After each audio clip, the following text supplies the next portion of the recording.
Well, here we are. Hey everyone, thanks for joining. Still setting up, waiting a few more minutes for these invites to kick in and for, those people who always show up a bit late. Looks like we have about 25 players, so just short of 30. 26 right now. So it's going to be similarly to yesterday in the draft tournament. We're going to be making Swiss. With this amount of players, it's going to be 4 rounds.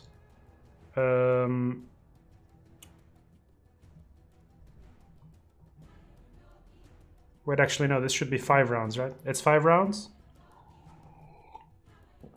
It's 3 rounds to 8, 4 rounds to 16, 5 rounds to... 5 rounds to play, yeah, and then we'll cut to top 8 and see how things progress. I will be using the tournament clock today because yesterday dragged on a bit longer than what I wanted and I gotta work tomorrow. So yeah, hope the audio is fine. There is delay on the stream as usual, just hope you enjoy, and just gonna wait a couple more minutes to start.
All right.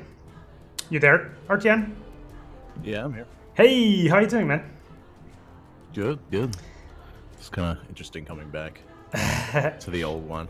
Particularly because I'm working on my own version of this game, so it's like Yeah, back all the way to the beginning. How's that going, by the way? It's going good. It's going good. I made a ton of changes to the game, so I got 2 rows now in each lane and 6 heroes and a whole new draft mode, a whole new mana system.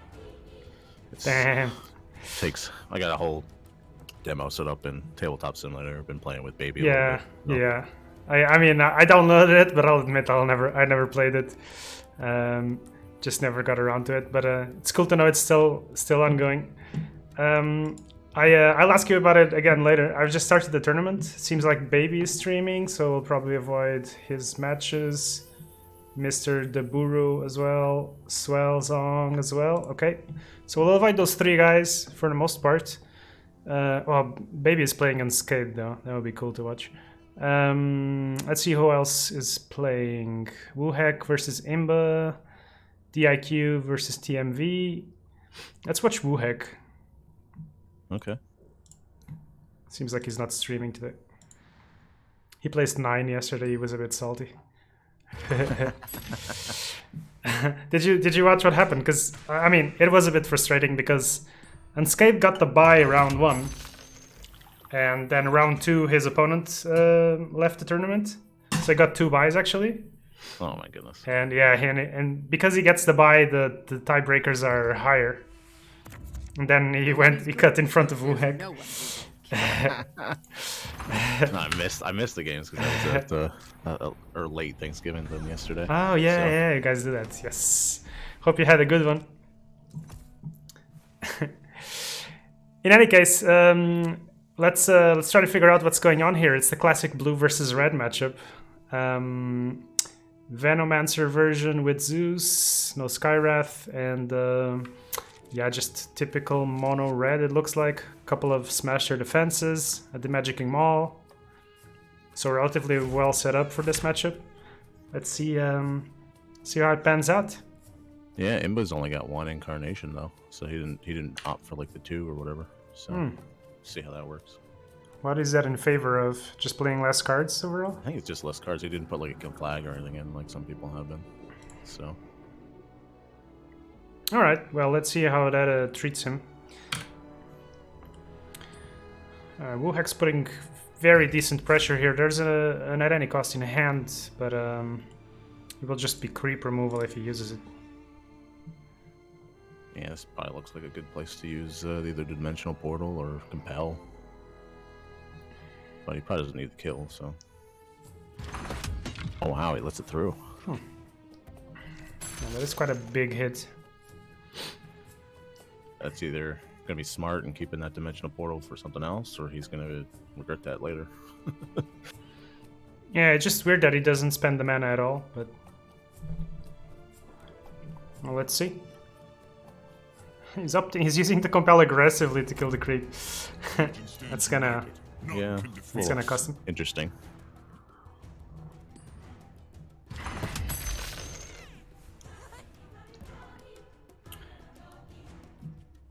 Exiles are down for Wuhek. So a couple of creeps coming down, pressure via heroes on the first lane. Luna's alive, that's always a negative, but I would say Wuhek is starting the game decently for now. Yeah, Imba decided to go and defend the last lane more so than the first one. And my guess is he's probably going to try to blow up this first lane. Or just let it get taken and then... Luckily he got 2 creeps there this turn, so... Yeah, and the Khan is coming in for extra backup on the left.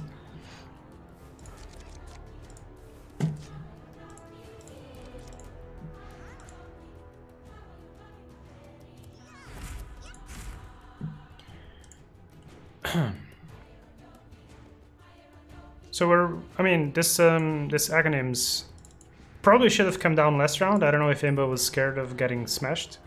Yeah, he's got 2 smashes in his list, so he might want to keep it. Because he doesn't know if he's got it or not. Is it correct, though? Is it so important to keep it for the later rounds, you think? It's hard to say. I think, a lot of times it is, but sometimes you just get lucky. And like this hand, Wuhek doesn't have smash, so sometimes you just drop it down and you just win because they don't have it. Yeah, I just feel if you don't have another play, maybe you do it. And I mean, last round, he took the 15 damage anyway. It's not like not playing the Sanctum would have changed something. I think it was fine not playing it then. I think what he probably wants to do is play it from one of the other lanes into whatever lane he wants to play it into, so he at least has the option to use it. Yeah. But he's just trying to figure out if he's got it or not. Yeah, and Wuhek's going to have to decide if he drops Standard Bearer. He's going to open himself to a good at any cost, though, if he does. Yeah, I think it's correct not to do anything here. He's happy to take the tower down to 21. Oh, he plays it backwards. Back, yeah. Yeah. It's an honor to stand by your Yeah. side. So the Luna's gonna get punished for that, somewhat. But the one creep tanked the two heroes, so actually the tower's quite healthy. Next round, obviously, it's Annihilation turn, so this is gonna be a sweet Annihilation here with 2 heroes and a couple of creeps.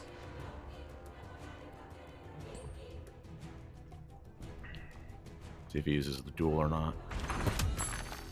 Decides not to. He would have potentially had one of the lanes free, but didn't want to risk it. I think I would have. Because there's one hero coming in, and you know he wants to threaten Annihilation in the mid, so, I mean, they would have represented another 12 damage, potentially. 3 heroes in the first lane. He really wants to keep that. He wants to prevent the Berserker Skull from killing him off. Maybe he just wants to multicast to Prey. It seems a bit greedy. How big is the Prey? 1, 2, 3, 4... He would have opened up with the Berserkers. He would have had nothing here. But All right, now he's... You know, luckily he still has the other lane, and I guess he doesn't have an Annihilation in hand. Or he didn't when he deployed, so... Now he can decide to use it here, or he can... maybe play something else. Not a bad Prey here if he really wanted it. I got a Dimensional Portal, that's good too. Yeah, Portal feels good here. Oh, and he gets the multicast. Filthy.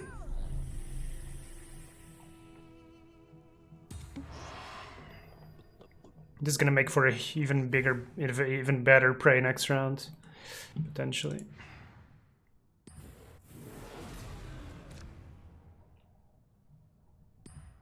That's a curious move there.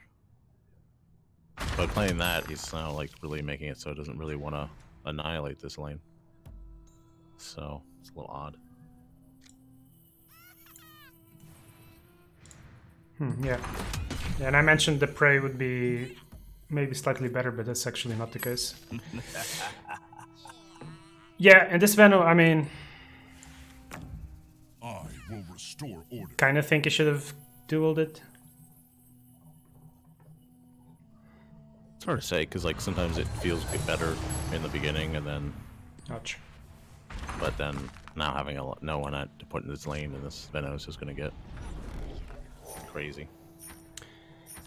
Yeah, so a couple of rounds for Vena to take over that lane. That's going to be hard to jump back into. So getting punished for not using the duel, it seems like.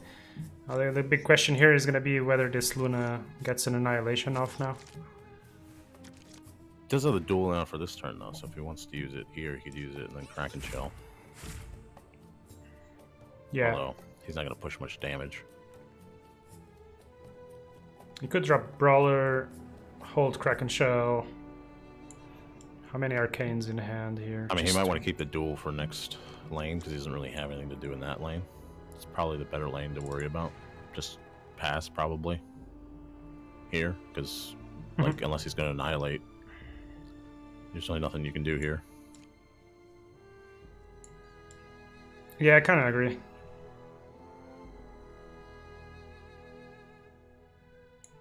Make Imba work for stealing initiative, because there's surely going to be an initiative fight here. If he knows he can, maybe he can get a sneaky nasal viscous. So it's a duel. Yeah, I mean, of all the 3 This options of dueling that he had, I think this was the worst one. He'll probably switch and then put the Legion Bearer down. He's got the maul, doesn't he? Yeah, he just wants to get the the maul out. He can put Yeah. the bear down to get an extra 4 if he wants it. But now he's gonna get annihilated. He can't really do anything. I don't know. Yeah, that's the problem. He just got nothing to do in that last lane. He was hoping he might draw something, but he didn't. I understand. Well, he's really committing. Decides to do the defensive play instead. Cracketing for what? Yeah, I don't get it. Like, what are you gonna do? He's gonna.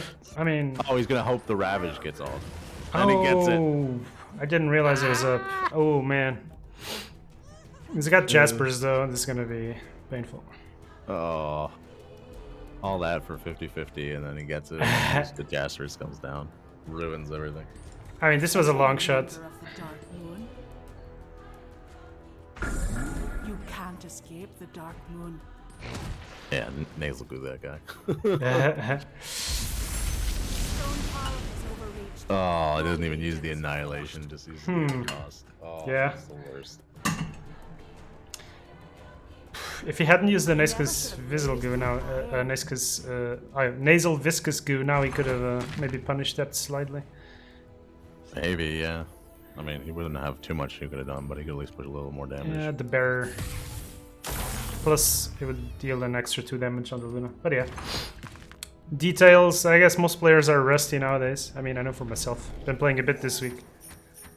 And now he's not gonna have initiative going into the TOT turn. So probably just annihilate that middle lane or that first lane or something. He really has plenty of options he can choose to do. I feel like the whole story of this game so far has been that duel. All the big decisions have been basically focused around that duel. Yeah, he's got so few options. Oh, he's only playing 2 enough magics too, so he doesn't even have the full reset.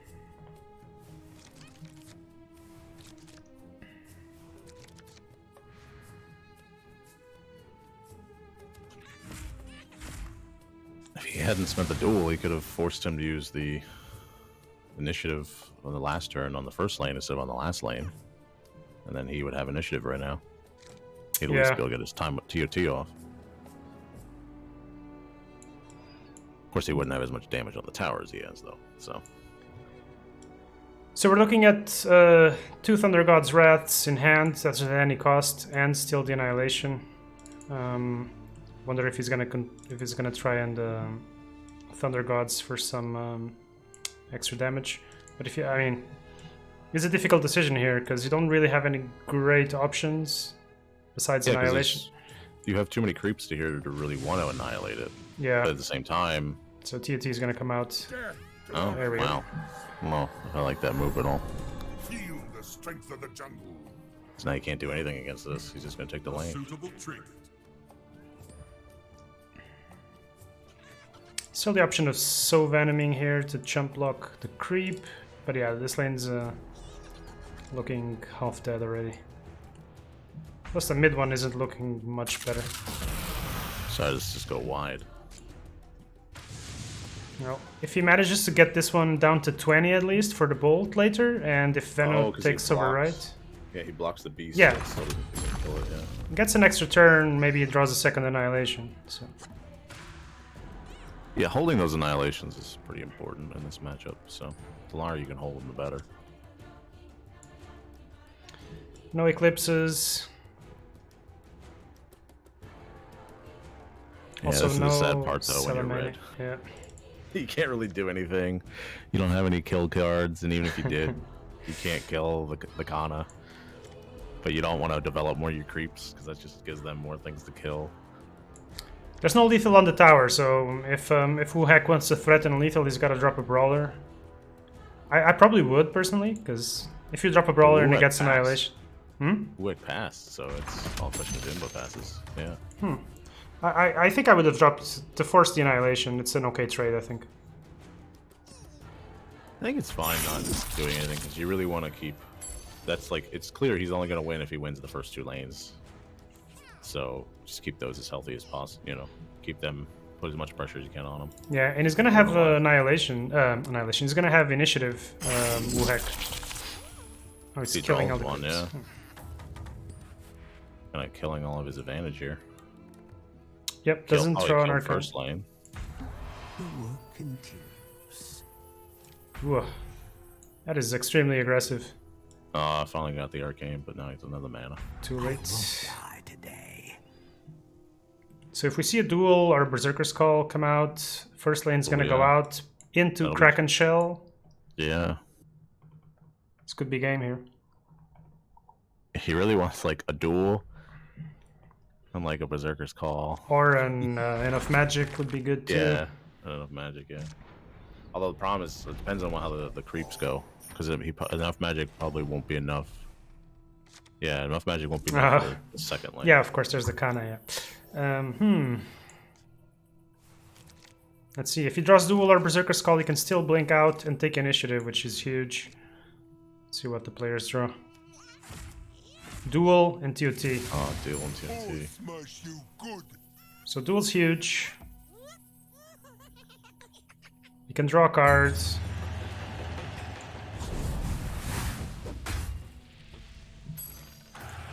See what that potion gives him.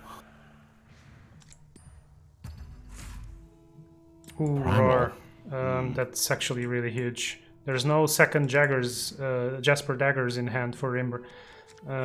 That should be enough. Trespassers will It be punished. does certainly look like. Blink, even if he gets blocked, that's 4 siege damage. I think that's game. Yeah, that should be game. Yeah, lucky draw on the duel there.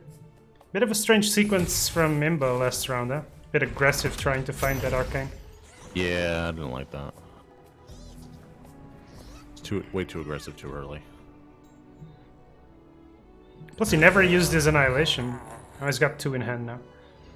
Yeah, well, that's the thing. It's like, it's better to use them later, but if you don't use them at all, then you get stuck like this. As soon as he realized that it was all he had to worry about was 2 lanes, he should have blown one of them up.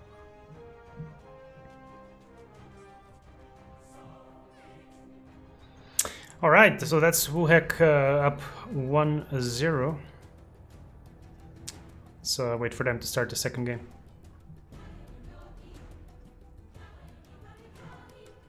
So is this best of 3? Is that how this system works? No, it's like, it's not best of, but I guess it's best of 2.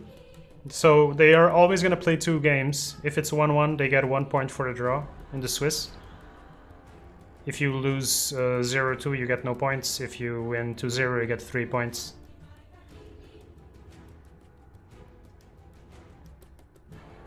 It's essentially like playing the best of 3, but you cut off 1 game, so it's a bit faster. It looks like they're in.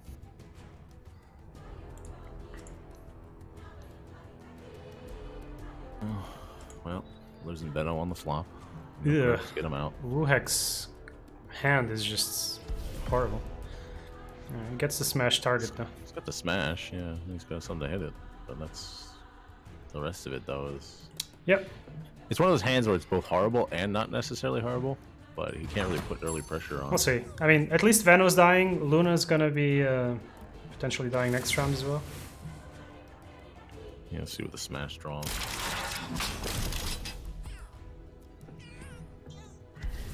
Really though, like smash, you really want to be hitting not so much though the ignites as much as you want to be hitting the sanctums. So for sure, but I think in this situation you just gotta pull it. Yeah, you gotta, yeah.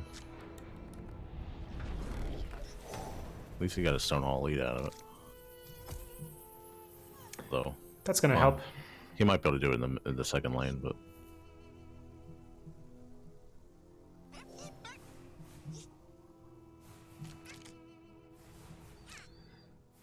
Alright, so Imban's hand is looking decent too. The smash obviously giving slight card advantage to the mono red deck. Oh, the draws the at any cost now, so and the annihilation, so pretty good draws here. You can use the foresight maybe in lane 3 with Ogre. Has the option of trying to go wide in mid or elsewhere if he feels like. yeah, this would be nice if he had a Prey on the Weak to just pump this lane. It's not bad to Dimensional Portal here, because the left creep dies, the left middle creep dies, and the right one is going to die in combat as well later. Yeah, it was good that Wuhek put the Beastmaster here, because if he didn't, then could have opened with the any Oh, cost okay. and just Both pass cleared again. the LC. Okay, I'm choosing to go wide here. I respect that. It's super difficult for the red deck to fight back from a wide position. No, I don't really like that positioning though of the elite, because if you want it really closer to your, Yeah, your I red agree. hero so that you can get more shots at actually using your Curving, primal right? roars Yeah, and- definitely agree. Could have No, placed you it know. a slot to the left. Yeah, I guess the problem is that one of the that one wasn't even hitting it, so he could have hit it. Yeah.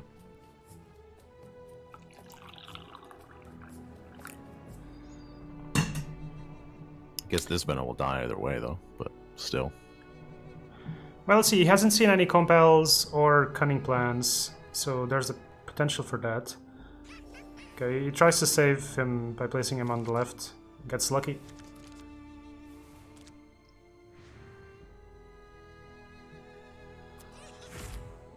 So at least Imbus Towers haven't taken too much damage, which is Yeah. always important. In the first game, he took those big swings in the first couple of rounds. Well, both heroes got some nice set of cards here that they just picked up.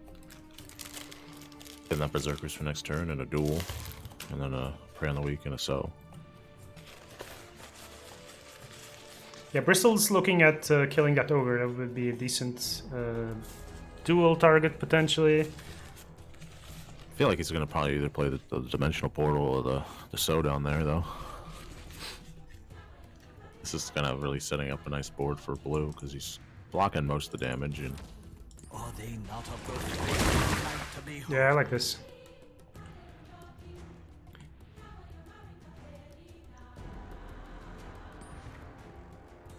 This will get me through oh, the that's the battle. sad part. Oh, he just says that's interesting. He couldn't. The problem is he couldn't put it on the LC without losing the cloak. Because this isn't Foundry Yeah. where you get your item back.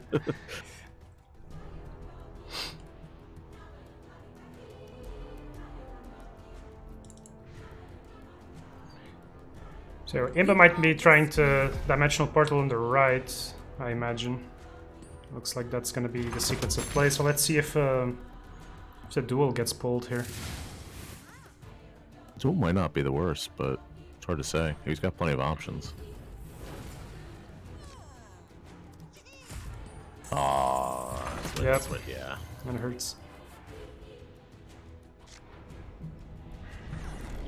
At this point, though, he's got a, he's gonna have a lot of blockers. The annoying thing is whatever hero he sends to the last lane is gonna just be feet. It's gonna just be food for Bristle. But he's just gonna leave Bristle there by himself. So yeah, try to hit the tower and he gets the arrow. So Yeah. the worst. Looks like Bristol's gonna be getting stranded. Oh, we're gonna get a Berserker's call here though. I'm just getting started. Oh yeah. Ouch. Only pushing 6 damage though. And that's the main thing is like regardless of what's happening, as long as he's not taking tower damage, the blue player is gonna feel relatively comfortable. I feel like. He's got some weird deploys the next turn though because he's only got one hero. He's at the moment gonna lose a hero here. Due to a god. Won't have anybody for last lane, so Yeah, and he won't have any money for Blink either. Doesn't look like. So one, depends if he decides to use the Annihilation here or not. he could make a 5-unit Prey on the Weak here.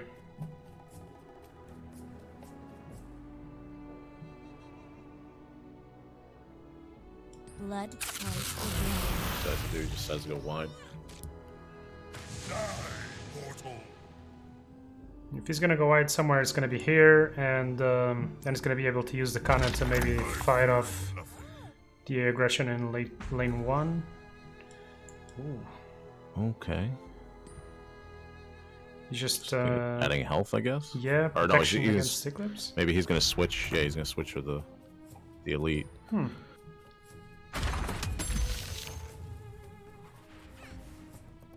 Fair enough. Let's use the other smash. And that's both of the smashers gone. got to another duel though, so he's got like all the stuff he needs. Problem is he doesn't have an initiative, so probably just see an annihilation come down in this first lane. Yeah, that's gotta be it. Because Eclipse only got 4 charges. That's nowhere near enough at the moment. Yeah, considering the amount of HP items already on the board, it's unlikely to ever be enough, except maybe for lane 3, but doesn't look like he's gonna be needing that. So yeah, he doesn't have those Thunder Gods to really chomp down anything beforehand. We'll see what he draws though.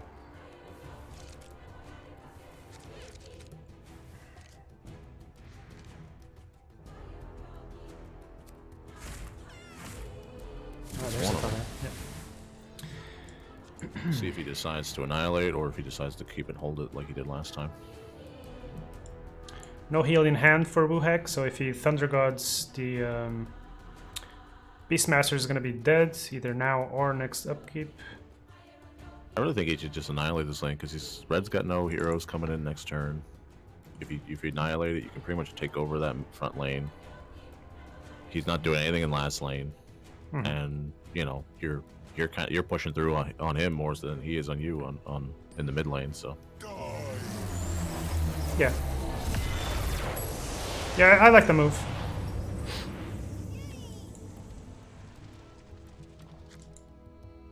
Zeus. now at best you can duel here. Yeah.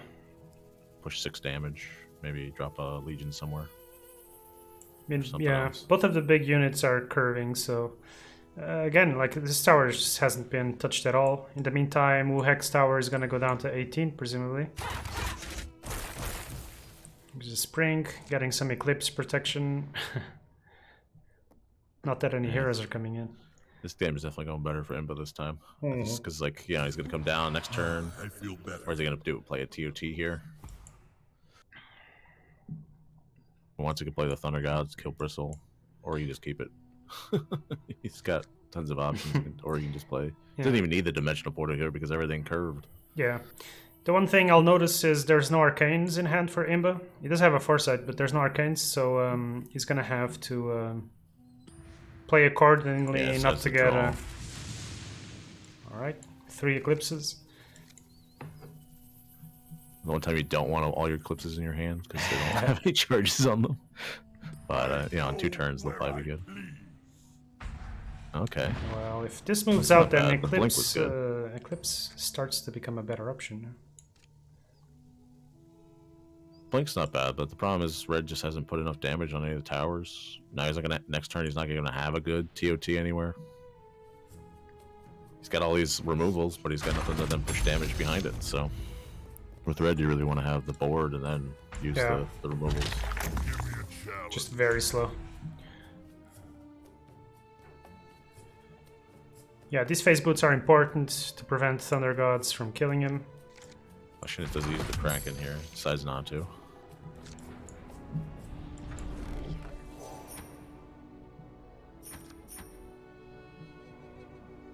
There's a Maul getting picked up by Wuhek. Cloak of the Underscarnage for Imba. So yeah, these Eclipses just look bad in every lane right now with the 2 Marrowfell Brawlers and the Centaurs. But again, it comes down to the fact that as long as they're not hitting the tower, Imba's fine. So he's got plenty of time here.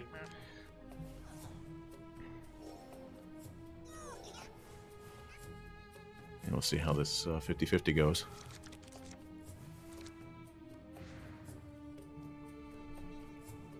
Okay, gets at least one of them.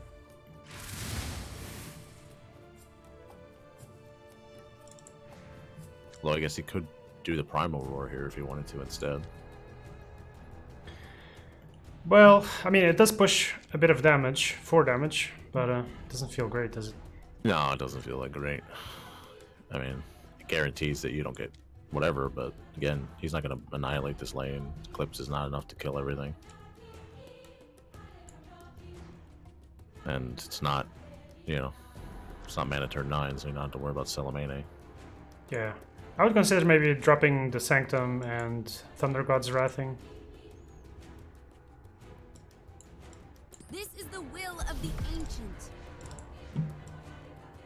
Doesn't have to be afraid of the smash now. Wuhek knows that there's no Jaspers in hand for Imba at least. So let's see if if Wuhek's gonna play for the duel in the mid lane maybe. That's 16 damage, so it's not bad. Could make it another 8 with the standard Yeah, there. with Legion Starebearer, yeah. So has to do the one-man TOT. Ugh. Well, he knows there's a Cloak of Carnage in hand, so this won't War is coming. this won't be enough. Surely he knows the eclipses are pretty weak though. Depends if he's been keeping count or not, but that's an interesting move. I guess his whole argument is he'll just use the dimensional portal. Keeps his guys alive. He won't be able to get he'll get the Punished. refresh, but he gets punished too.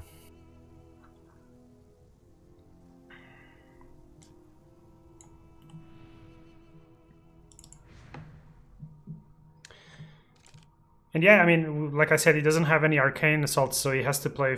He has to decide if he wants to play for initiative here, Yeah, because that's the thing. the duel into the standard bearer is going to be a very strong hit in the mid lane. He's got initiatives now. He's got to question if he wants to use his mana or not.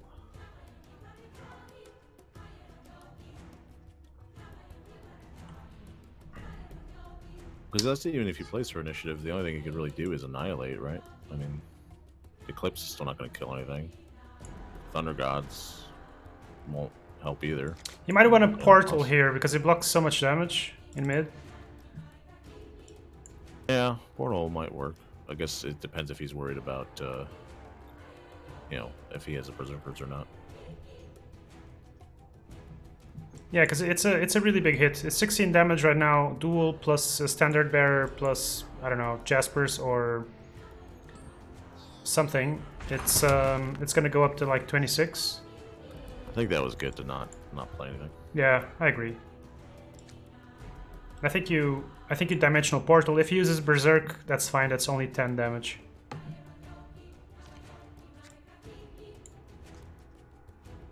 As opposed to like 20 or something.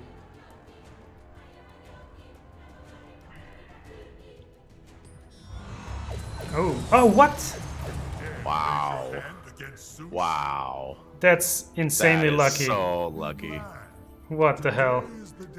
Yeah, I haven't seen one of these in a while. Ah, good stuff. What the hell? Probably cursing in Russian. What the hell? If he wants to keep Bristleback alive, he's definitely gonna duel here. Yeah, he can also swap, but I mean, this tower is just so healthy. I mean, if the Eclipse was enough to get the hero in that lane, you can't tell me the Eclipse is not going to kill the Bristleback in 2 hits. No, here. the Thunder Gods, yeah, it's not a great Thunder Gods either, is it? But yeah. Oh, gets punished. At any cost. Damn, Wuhek is keeping these duels for the ultra late game. Yeah, he's playing the late game, but I don't know if... I think the problem is he's not going to have enough damage. Well, let's see. But it's hard to say. This TOT on this tide is actually not that bad. He's got a Ravage now. Imba's putting 3 heroes there. Is he gonna not? He's not gonna annihilate a lane with 3 heroes. Definitely not. And let's see if he gets Ravage too. 50-50, there's a Jaspers, but if he drops Jaspers, he can get dueled. So this could be big now. Like, the game could potentially actually even end this round. If he gets, if you get initiative, so it just comes down to whether or not the 50-50 works or not. It's got Jaspers though, so. Ooh, doesn't go for it. Oh, goes to the slow play. Now do we Annihilate now?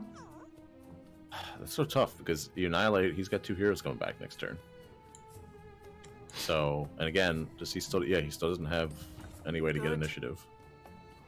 I think what he's hoping for is that he'll play like the roar, and then he'll just play the Jaspers after that.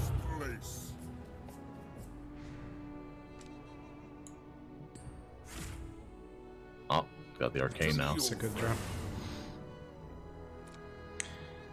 I think we're gonna Not be the seeing an duel. insta duel here, yeah. Should duel here, yeah. Yeah, this is a tower kill, so no question.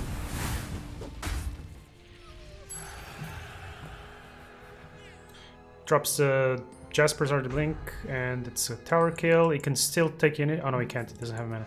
Yeah. This jungle is under my protection. Not the tower kill, but Imba's in a really tricky position now. The Bronze Legion. yeah, because what do you play in this lane? I Exactly. mean, right now you're fine, it's blocked, but if you get too cute, kind of just has to pass. Yeah, Or maybe also play, that any cost maybe kills the ogre, so. and maybe play a cunning to get your ogre out of the thing. But I don't know, it's hard to say.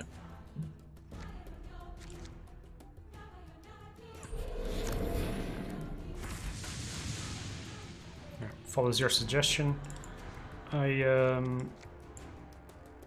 I mean, Luna's not coming in. These eclipses are not gonna get any bigger. Okay, so he duels here. Does he Berserker's Call or duel again? I wonder if you annihilate now.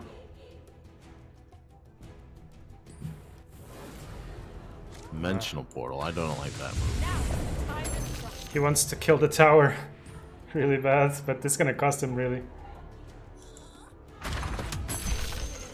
He doesn't take initiative. Interesting. Well, he knows if he takes it that, you know, Imba could just take it back in the second lane, so there's really no point. This battle must end. Free Salamane, but really nothing to do except just play 2 Thunder Gods, really. You really don't want to play it this Only turn. the strong are willing to pay. He's got the Demolic. Well, I'm not sure about Oh, this what he rolled it, though. Salamanes either. Like, Yeah, because the problem is, like, what's he gonna do? He doesn't have any other lane to bolt in. So, You can't hide from me. I don't not like that Eclipse. well, I've only got one There you go. Eclipse. and he loses initiative? Really wants to draw. Hmm. Now you're gonna be killing all your creeps in the middle lane. Yeah, I think he locked himself out of the game now. Yeah. The Veno doesn't have any health item, so he's very easy to kill. I think... You got enough to actually kill anything with it? I don't think so. Like, kill the LC. But that doesn't matter. Your If life anything, he is actually's fine with that, because now he's got a hero. Demand blood. Yeah, I guess it forces Wuhek to have a Kraken Shell, but we know he has Tide it. is 1, so that makes that a lot worse. And then, you know, it kills things. Oh yeah, it's an upkeep kill, that's true. Next turn will be mana turn 10, so if he can draw, yeah, he got the arcane, so he can eclipse. Oh, Kind of a bit lucky there. Is he playing 2 bolts? Yes. So if he survives and he gets another bolt, that's well, just a 1 actually is enough, right? If he survives up until the right. Oh, the problem is okay, so he got initiative, but he only has 1 hero coming back, so he can't go. He can't go first lane. No. He has to go mid. Exactly. I think he has to go mid and hope there's no Kraken Shell. I don't know how he wins the game from the first lane. Because let's see, what does he got? Does he? He's still got the other duel, so he's got. Yeah, this is over. It was a very long shot. He tried. I think he's playing the Annihilations like a little bit too conservatively, maybe. Yeah, a little too. I mean, Impa was known for being more of a black hero, playing black rather than blue. So Okay, Wuhek has initiative, so he doesn't even have to do anything. This game's over. He's got the enough magic now as well. wow. Well, Wuhik played this really well. I mean, he got lucky with getting all of his damage spells, but sometimes that doesn't make a difference if you don't put enough pressure. He Yeah. played well. Well, at least we saw that amazing eclipse. Well, there was probably like a 5% chance of ever happening or something. Or even less. Even with the 5% chance, it still doesn't make a difference. All right. So what do we got here? So round 1 still going. Baby versus Unscathed still going. J Mauler versus Space. What's J Mauler playing? Let's watch some mono green. Green versus blue. Oh, Yeah. J Mauler won the first game, right? Yeah, I think so. It's supposed to be a good matchup for green, right? It can be, at least when people are rusty. He's obviously took the last lane, but we'll see how this goes.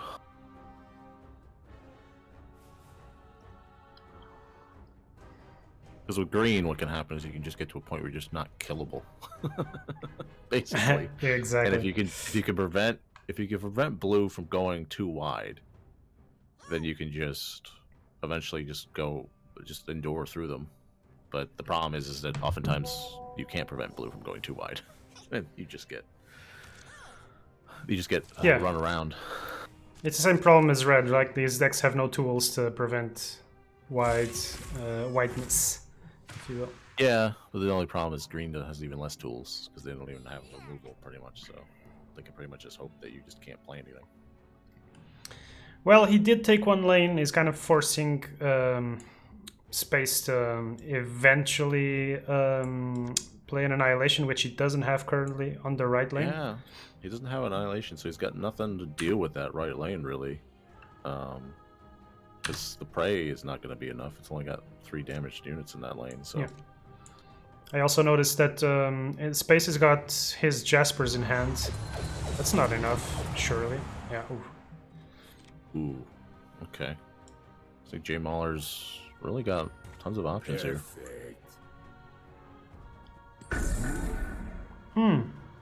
He drops the Jaspers? Okay, now he can get stunned and silenced. Ooh. Not that it matters in this lane much, but it matters in the last lane. Let's go with the Hand of God. Find salvation. It's not the worst.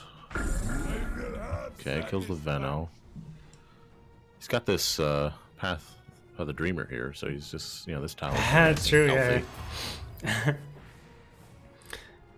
This is a very late, long-haul technology Path of the Dreamer. This is it. His normal deck, I don't think he even played that, so this is a new addition for him, actually. I think I remember His some original versions with it. I'm not sure if it was his home deck, but I remember some... It wasn't his main deck, at least, so he definitely added that in. I mean, this lane is not looking great, but unless he draws some sort of removal, this last lane is really looking good. He might actually be able to take it. I am a benevolent god. It's the Sanctum. I mean, this ogre's not going to do anything. He can block some of this with portals and praise. And, sometimes it's just that, you can block enough. But now he's putting pressure here. Yep. So that's not bad. And he gets initiative back, so he can also intimidate the ogre if he wants. Yeah. Oh, yeah. If he intimidates the ogre, he's got no gold. He's got the one blink dagger already in hand. So the question is whether he blinks now, trying to dodge Gust or Intimidation. Well, next turn, both these heroes will be alive, so I don't think he has to worry about that. Problem he's got is that he has to be able to kill. He's got to be able to prevent the Gust going after he places the blink daggers. Yep. You can intimidate here, or I think you intimidate. There's no one coming from Fountain, so I think he's trying to figure out if he wants to intimidate, if he wants to Gust. yeah. Decides to Gust instead. Kill this off, because otherwise, then he's sending him to another lane. Oh yeah, because he's dying. I didn't even notice that. Yeah. And if he drops an HP item, I mean, he knows there's a blink dagger, but if it were an HP item, he could still stun it. Yeah, because the way this lane is at this point, the only thing that's keeping this lane is going to die is if he gets an Annihilation. So this Arcane Assault in Space's hand is going to be super important, because if he blinks over to last, he needs to have initiative. 100%. Ooh. Problem is, I don't know. He's got to draw an Eclipse, because he's got to be able to clear... somehow he's got to clear this lane, so he can... he's got to clear one of the lanes, so that he can play the daggers without him being able to use the caught unprepared on him. Or the intimidation. Yeah, not easy. Well, the one thing is Jay Mauler Jay doesn't Mauler's have got this. creeps, at least. It looks like he's in a good position. The one thing he doesn't have is like an additional threat in hand. Yeah, puts a little musk there, that's good. I shall endure.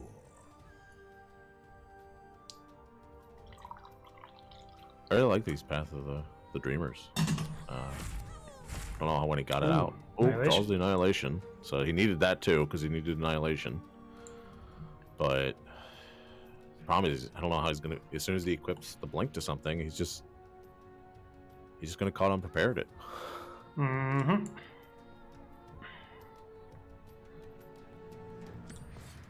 Just what I was looking for. Threatening the blink.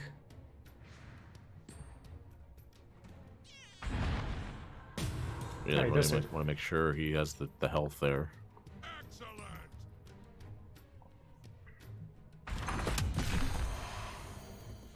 Alright. Let's see how this goes. This is going to be extremely delicate for space here.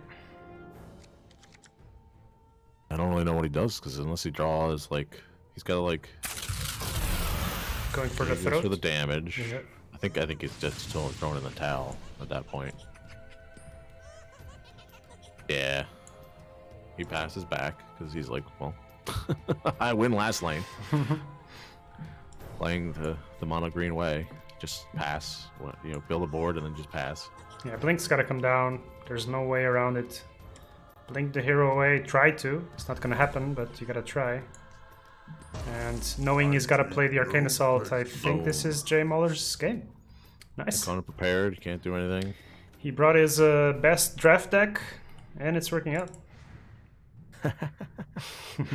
Yeah, well, it looks like he's playing a version that's not using the ramp as much. He's only got one Celemani's Favor. He's got no Stars Align. I think he took the Stars Align out for the Path of Dreamers. I think he was anticipating more blue. He really wanted to counter blue more, so...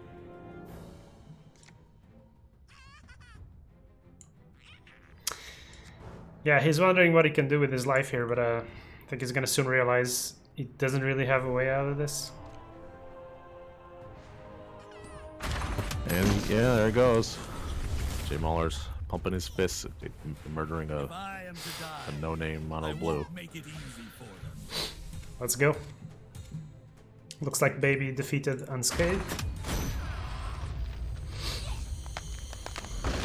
Hopefully this was the last game of the round, but we'll find out in a sec.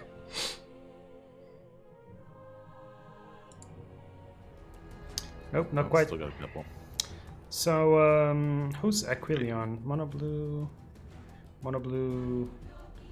blue black, Kova. Let's watch Kova. Okay. I want to check out this blue black Splash Luna. I played against this. It's an interesting little list, depending upon how you work it. It's got a steam can going. If I'm not correct, it's a lot more. Yeah, it's a lot more greedy on the eco. It uses the Vestures. It doesn't really use the. The have copy the, thing. Doesn't have the rest of things. Huh. Well, it just uses 3 Vestures instead of the horn and the. Just the 2 paydays. That's very strange. Yeah, it's got oaths in it too. It's a very weird. Seems very like a weird mix. list. Seems like a mix of a aggressive, control-ish econ deck. Yeah, and it uses the Clazarenes a lot to kind of just lock you out. It's a lock, more of a lock control. Yeah, I know the Russians had this cool version of blue-black lock control, but it didn't look like this at all. I mean, he's playing Lodestone Demolitions. Wow, look at this stuff. Damage she's gonna push in this 17. It looks like it's working out for him. Whatever he's doing.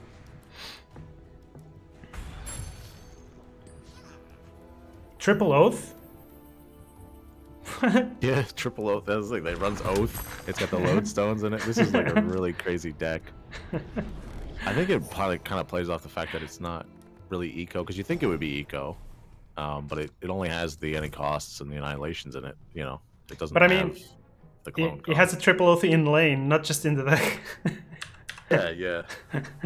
Oh wow, and he's not blocking it. He can't block it. So it's all comes down to whether or not the arrow hits or not. What the hell? It all goes straight. So he's gonna take last lane unless he blinks over. Good Kind of stuff. issues, though. I want to see Kova win now. I want to see this deck.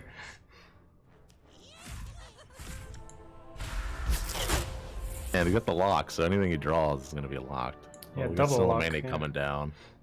Does he even have a? He's just gonna bolt here.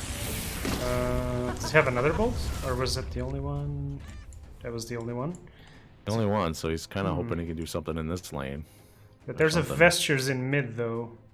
So he has to Vesture's in mid. get... Yeah. Got an annihilation, but he doesn't even have like a eclipse or anything. So, but Maybe Kova doesn't just... have. Yeah. Kova only has an assassinate, so it's not like he can do much either. Yeah, do the potion. You want to see if you can draw a...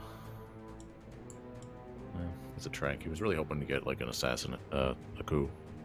This is an awkward hand for Kova.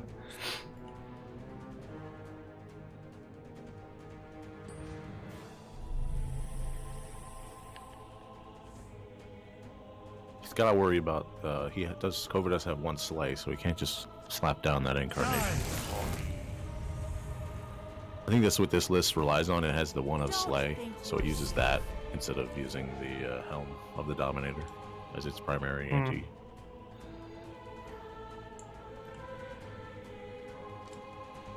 Let's see, Prey on the Weak. I'll have 1, 2, 3 things because the one creep will die. So I don't really, doesn't really have a way to remove anything there.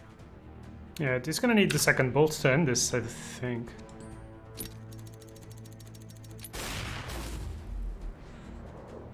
Okay, he has a gank.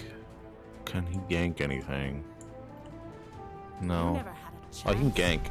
If he has an initiative, he can gank. Yeah, PA can... And he has the hip fire, so Is there an arcane? Yeah, so Kova's looking like potentially... okay, he's gonna blink over, so he prevents the gank from doing Because his you job. could align... He doesn't have mana for Annihilate, otherwise he could Annihilate.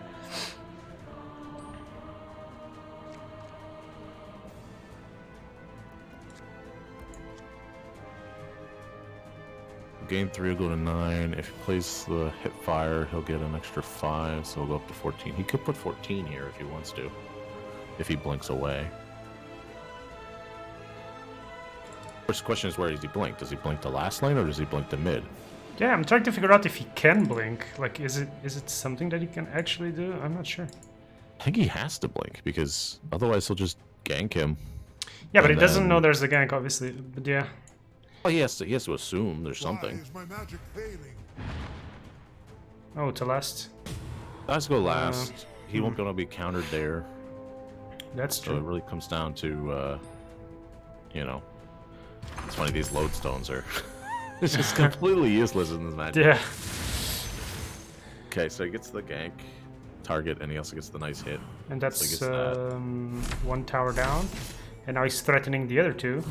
He can take back initiative. And can he do something with it? No. Can't do anything in last lane, Yeah. though. It's just a question of whether he wants to take initiative or not. Oh, Oh yeah, because that was ancient on the right.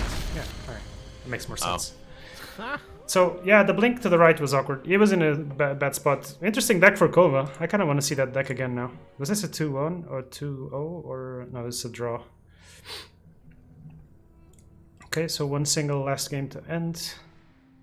Let's hope it doesn't take too long. mono blue mirror. Oh yeah, Okay, looks like the one lane is getting 9 taken. mana. This lane's gonna go down. Oh, there's a glyph of confusion. All right. That's what we're doing. Okay.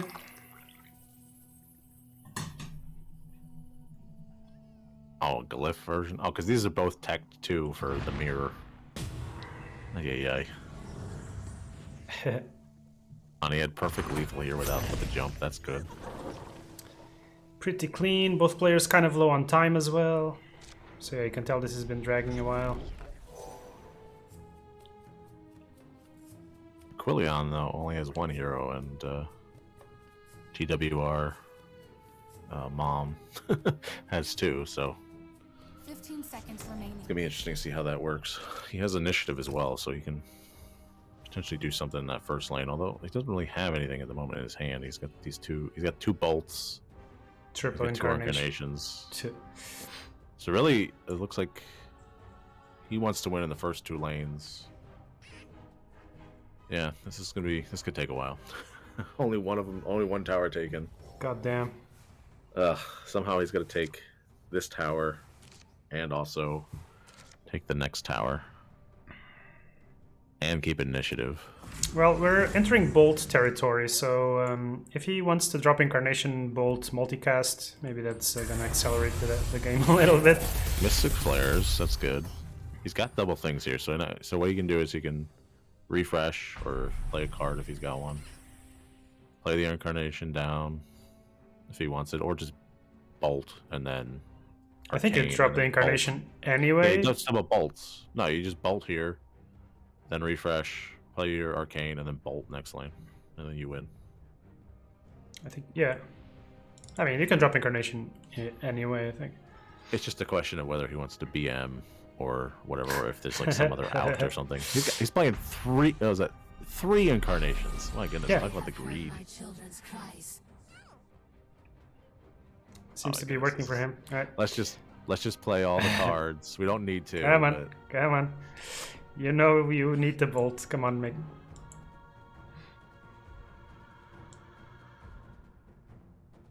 Yeah, he's slow rolling. This is just slow rolling. Oh yeah. Come on, really? Wow. TW Wow. with the BM. Such BM. He's like, oh, is there some other way I can win this? Playing the solo puzzle, yes. Let's see, he's got 6 damage from the other 2 Incarnations, and then 2 from the Arcane, so that's 8 more. That's not gonna be enough. It's only 18. Oh, What? what are you doing?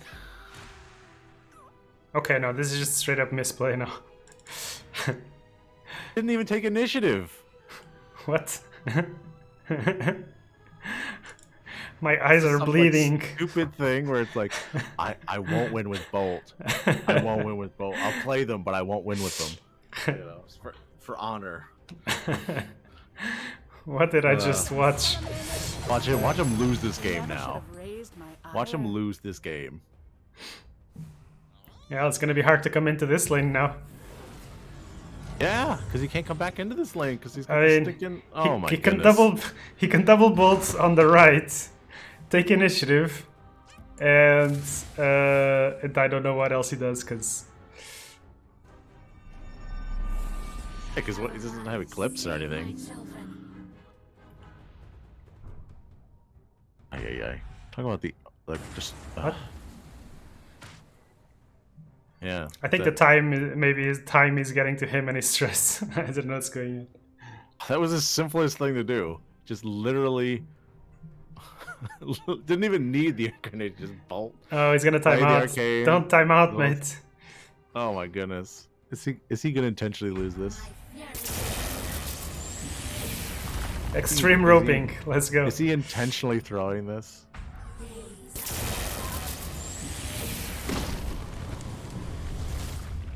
Well, now he can. He is playing 3 bolts, so maybe he's hoping he gets another bolt. Oh, he's playing 3 bolts. It's Really? like Oh 3 wow. bolts, Okay. 3 Silver Mayonnaise. If he Well, gets it. draws the eclipse. Okay, Well, it's I not don't know if enough. that'll then. matter anyway. It's only 6 charges. It'll be 7 if he just drops the loon in first lane. I mean, I wish I knew how many got a cards in the horn. deck. What in the world? He's got 3 horns in this deck. What? He's got a horn on his. Okay, this is an interesting. This is a meme. He's just trying to meme to Okay. see how far can he make this game go That makes and more still sense. win. Eclipse Okay, is he's gonna not go even up. putting anything in mid. No, he's got to draw the bolt. He's going for it. Let's go, He bolt. has to, yeah, he has to draw the bolt. Literally, Slap 'cause it. All he has to do is just annihilate, In and 30 then seconds. he'll probably win in mid. Just slap the bolt. Draw it and slap it. Force surrender in 20 seconds.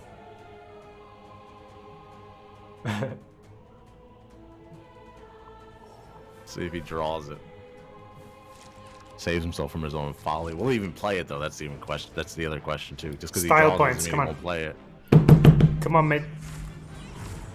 Ah, it doesn't draw it. You can still arcane first. Oh yeah, he could arcane. Yeah, Come but on. then he won't be able to. Oh well, he has a summon. Yes, sir. He can arcane. Nope, decides not to. No. Annihilation Don't you just lose. annihilate this now? It doesn't have enough damage to kill mid, though. Oh, he has the bolt. Yeah, of course he does. Yeah. GG. Wow. Talk about throwing away a game. Well, is it GG though? Yeah. Well, I mean, he could have at least gone for the arcane, because if it would have been even cooler if he arcaned into bolt. Alright, GG guys. Goodness. So that's the end of round 1.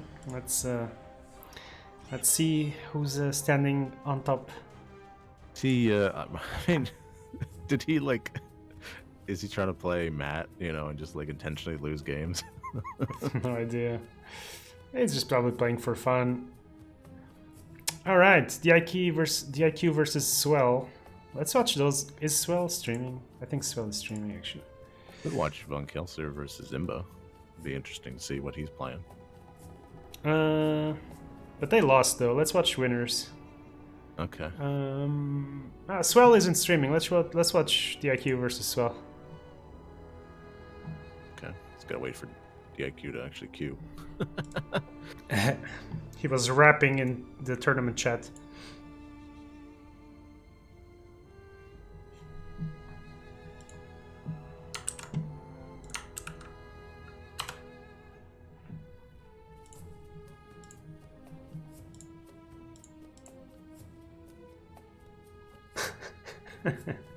Someone wrote, "Thank God no more DIQ's obnoxious monologue."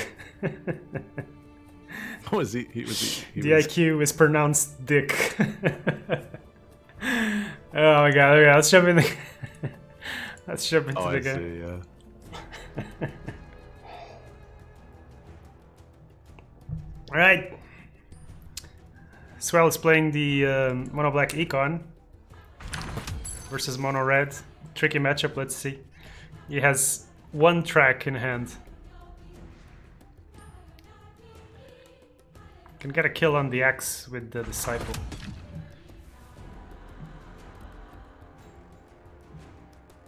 Yeah. Will he do that, or will he? If he does Just that, he like could we get the Kraken Shell could actually make him survive. Depends if it curved or not. No, because it would add 2 damage, right? Yeah. He just Kraken shelled. What in the world? I guess he wants to keep him. Huh.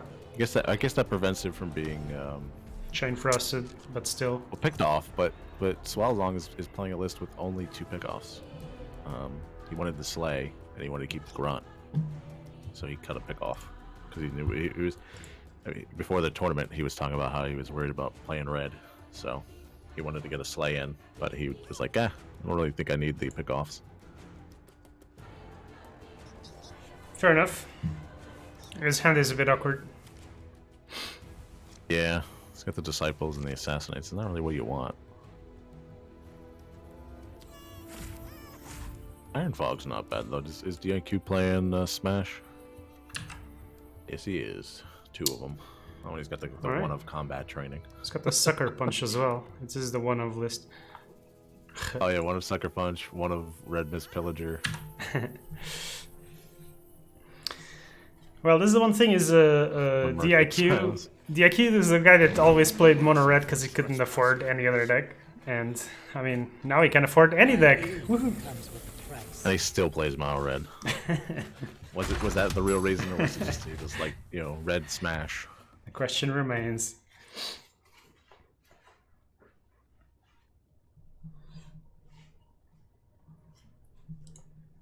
Oh, he's losing a lot of stuff here though. He's gonna lose both his LC and his axe. What would you have me do, Commander? It's gonna be a But he can potentially get a that. clean train.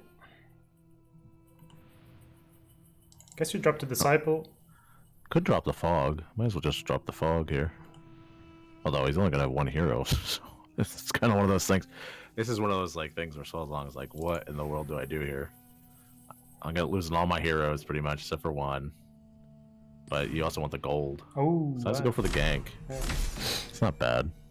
yeah, he saves the Tinker, and he gets rid of the creep, so yeah, that's good. Yeah. The only annoying thing is he's gonna have the gold mine either in last lane or he's gonna have to wait and not get the gold till next turn. Yeah, just drop it in last lane. I don't think it's that bad. I mean, he's not holding paydays, so. Yeah, it doesn't have a payday, so it doesn't make it that much of a difference right now, but For the could make a difference glorious later. Oh, now he can't even. I think you gotta play the disciple. The soul Yeah. of the great axe will make a worthy gift. He gets the track gold off, so that's a start. Yeah, clears the whole lane out except for the disciple. Oh, it's actually a good start. Up to 33 gold. Oh, 32, yeah. 32, yeah. He's got a veil in his deck? His item deck. This is the accuse, yeah. Oh, DIQs, yeah, I'm like, I must say. It's like, when in the world's black have a veil in it? Interesting, the one veil. Looks like he's gonna abandon the first lane as well. 2 Jaspers. Interesting. He didn't put in any of the tech for black. He didn't put any of the stonehold plates in here. Picked up a keen folk musket.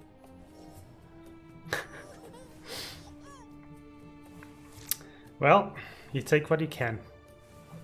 Swalzon got the nice block on the bristleback in the first lane. Didn't have to even deploy here. Actually, the musket's really good when there's the disciple in lane, right? Because you can one-shot kill creeps. That's true. He can do one shot the thing. Oh, there's an uncontested pillager here. No mar. I know they Yeah. just threw the march. Okay, not so bad. I'm just the beginning. No one can stand against the red mist. Question is, where does he play the march? Does he play the march back from here, or does he play it somewhere else? Still doesn't have that gold mine down yet. Guess depends how afraid he is of the smashes, but I think you play it back. Yeah, probably. I mean, the only thing is he got the cloaks, but he's got nothing to generate off of them this turn. Yeah, even merits the question if he should have waited for the Lich to drop the cloak, but he's got a second one, so. Delightful. Yeah, he wants the pick. He wants the gold mine here. He knows he can still march from next lane because it's tied. He didn't do anything to him.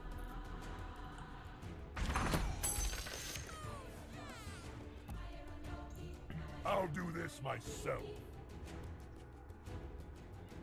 Yeah, drop the musket, kill the melee creep, trade with the sniper potentially. Dead soon enough. I like this. Perfect for the Oh, king. He really probably wanted to hit the disciple, but now that the cloak is there, he doesn't necessarily want to hit that. Because what you probably would want to have done is kill the disciple, then drop the bronze legionnaire on the melee creep. But now, if you do that, you're going to give him 2 draws. Now, killing the disciple would deny the kill on the sniper, so I'm not sure. I think I personally would have left the disciple alive. But yeah, now with the cloak, it doesn't matter. Does it drop there? So the question is, does it drop the bronze legionnaire? Nope, decides to pass.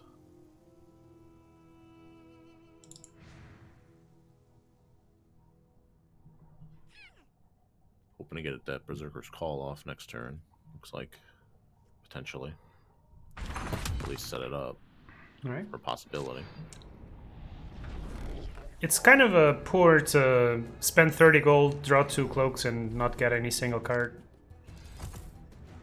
Yeah, that's the thing. He really wanted one of those on Lich, but Yeah, I kind of feel like Same you'll time. maybe let the Tinker die and cloak the Lich. yeah, I think I would let the Tinker die. But I think once he played the musket, it kind of makes sense with the cloak because then you could then prevent him from killing the thing, so you get to push the damage. Yeah. It could get awkward now because he doesn't have a guy coming down next turn. None of them do. So we all got to survive on this deploy. They got to deploy right. Oh. He got lucky. He didn't get He didn't get berserkered. Yeah, PA is gonna be dying Finally to looking. Bristle, looks like. So is Bristle. Bristle's gonna die then. Oh yeah, there's the march. Yeah. No one escapes me. I know, they would have traded anyway. Yeah, obviously.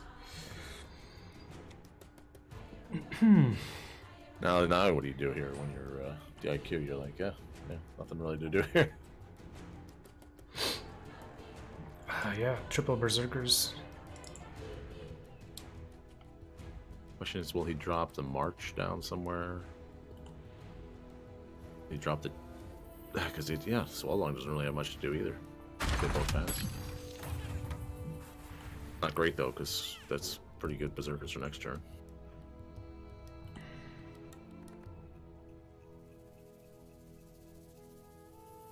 Seems like both are kind of cooling down.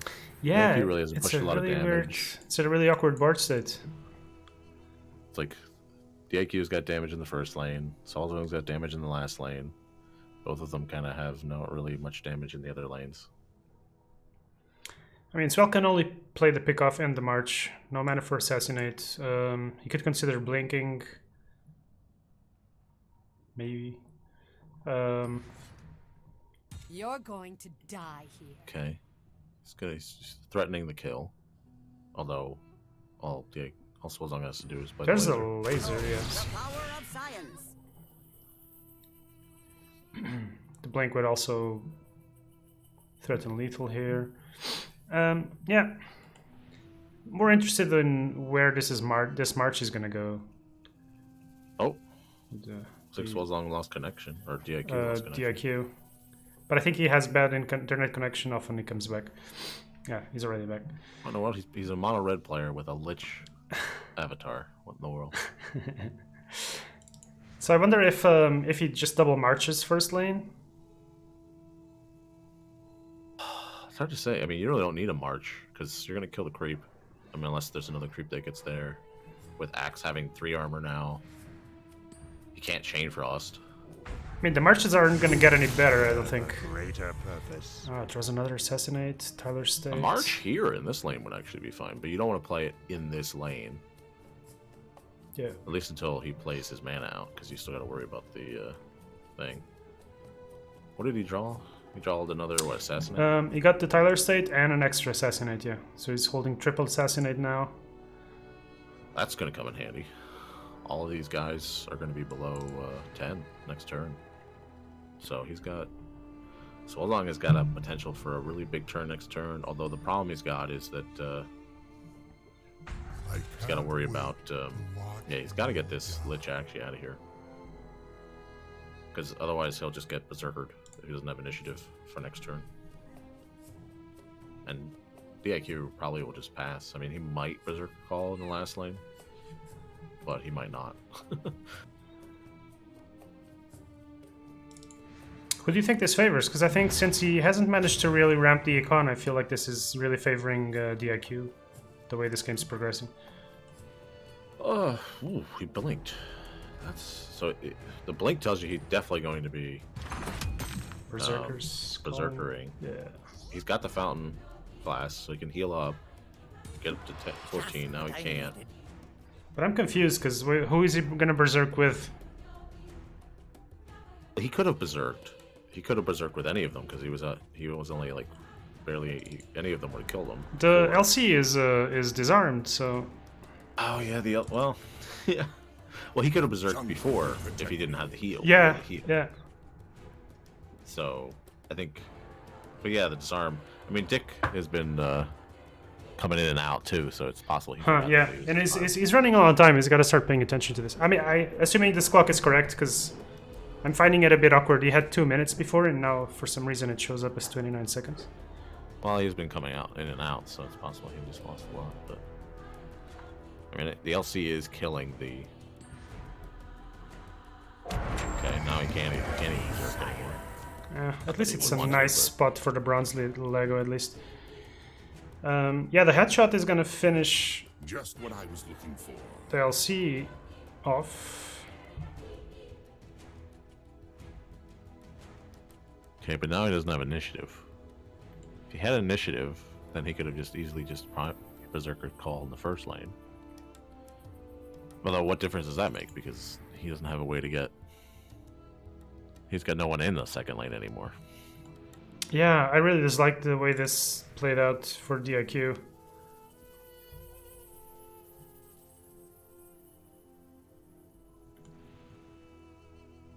So as long if he wants to, can play the You won't feel a thing.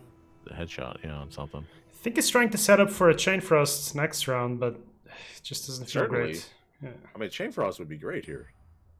You think? So Tide's Yeah. gonna be at 6. That's 3 hits. 2 hits on the B. He'll have Assassinate I guess too, it's not too potentially. bad. He's All also right, got the all right. pick off. He's got the march. He's got Yeah. Chain Frost here is going to be great. All right. Yeah. I can see it. He used the Assassin's Veil to prevent the extra draw and push a little extra damage, but So it's all the more reason why this blink felt. I dislike this blink from the IQ. Anyway, let's see how this plays out. X is taking care of the first lane nicely. I mean, having a free lane for black is so good because you can just assassinate and place improvements from there. yeah, or if he gets different things, he can just keep the initiative.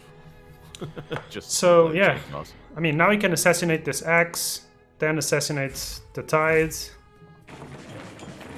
You can have a great turn this time. Spend this later. He has initiative, so if he wants to, he can assassinate the axe here, or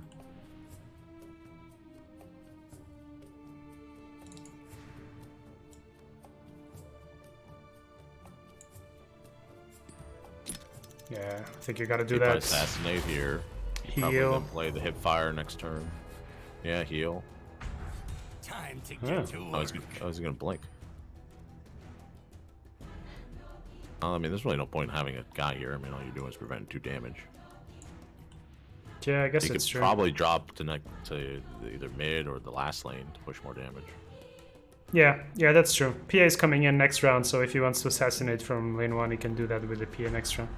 If you got the Fair enough. Denata hit, he could potentially get another one. Yeah, because he goes mid. He'll then hit that, clear out the extra damage from the hip fire. Mm-hmm. Then keep his heal for last lane if he wants it.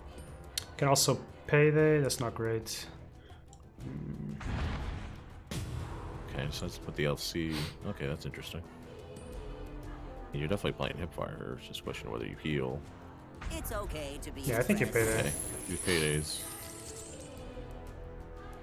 Maybe he gets a vesture or so. He knows he's probably gonna get, the 15 gold or whatever from the last lane. So All right. Time to let the ball bounce. Ooh. Oh, so lucky. I didn't get the full clear though. Almost. Still, really good.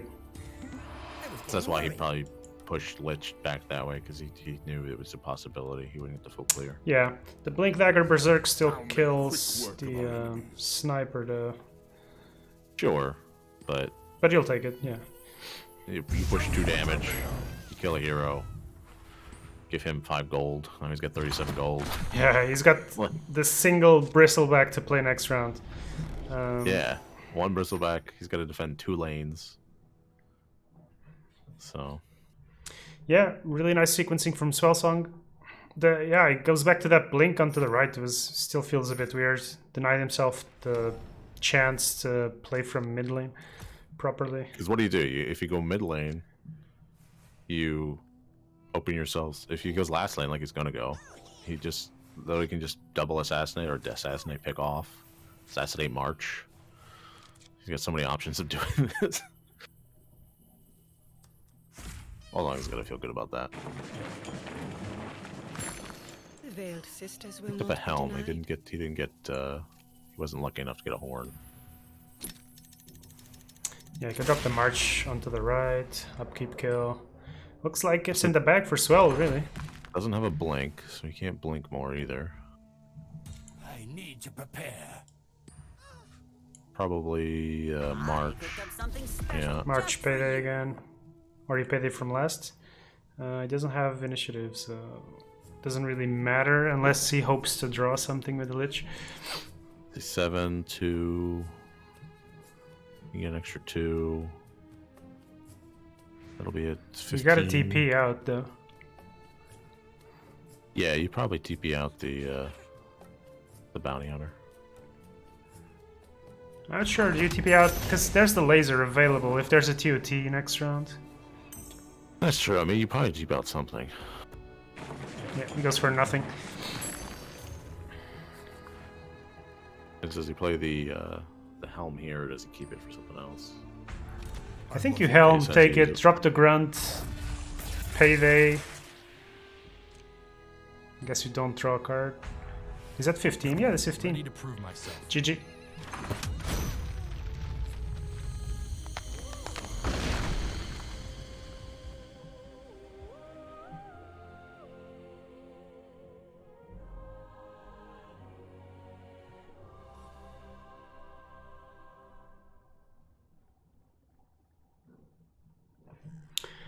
Alright, that was game 1, right? So let's try and follow game 2 as well.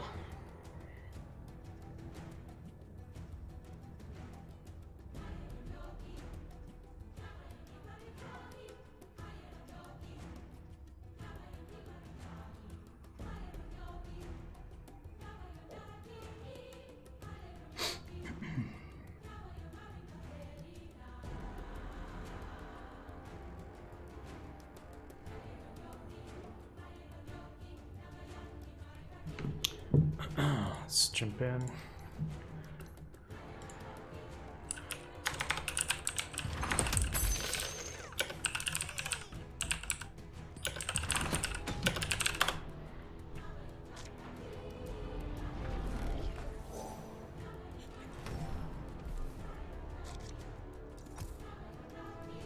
So who are you watching now? I'm watching the second game between Swell and DIQ. Sorry, just got a work email. I was trying to just really quickly, sneakily answer this. Yeah, I got a phone call. Let's quickly look. Yeah, Swell's got a payday. That seems to be the only gold generating card he's got. Bunch of creeps. See how this works out. I get curve in the first lane. It's really not looking good.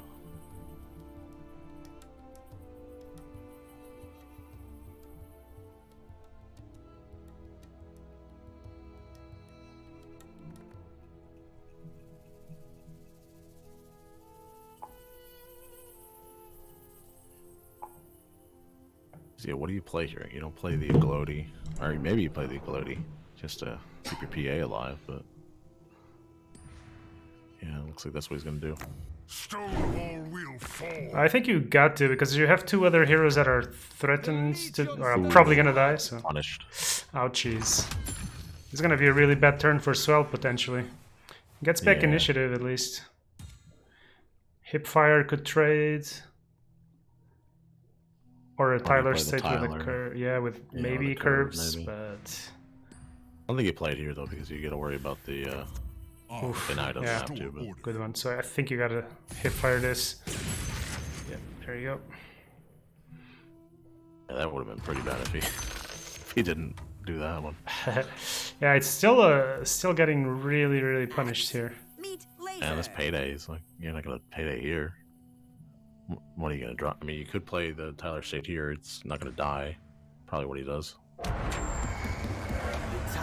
Next turn, he's gonna have to worry about this Red Mist Pillager. Yeah, this is still a really bad start for him.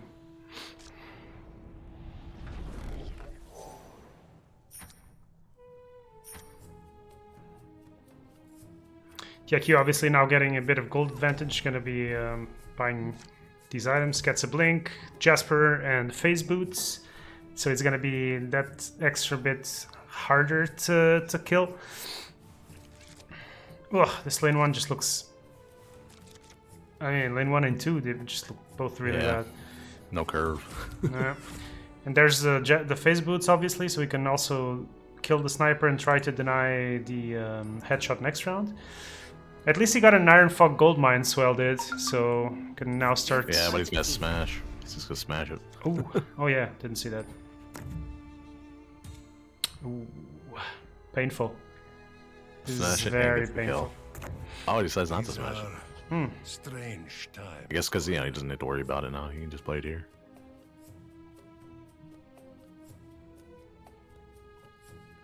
Eesh. I go where I mean, the only playable card he has is Payday. These are Oof, indeed. strange times, Commander. Probably what the Stonehill lead here. For sure. And these two enough magics, I'm already looking at them and thinking they're gonna be huge. I Yeah. will restore order.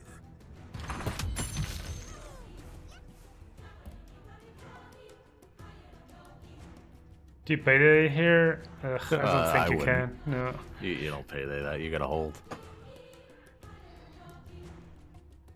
Oh, that feels bad.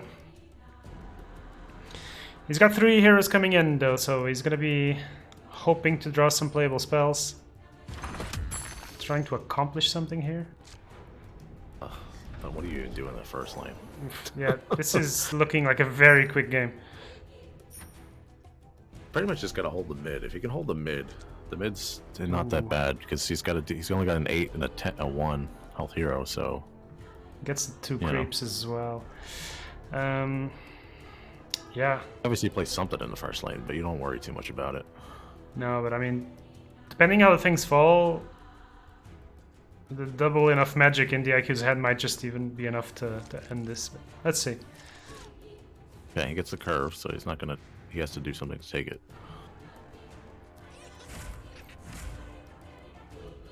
Coup and a gank. Okay, yeah. Those aren't bad. No, he's got options now. Can also generate some gold with those. Too bad he didn't draw. He didn't get the bounty job. Nada. He could have maybe just killed the bristleback. The small is surely going to be coming down. We'll put lethal on the tower and get rid of the thing, Okay, but kills the LC. that's gone. Alright, it's only a lot less After damage. each other. Still a lot though. I don't think the IQ cares too much. Well, he's not gonna. Can't play them all now unless he wants to get rid of the blink. He's not. He's not doing a bad job actually holding this lane. I just can't see it. This lane's dead. He's got the chain frost, so. Although he's got a full health tie hunter, so I don't I doubt can't that's see gonna be it. Yeah, I can't see it. He's got to hold. He's just got to hold this lane. Just hold this lane. Yeah. Do your best you can, but at the same time, again, not many options here. This is gonna be key, so it's all about this lane. If he can... he just can't do anything. The gank is the You only gank, thing. you could lose a hero, or you just, you know, you can kill the Beastmaster, I guess. But it's a lot. It's a lot to pay just to kill the Beastmaster. I think you do it though, because you prevent the beast from coming out. You get extra Yeah. kill for extra money for the payday. Question is, Yeah, will he play like the Magic Maul or the Jasper Daggers and then Berserkers? I think Push a bunch of he damage. might just do. That's an extra 8 plus 10. Yeah, he might just do. Ouchies.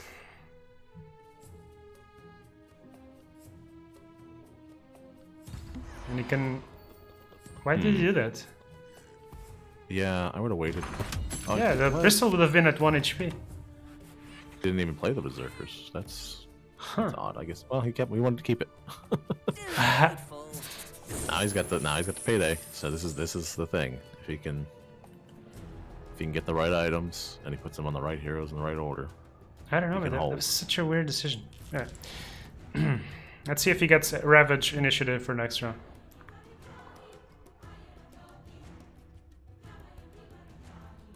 He's got initiative right now. It's just a question of whether it's playing. I mean, you can't play the Smash, and there's no reason to play the enough magics. So I mean, This is going to be beautiful. as well was considering whether to laser or not. I think you don't care.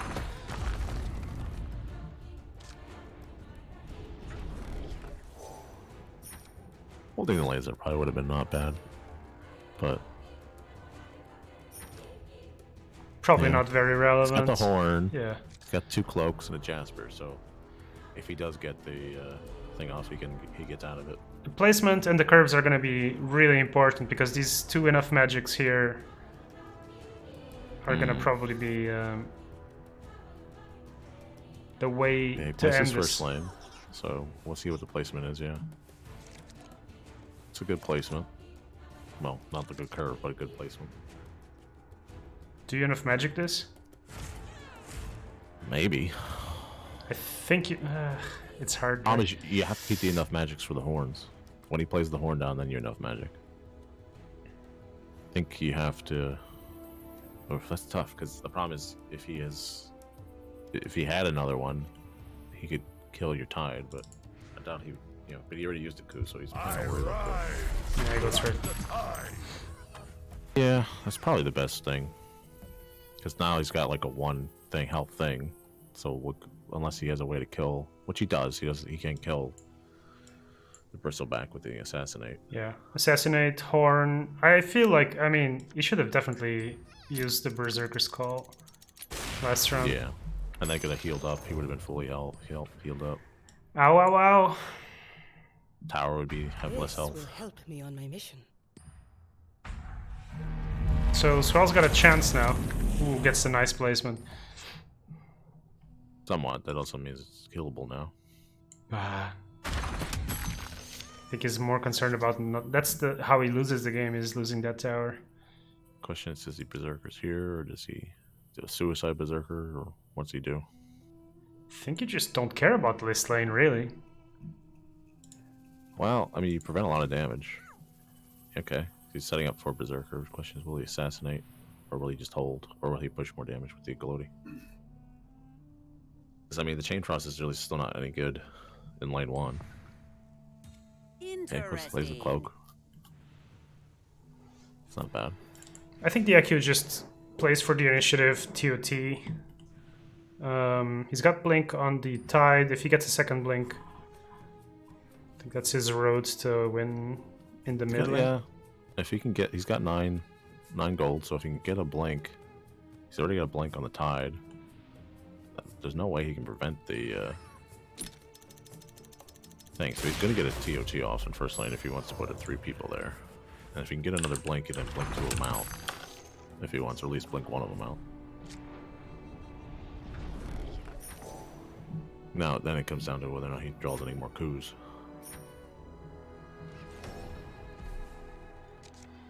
Right, let's see. Swell Song's got the right lane. Oh, come on, put them both in first. Wow, okay. So he's very confident that he can finish it off with the... I mean, he has the enough magic, so he's very confident he can enough magic into TOT. Presumably. I guess. It's gotta be it. I mean, yeah, it Denies is. the first lane mana. Gets the Yeah, straight that's what I was trying to arrows. think about. Because the problem is if you do it the other way, you get the great TOT, but you also open yourself up to potentially having things happen. It's got a great Ravage here as well. If he wants to Ravage into Spring the Trap. I guess he could Ravage, then Yeah. the Jasper's Fall, yeah. Then you decide whether you... It's got a Jasper's the Lich, otherwise the Berserker's Call is a kill.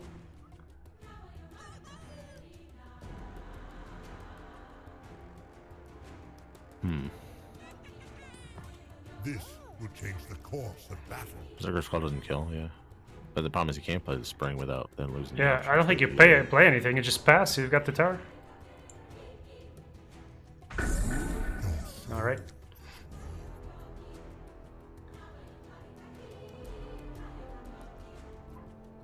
At the moment, he's got protection for the with the 1 armor on the LC. He won't die to Chain Frost, but Alright, let's see how this plays out. Yeah, Beastmaster dies for sure if he gets chain frosted. There's the gank. Well, yeah, can't survive the gank. the LC though could Berserkers, Suicide Berserkers, and kill both the Thunderhide and the PA. Yeah, he's got a chain frost. Didn't even get the right bounces. I could primal roar. Now, you Or- want to Berserk resist. Kill the PA so she can't then use the horn next turn, and kill the Thunderhide so it doesn't push the damage. You got Yeah. two heroes coming down next turn. Yeah, I like that. Now, unfortunately, this is going to be a double payday in last lane, so Swell's going to have a lot of gold. It's okay to be impressed. And that Lich is really healthy, so he doesn't really worry about anything there. Good. This is Didn't get the initiative. TOT off. Yeah, he's going to Didn't be get the able... TOT off. Yeah, so he's going to have initiative to get a TOT off in first lane, and then double blink this time around. Probably triple blink. Okay, doesn't take the kill. That's interesting. He's only playing 2 blinks, actually. Only 2 blinks. Well, that makes sense. Although to cut the other blink, you don't really need 3 most of the time. I think it's still I feel triple though- deploy into first, though. I have to feel though, if he had the TOT in the first lane, that would have been better. Do you like this? I think you triple deploy leaves someone in the first. You're gonna have to defend Yeah. that. Because that's the thing, you get the TOT, his Chain Frost don't do anything. His ganks pretty much do nothing. His pickoffs, his hipfires, you know, most of his stuff becomes useless, and he's already used all of his assassinates, hasn't he? Or at least 2 of them. Yeah, all of his assassinates are gone, so he's only got 2 coups. Right, there's a Vestures, there's a Helm. Oh, I thought he would be able to get a second horn. Doesn't look like. But I am starting to feel like this game is going Swell's way now. Let's see. It's tough to say.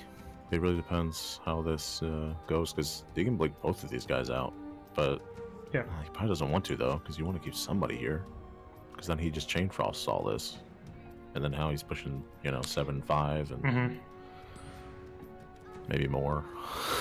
If the Vesture comes down in mid, even okay, I guess he can Primal Roar, but even if Axe and Tide hit the tower, that's 18 damage. It's not enough.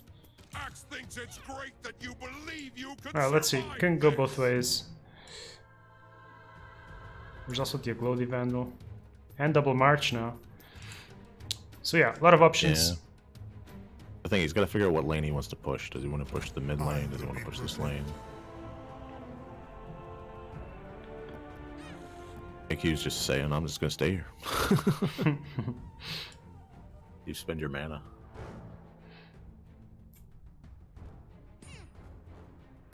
I mean, 25, it's quite easy to get to 25. He's ganking something. Okay. You got the Jaspers, is that enough to kill? No, he's got 7. He's got 5 health and 2 armor. How's he gonna kill it? That was weird. Was that a misplay? I think that might have been a misplay or something. The Marches won't kill it.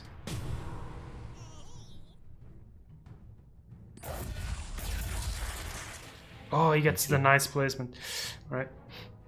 So I think this axe now kind of has to stay here. Yeah, the axe has to stay here. The sniper can kill the creep. There's still the option of dropping an Oglodi Vandal as well. Maybe he wanted the Lich to die? That can't be right. You want a hero to die, because you want a hero to come back the next turn, you know, for the next turn. I don't know, that just feels weird. I think the game's gonna end soon. I don't think you worry too much about the 2 next rounds. I like this. You put 9 damage onto the tower.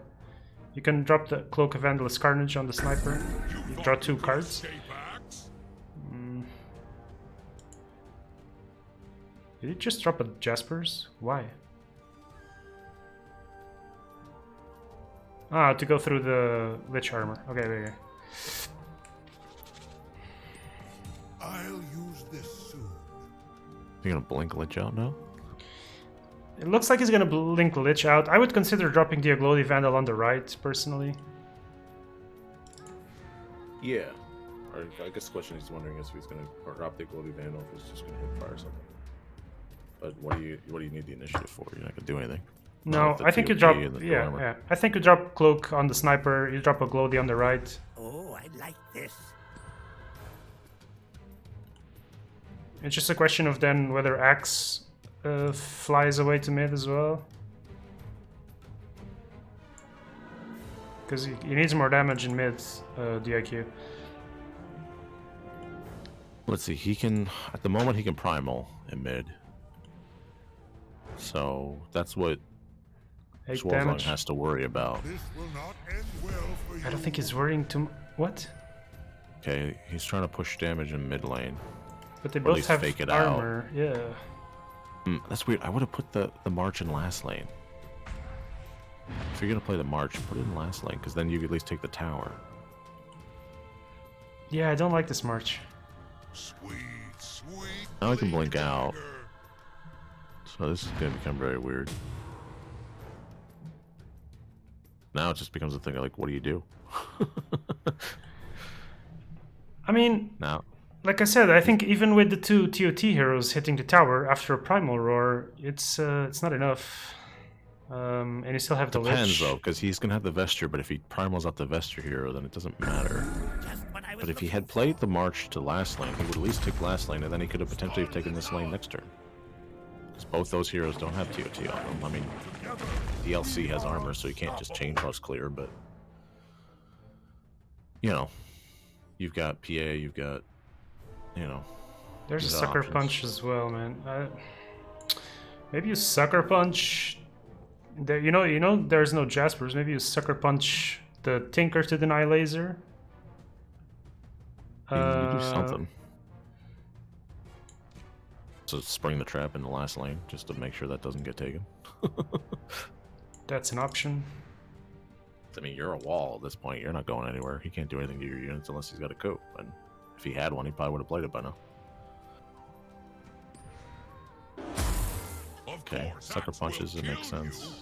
Just clear that unit out.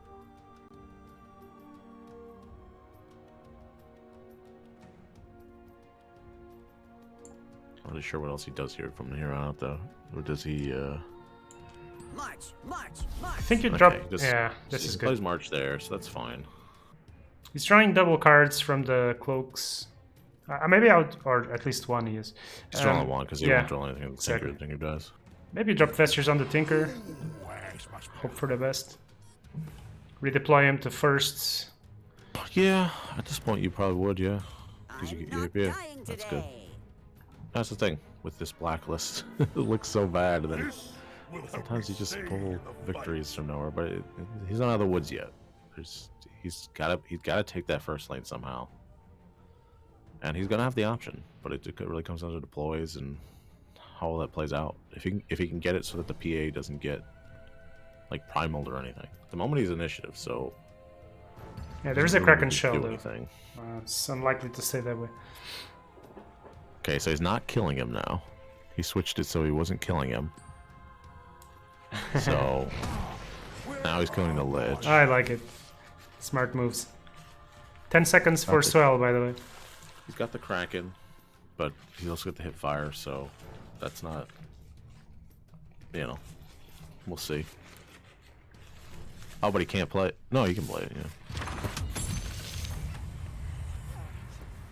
Now he's got the move on the middle lane.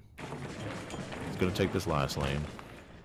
Just a question of whether we can, you can hold in the first lane or not. It's gonna be tough. I mean, I feel like I this can't- game should have ended for the IQ already. I think he misplayed a bit in Can't the mid. fully clear with the Chain Frost. He gets a potion, that's not bad. But it would have been nice maybe to get something else. But he's already went through all his item deck, so it's on Sweldzong's side, so it's just kind of whatever he got offered. So it's really just going to come down to where these deploys land with these primals. He's Let's got see. initiative too, though.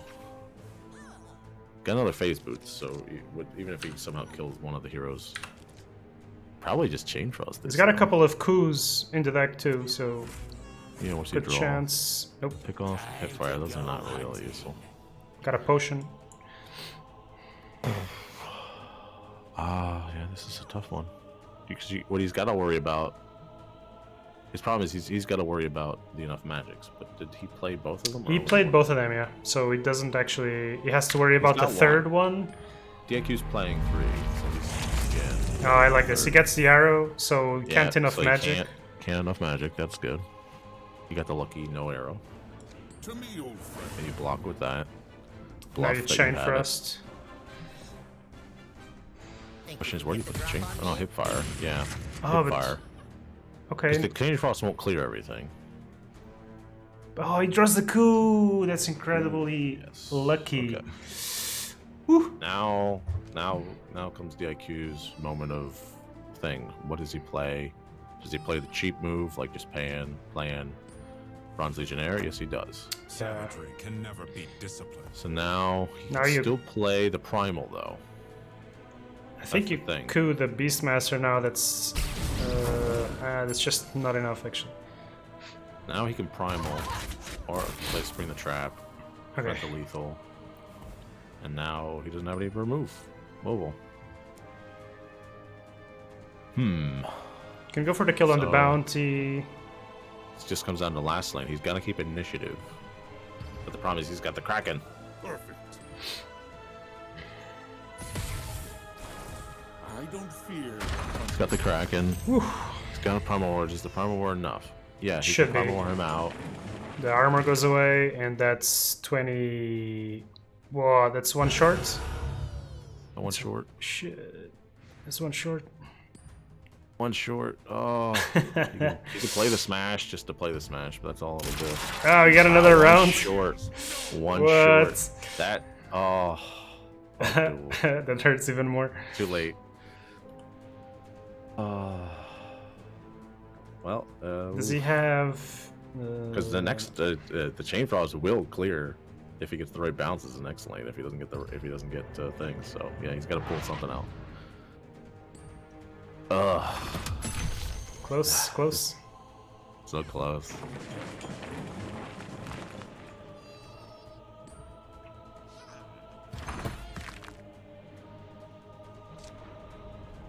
Doesn't have gonna- Ravage, so It's gonna deploy in first lane, so that'll prevent the Chain Frost clear.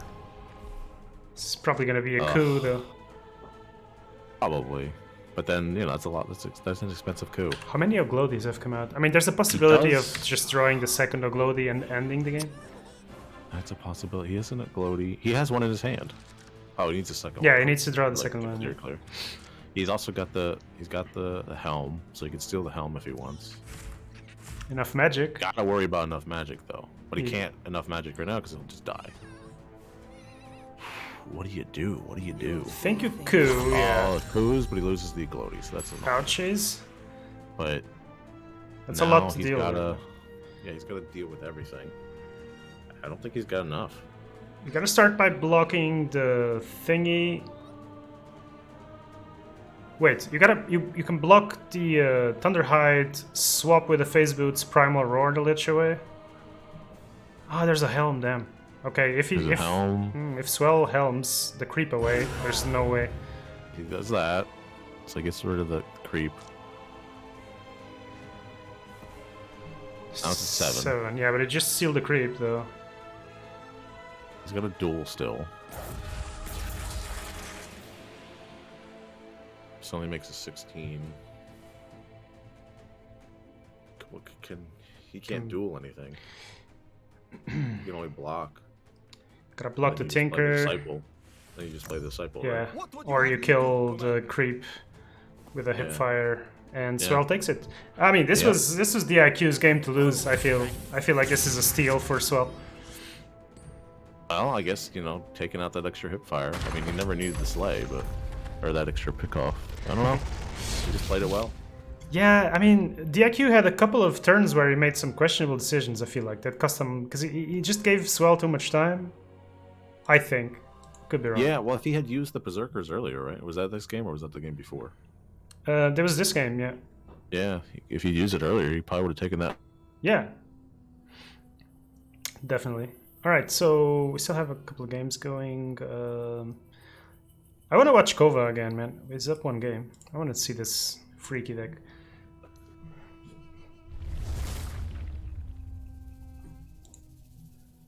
Okay, we're in the super crazy late game. What? What? What is Mr. Keys playing? Vestures. It's just mono blue, but he got secret shop items, I guess. Triple Oath.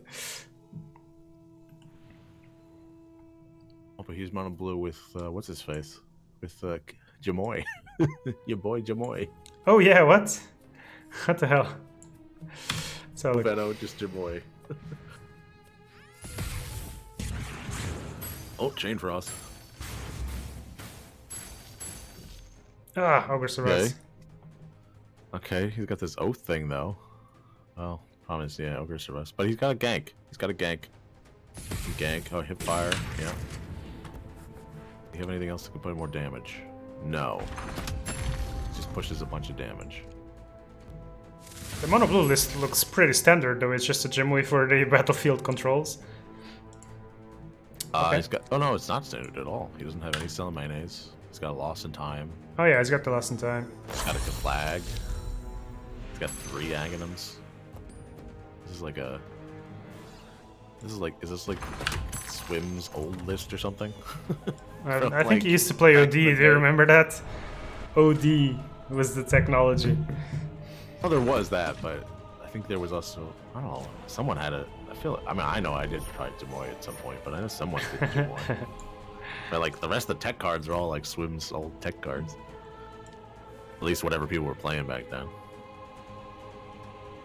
Okay, so he's got initiative. At least it's mono blue. So if he wants to, he can blow this up. He has the Annihilation. Well, these both have Vestures, but he's got 3 heroes coming back next turn. The Eclipses are huge as well. I mean, he's taken the left tower. Not sure that it makes a huge difference.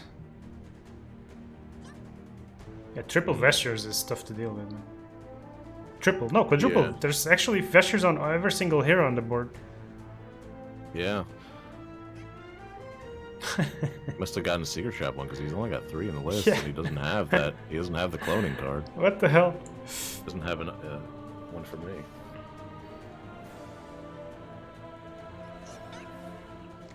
So, I mean, if you give Kova a single moment alone in the lane, he's gonna triple oath you. Yeah, but he's gonna triple oath the mid lane after he hits the tower. I doubt it. I mean, Hey, Annihilate here. I think triple oath plus slay. He's got mana for it. I would be doing the math right now. So oath is plus 4. That's 12. 24, 36. Probably want to like what, 38, assassinate, maybe gank or something. 44. I'd be looking to maybe do something last lane. No Yeah, target it's not escapes me. not quite enough. Well, gank assassinate is pretty expensive for not really much I of anything. have something special. Yeah, he's going Okay. for it. You. Going Let's for go. the oaths. A gift from the king. I'll kill you all. This is either gonna work out great for think him. you gotta drop or this class completely. ring. You gotta drop the class ring with something. This will come in handy. Okay. I guess he. We Yeah, I work guess he well decides together. not to. It's weird. I guess depends on how much. I mean, he's only got 5 cards in his deck. Mr. Cheese is drawing most of his deck, so it really doesn't make a difference. It's wise to Eclipse. fear the dark. I am without. Okay, but think he's- Kova he's got a doesn't bunch of mind draw that. cards. Yeah. Yeah. You can Oh, redeploy yeah, the Oh, Bolt. Bolt for the win. oh, that's GG. All right, Oh my goodness. Mr. Keys. Kova just throw that somehow? My goodness.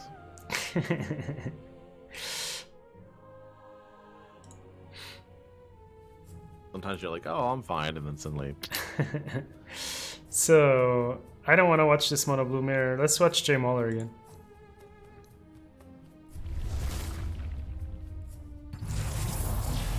oh, not looking good. This is he getting anciented here? Yeah, he's getting anciented here. He's Ooh. about to lose. He's got the Thunder High Chad. Not good enough. No mana. Oh, he's gonna steal something. That's still not enough. Yeah, he's just got bowled over. This is what happens with mono green. Wow. Sometimes you get mono blue, you crush one guy, and then the next game you just the guy literally just goes wide and just takes you down to 80. There's literally nothing you can do, even if you got the tech. All right, so oh, Vin Kelsier is playing the blue-green. Let's watch that. The Rick splash. Wow, this guy's barely done anything. No one's taking any towers, it looks like. Just the no one does anything for whatever. Oh my goodness, look at first lane. Like super wide. Does he have, can Imba take initiative back though? Another Thunderhide shot? Oh, there he goes. He gets the arcane now. He's got to deal with that Thunderhide Chad and all those dimensional portals in first lane. All the towers are up. Oh man, this is gonna take a while. You're probably dimensional and then probably what, an arcane here and then annihilate next lane. Oh, Eclipse. Actually, Eclipse. Oh, he has triple ignite. Yeah, that's gonna be an Eclipse sweep, isn't it? Or maybe not. Well, that's the thing, because yeah, the Kana will be killed, so he's got to play another hero there if he wants to actually be able to play cards. Otherwise, he can just block it with something. Yeah, if Imba gets the tower down to 20, gets the tower down to 20, he can bolt first lane and then win. That's a path to victory. Yeah, because most of these creeps will get killed. Not all of them, but most of them. Kana will get killed. He's got to at any cost though. Like he can at any cost into Eclipse. Surely that's enough to kill the Chad. 7 charges on the Chad, so it's 21 damage. All right, let's see what happens. Get 20. You could definitely go. You definitely need cost into it if you wanted to. Drop Incarnation. You might just want to just do like a Prey on the Weak though. You could drop Incarnation at any cost. You could have 8. Eclipse, 8 Bolt. Prey on the Weaks. Oh, he's going for the. Yeah, he's going for the multicast. Yeah, he's got this. This is his game. I think he's got this. Yeah, because he's gonna kill everything, or mostly kill everything. Yeah, he doesn't even need the thing. Okay, his ogre doesn't work, but oh yeah, it does. Right. Now it does. Just when it doesn't matter. They didn't need it to matter, and he just prays on the weak here, or maybe a cunning plan first. Just pray on the weak. You generate 8 of them, block the whole tower up, push a ton of damage. Oh yeah, that makes it even easier. Maybe ogre copy it, you know. Okay, he's bolting. Yeah, well, you still play on the weak if you want. Or maybe just double bolts. You could just double bolt. He's got a block though. He can't. Yeah. Yeah. He didn't have to block because the other towers haven't been taken. But Oh yeah, true. True. even with that, he still doesn't take it. I mean, he could. No, he can't even flip himself over anywhere. That's funny. He's got a double bolt here. But that's fine. He's got last lane without it doing anything. He's got this. Sick. Mono blue defeats the blue green. Boom. Again. Thunder Chad does not prevent. There's a concession and right on time for round number 3. Let's go, boys.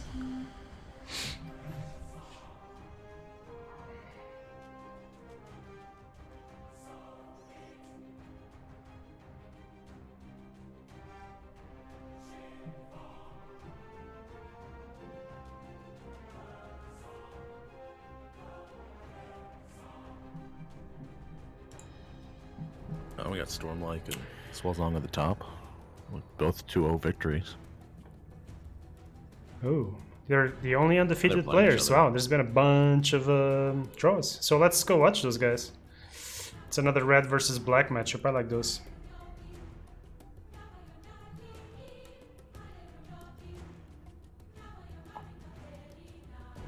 Yeah, and red again.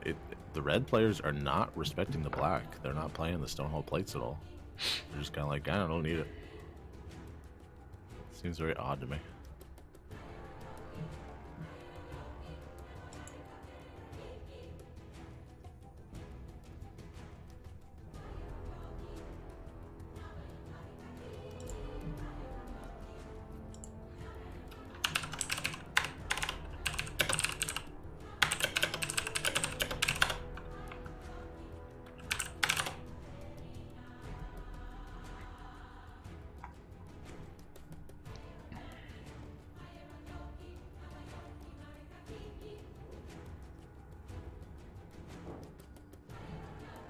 They started the game.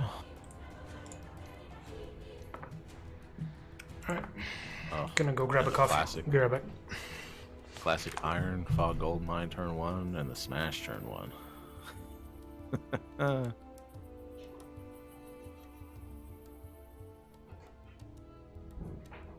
Looks like we got 1 kill in mid lane, so they trade. But otherwise, not a bad deploy for black.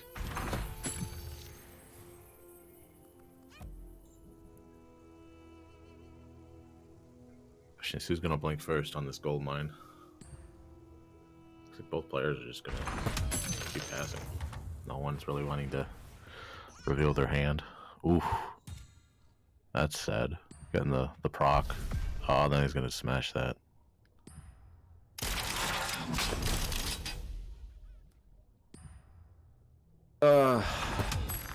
Swazong is like, I gotta play another mono red. We can get through this though, it'll be pretty good. Pretty off. We get through 2 mono reds. Oh, he gets a nice block on the bristle. Gets to put the Tinker mid. And he gets a 50-50 with the Beastmaster if he decides to go there. So yeah, it's actually not that bad. Obviously, it's really annoying losing your gold mine early on.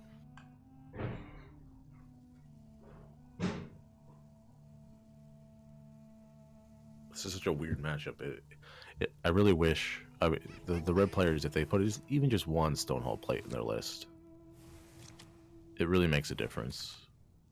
Having that on the one, because your axe has 2 armor, your LC has 1. If your bristle gets a kill, he gets 2. But a lot of times he doesn't get the kill. And and the Tide's got 1, but your axe is pretty easy to kill with assassinates. Beastmaster, he doesn't have much damage. None of the players really have good plays here. Got a track, but he can't really play on anything. It's kind of like seeing what Swazong has the better early hand. He's got the grunt and the gloaty, but he doesn't want to play those early necessarily. So he's going to test to see here if Stormlight has any sort of thing to kind of counter that. The moment he doesn't, so now he knows, okay, he doesn't have really any creeps, or at least none that he wants to play into it. No duel.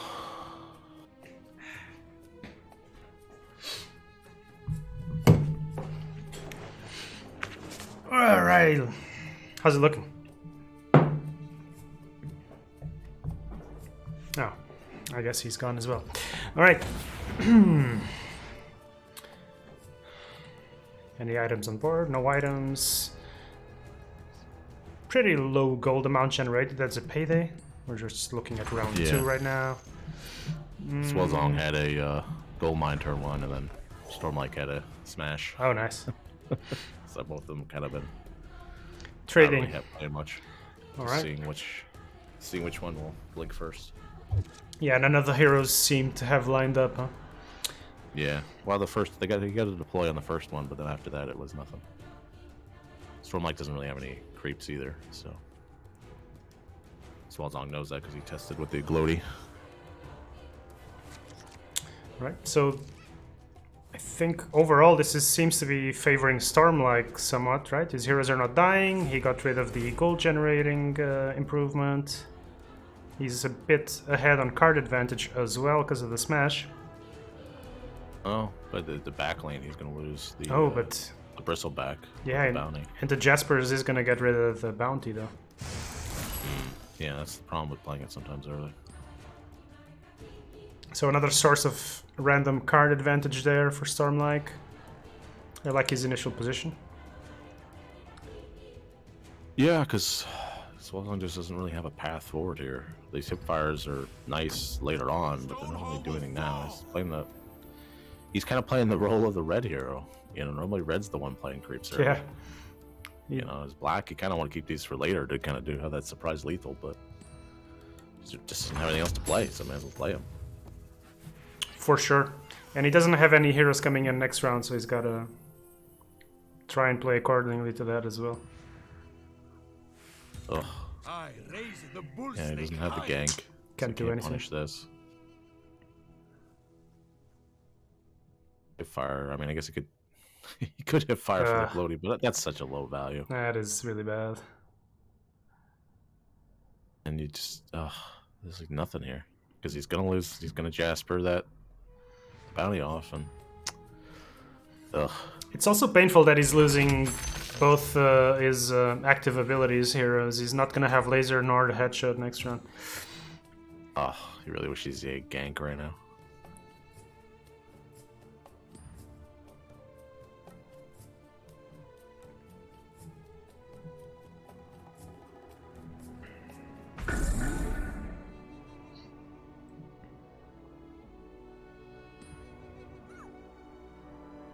I feel like this is one of those games, at least in the beginning, where you're just Think you Kraken Shell? Do you Kraken Shell? I think you Kraken Shell. That's so tough. Because if you Kraken Shell, you get the 2 armor as well. But then now he can hip fire you, so that's. Yeah, I mean, but you can't know. I mean, he's got 5 mana left open, so. I mean, he's gonna have 1 armor on him, so that's nice, but. Right, still a I trade. think it was worth it. He might need that later on. We'll see. Ugh, can't buy the helm. Not that he probably would want to anyway, because he's still holding the payday, but... Yeah, you hold... Oh, don't buy the salve. That's the one thing. I wouldn't buy the salve. Because what are you going to do? You're going to play that salve on your bounty at the last lane? Yeah, the salve would have been good last round, but I don't think it's good now. If anything, you want the bounty to die. Or maybe he doesn't die, and then you just, you know, play a hip fire to get initiative for next turn.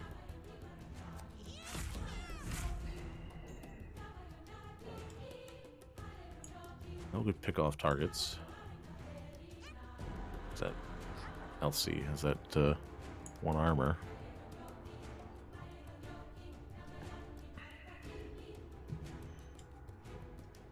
It's tough because you want to kill something, so you can just get more of this payday stuff. But if you just pass, he'll just put phase boots or a healing salve on, and I unfortunately have to think you gotta pass, see what happens. Wow. plays the pick off. That's fine, I guess. But that means you can't use it for hip fire last lane. I don't really like it. Anything you'd probably want to keep the pick off, or maybe to pick something off. Yeah, I don't know. That's. I would have held off in the hopes that either he doesn't do anything or he spends mana and then you can maybe coup the axe. But you're gonna play payday last lane. But that's also where not buying the salve would have been fine, because you didn't have to worry about anything there. Chances of him actually being able to do anything were pretty slim. Uh-oh, here comes the Berserker's Call. I mean, if he Berserker's calls, I mean, I'm fine with that as Swellzone. Yeah, I mean, me Makes too. the 5 gold, and you don't push any damage, so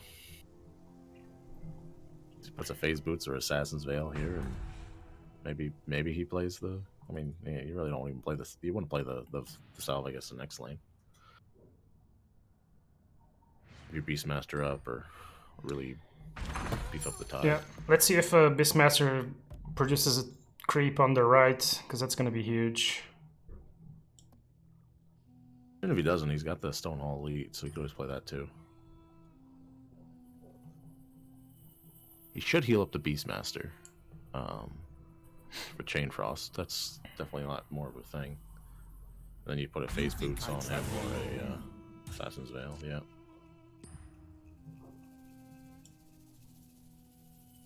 And he could drop the elite, goes up to 17.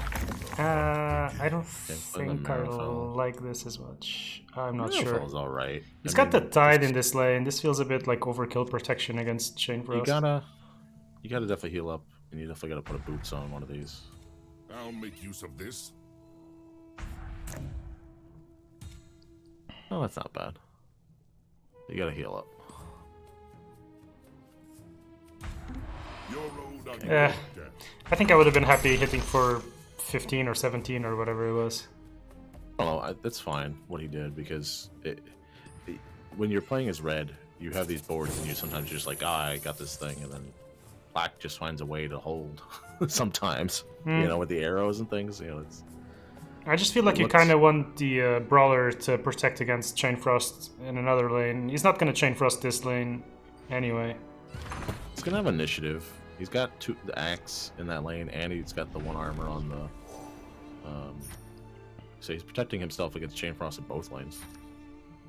Because he can decide to put Bristleback in first lane, which is what he looks like he's going to do. This is kind of the thing that always happens, is the red, to protect themselves against Chain Frost and protect themselves against coups and assassinates, they have to like double deploy in one lane. So that this black just gets this free lane, you know. That's why he really shouldn't have bought the healing salves, because he didn't need it, you know. Even though it's a 1 health dude, it's entirely possible that Stormlight will never go to the last lane unless he gets a blink.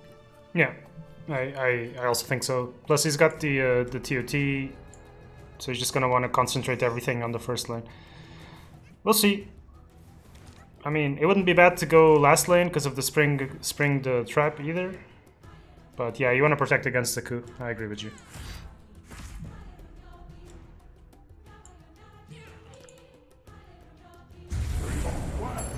That hurts. That works for me. He's not pushing a lot of damage though, and if he blinks out, so he doesn't blink out, so so he's getting a free last lane. This lane's gonna just be.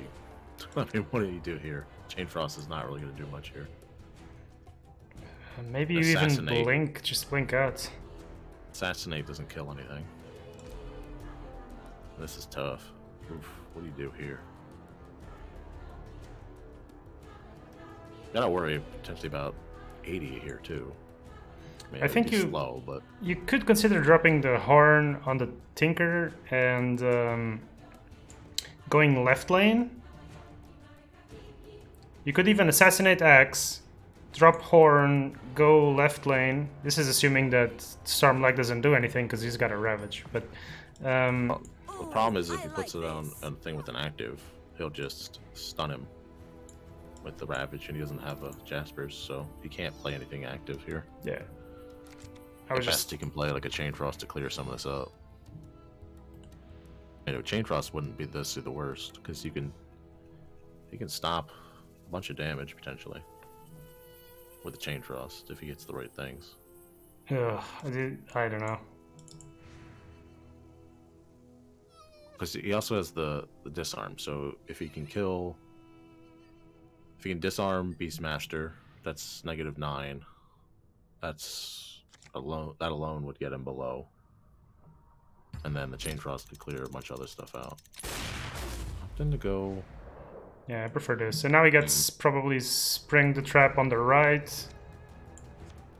Then Swell has to decide if he horns or Chain Frosts or whatever. Yeah. I mean, you'll Chain Frost that. You put the laser.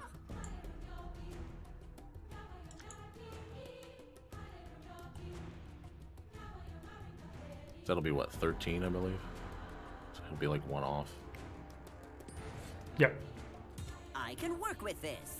Unless he Well, believes. if he- but yeah. sometimes saving just 1 lane for 1 turn is all you need to do. Yeah, see, because he gets stunned now. He can't play the laser. Strange sequencing, because you know he has a Ravage. Maybe he really wanted the laser in the left lane, maybe, but that's a bit weird. I would have lasered the forgot. beast. I think he might have just forgot. That's possible. Okay, so now I can play the horn. Then you Chain Frost this. The heal is the question mark here. Just heal. I don't think so. Yeah, probably not. 'Cause no one's ever gonna come here. There's no reason to. Oh, he's got some 80 pressure. Does he have? He does have the disciples. He hasn't drawn any yet, obviously, but if this lane is not ignored and he gets those disciples, he could theoretically push for 80 there. Well, the axe is gonna die, so the question then is how does the flop or how do the creeps fall? Because it doesn't have mana two for creeps. fire. It can't hip fire and coup, so. Well, what he could do is he can chain frost. Yeah, obviously, of course, yeah. That's the problem he's got is that he opens himself to chain frost. This is kind of what Black wants to do. If he gets really lucky, he could kill everything. Yeah, he's got to start it on LC, right? Mm-hmm. You just gotta get the bounces. If it bounces to the right... Okay, that's one. Ah, he gets it! Boom. I doesn't get a full clear though, but he gets it. He gets what he needs. I mean, he couldn't get any better. Guess you probably draw. I mean, the 2 damage isn't really going to be that much. Oh, I really dislike that he dropped the cloak. Well, with the cloak, he's protecting himself against Bristleback on the next deploy. He's going to have a 10. He's going to come out with the 10 damage, so he'll be at 11, so he won't be able to kill him. But he lost initiative, like... None of you are walking away. Okay, I guess it won't matter. There's no one I won't face. Yeah, I mean, because he's going to give up initiative. The question he has to ask is more a question of whether he wants to play anything. Or, like, set anything up for, like, next turn or whatever. Like, this lane is getting a little scary. It's not totally there yet, but certainly not something you want to just ignore. Because it is before the last lane. The last lane, he can push this damage more with the disciple next turn. Yeah. So he'll probably be able to coup, but he's got a blink, so Stormlight's gonna probably move one of these heroes out of this lane. She should probably do, but Will be if denied. he blinks him to last lane, then he'll just coup him. I think you just Yeah, deny him just before he go- blinks, yeah. yeah. Don't give Yeah. him the choice. Outwitted and Now you blink out. Okay, so that things worked out decently for Swell, actually. Go to the left. We cannot fail. 25 damage on the right, so next round that's gonna be going up to 40 plus... That's an extra 10 plus 4, so about 55 damage you can do next round. So it's a 2-hit on the Ancient. Assuming he doesn't draw another Disciple or something like that. Probably what, March in the first lane? Just get some extra damage there. Yeah, I like that. Or, You don't I have mean, initiative, so you don't have to worry about that. or do you not worry about losing mid? And you could also put it in mid, just to kind of slow that down. That's probably actually the best move. I don't You know. could slow that. There's one hero coming in, and he has 2 heroes. If he just full deploys into left, actually, I think he's Okay. Decides to go with the hipfire. Just wants the initiative. There's a Probably Bristle. not bad. It just depends on what he draws. I mean, he's got the laser, so that's the good thing. He still has the laser because he didn't use it earlier. So he can stop the bristle. Unless he draws. Oh, he can actually yeah. assassinate laser, yeah. That's a play. And headshot. Okay, looks like Swell might take this.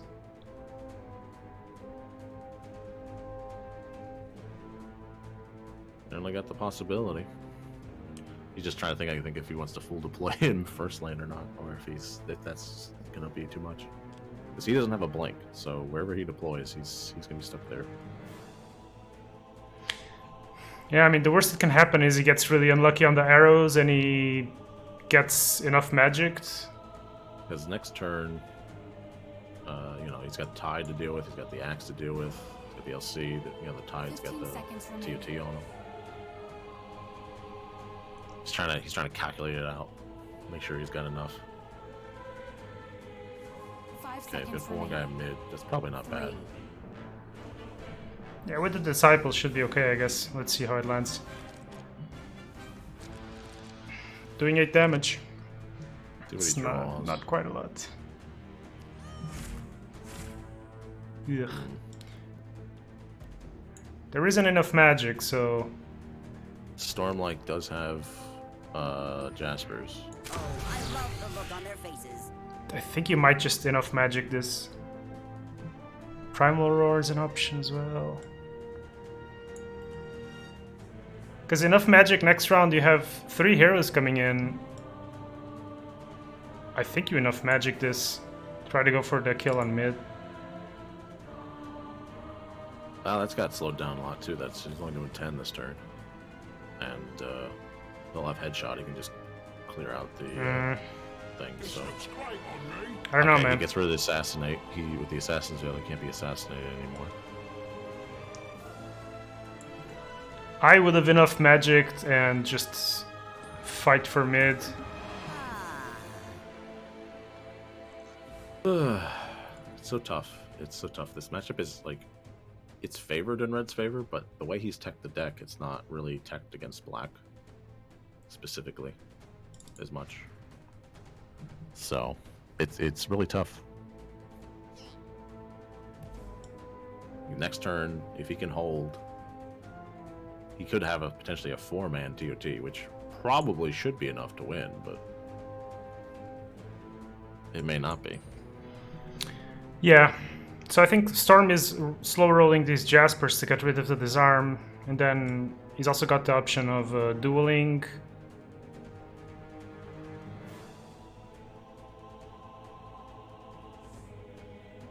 Yeah, both players kind of slow rolling. Swell is running down on time, so he's got to pay attention to that. Gank is a nice one. Gank's nice. Still only does 10 though. 10. If he puts the Jaspers on, it'll be 12. Not enough to kill. I know how to use this.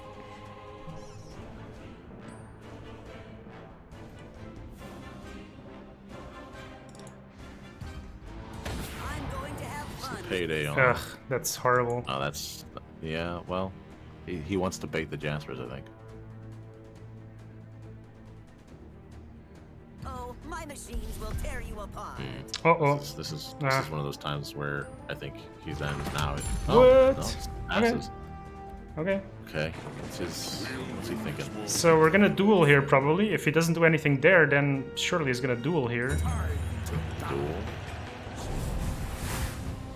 Flop. He can change. He can move out with the other guy. He's got the Merc Exile, so he can pump that if he wants to. The jungle protects its own. He can put a lot of damage here. Yeah, he just needs to go up to 25 anyway. Don't think he can take it, so.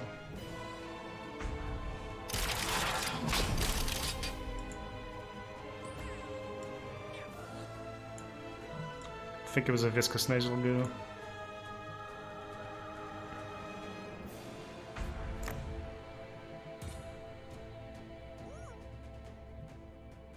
Probably go for the Kraken shell.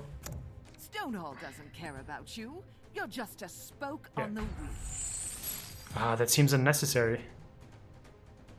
Yeah, sometimes it is. Wield this well. Plays the Jaspers here, so he just wants to put as much damage as possible. The forest has made me resilient. I guess it's basically he just expects to build a wall. Now here's the thing. This is gonna be 2 turns here, but Can he will assassinate. put a ton of damage. Doesn't have initiative anyway, so yeah, you just gotta go for it. Drop the Disciple. No, I think you assassinate. No, it goes Disciple. Okay. Yeah, that's the thing is you need the damage to put it to lethal, but But then do you you gotta gank defend something? 2 lanes. You gotta gank something from mid. Oh, he's going Yeah. for left. Okay, so he's kind of all in. Oh, and- because he's disarmed. He's disarmed, so he doesn't die. Ah, true. Nice. That was nice. Okay, so now he's only gonna be a 3-man, not a 4-man. So if he wants a TOT, he can do that, but then he leaves himself open with only 2 mana, and he doesn't have a duel at the moment. So he probably won't TOT. Oh, the That's double thing. creep. Okay, the double creep. I think he might just push. He's trying to think if he wants to push more into the second lane. Wow, I really dislike this deployment. Okay, he's gonna just enough magic. Oh yeah, because he's got the. Of course, yeah. Yeah, he just enough magic, so then takes the mid. Yeah.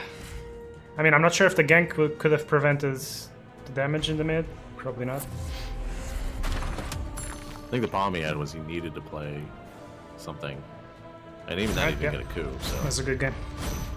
good game.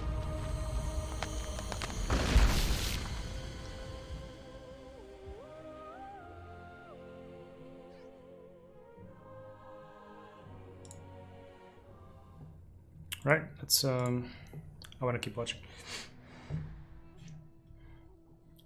I like watching this matchup. It's probably like the most balanced matchup. I feel like, where it's still favored in red's favor, but black still wins plenty of times. The Bristol's getting lucky here. Ooh.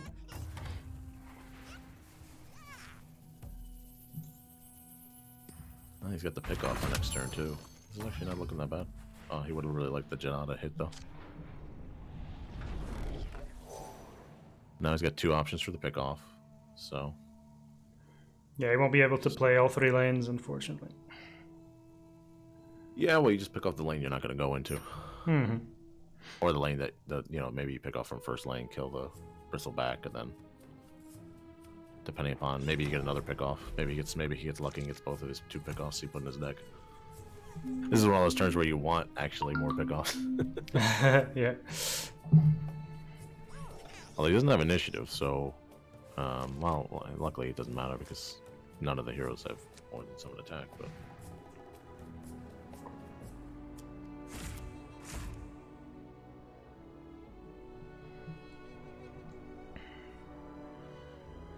So he draws another Tyler State and a Grunt, I think. Not Probably much in pick the way off. of gold generation. probably pick off bristle back. You don't have to worry about last lane because it's just being blocked up by the creeps.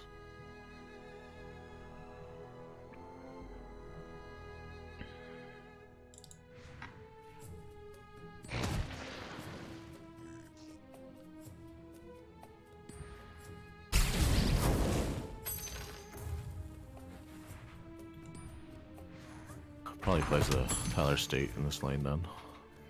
I was thinking of Glody, but Tyler State should be fine too. It's also a possibility.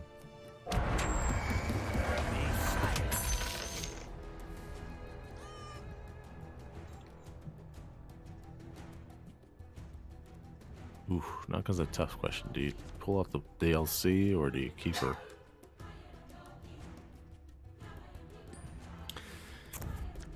I think you keep her. I like playing the Exiles. I think you keep her. Oh, okay. Yeah, that was a lot of gold actually. Yeah. She's gonna be really weak though. Anything will kill her. And don't you have to worry about not in this turn, but next turn you gotta worry about the turn afterwards. You gotta worry about the abilities and whatnot. Wow, this I don't like. I think He doesn't you'll. have to really worry about the pick-offs too much. He's only got one more in the deck. I think I like letting LC going down to 1, and then next round you consider if you need to TP. But you've had the Bristle already died, so you've got a redeploy. Anyway, Lich is gonna die to that creep.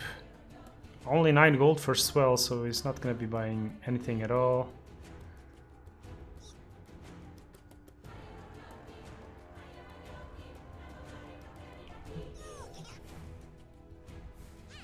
PA going on to the left. Gonna try and contest that lane. Looks like it's the hot spot right now.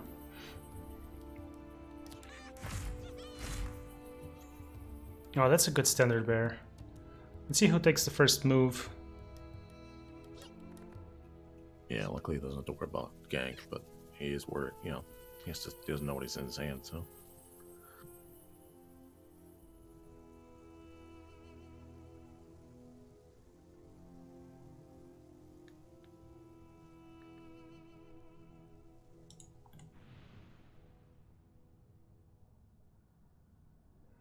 Yeah, so the bounty went in front of the LC, actually. If nothing changes there, we'll end up trading. But yeah, the Kraken Shell just doesn't feel like it was necessary. It'll actually feel fine later on, because let's say they die this turn, then LC comes back on turn 7. She'll have 2 armor. Pretty much be fine against us. That. Oh, wow. Didn't expect Let's enough see, manage. It's something to think about, but it's just the fact he doesn't really have a good play. Oddly enough, against Swellzong's got that hand where he's actually got the better. He's got more creeps. You can drop the second Tyler estate if he really wants to try and deny this lane. Oh, my machines will tear you apart. Goes for the upkeep kill there. Oh, it's the upkeep kill. That's good. Question is, will he payday at the end or not? I will fight by your side. I don't think I would.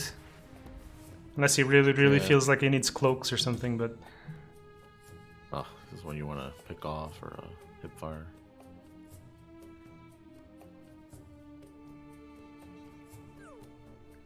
Or even the slay to just punish this Merc exile. I would consider dropping the Vandal.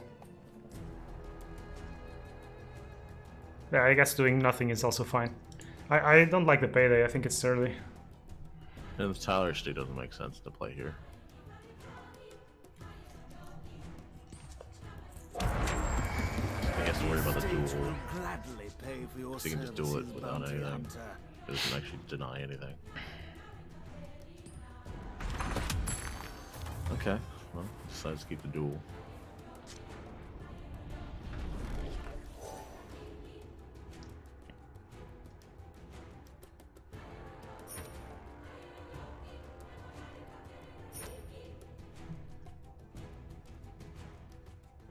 Right, Next round's nothing gonna too be- exciting here. Yeah, Stormlight gets the Veil, the Phase Boots. It's considering the Blink Dagger and the Salve. Goes for the ring. Yeah, good thing Swellzong didn't buy anything.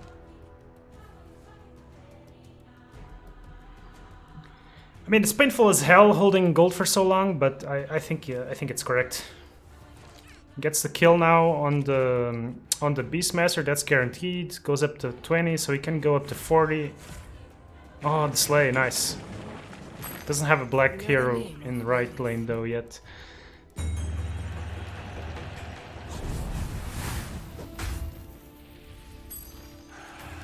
This is where not having that extra pick off would be really nice. But, well, doesn't matter anyway. The Legion has arrived. Right, gets a nice regen going with the ring. This axe is going to be super hard to kill. Bronze Lego is immune to the March of the Machines. And we progress on to lane 2. Let's go. This is Swell's lane for the most part. Let's see.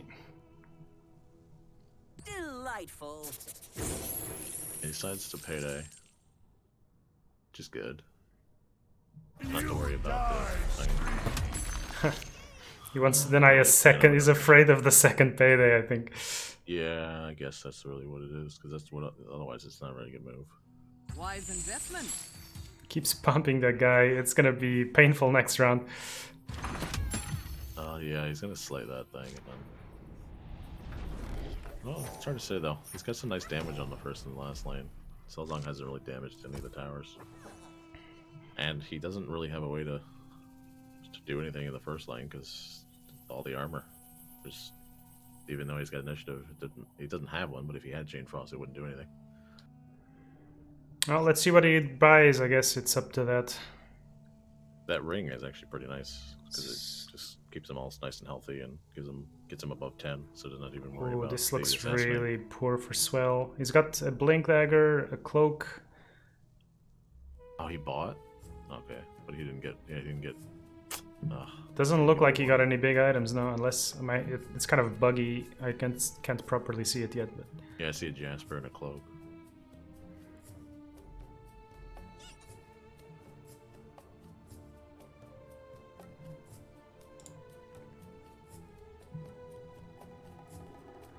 Yeah, if he can get a Berserkers or a duel, he could be pretty good here.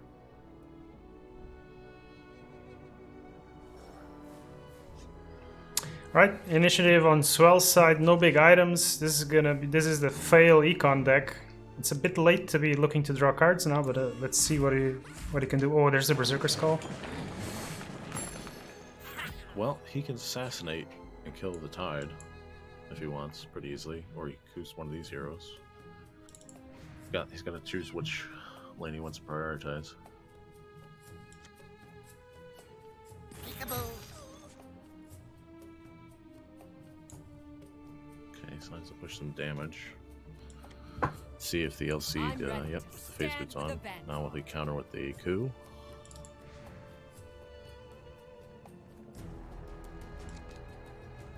No one is beyond my reach. Yeah, he does go for the tide. He's committing a lot to this, to take this mid lane, to guarantee the mid lane, which is still pretty healthy. Wonder if we're gonna see this brawler come down now. Could spring to mid. You can also just phase boots to the Axe's position and then, yeah, Berserkers, yeah. It's also a good move. He'll still push 6. Yeah, mid lane is only taking 4 damage, so I guess it's not the end of the world. And of course he doesn't know there's a slave for the right lane, but... So coup last lane. Which will kill the bristle. This Okay, warms so my heart. endless Kogon, but just protects him. Yeah, I think now you spring mid, honestly. I wouldn't have a problem with springing mid. I mean, in this case it doesn't come into play, but if he did have a Chain Frost, he could just Chain Frost that. Yeah, but still, you're trading the spring for Chain Frost. I don't think that's so bad. Especially with no heroes dying. He's taking the best of this lane anyway, you know? Like, his 2 heroes are alive, he's hitting the tower, he's killing the sniper, and he's stalling mid pretty hard. So I think red is in a very comfortable position. Laser is charged. He needs initiative, so he has to, whatever he does, he has to end the turn with initiative, so he can only play a 3-mana card. So maybe play the Iron Fog or... yeah, or the Grunt, yeah. Not afraid.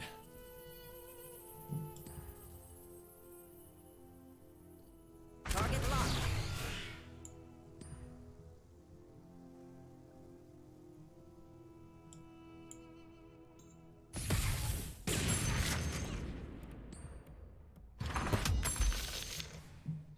Alright, cleans that up a little bit.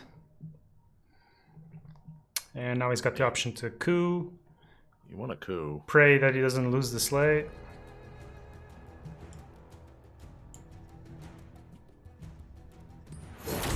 He starts. Slay, but he now, starts now he gets Berserker's Call.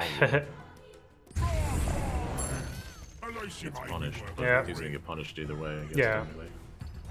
I'm rather like this. I mean, there's not the only like big punishing this card would have been the sleigh, the blink maybe, but I think I would have gone for the coup there. But I understand he's afraid of TOT. This is obviously now TOT time. We know there's no TOT in hand for now. And yeah, Stormlight is still in a very dominant position. Yeah, because he's gonna take these last 2 lanes. But now Swaldong has to defend 3, so he's gonna decide if he wants to put PA there or if he wants to just let it go.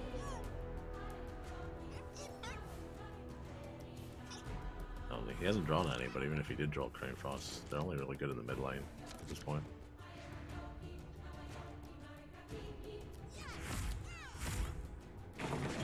Right, no TOT.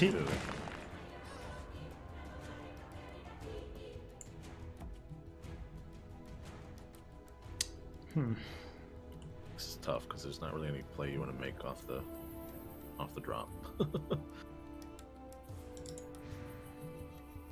I think you wait to see if a TOT comes out. Okay, nope. Because the other possibility was dropping the 2 Iron Fog Gold Mines. But I guess it's Yeah. greedy. Well, the problem he's got to deal with is he still has other things to deal with.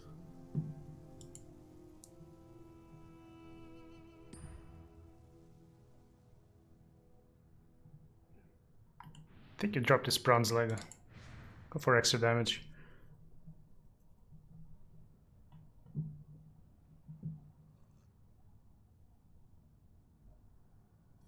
Probably, yeah.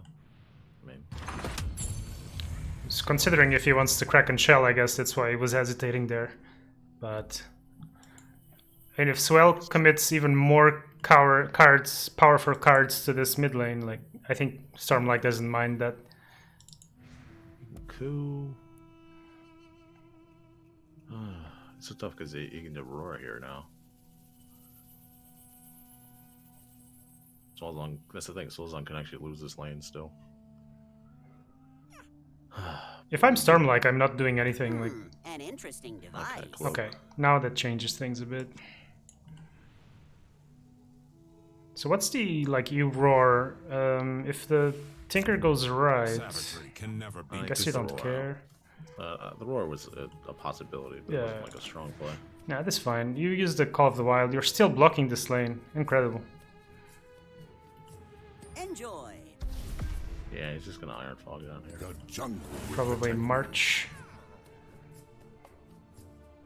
Well, where would he march? He could march into this lane, but usually you want to do that into the lane, not just starting with it. March next lane doesn't really help because you really just want to coup that. Enjoy. Yeah, there's no good place for March really. He could nasal go.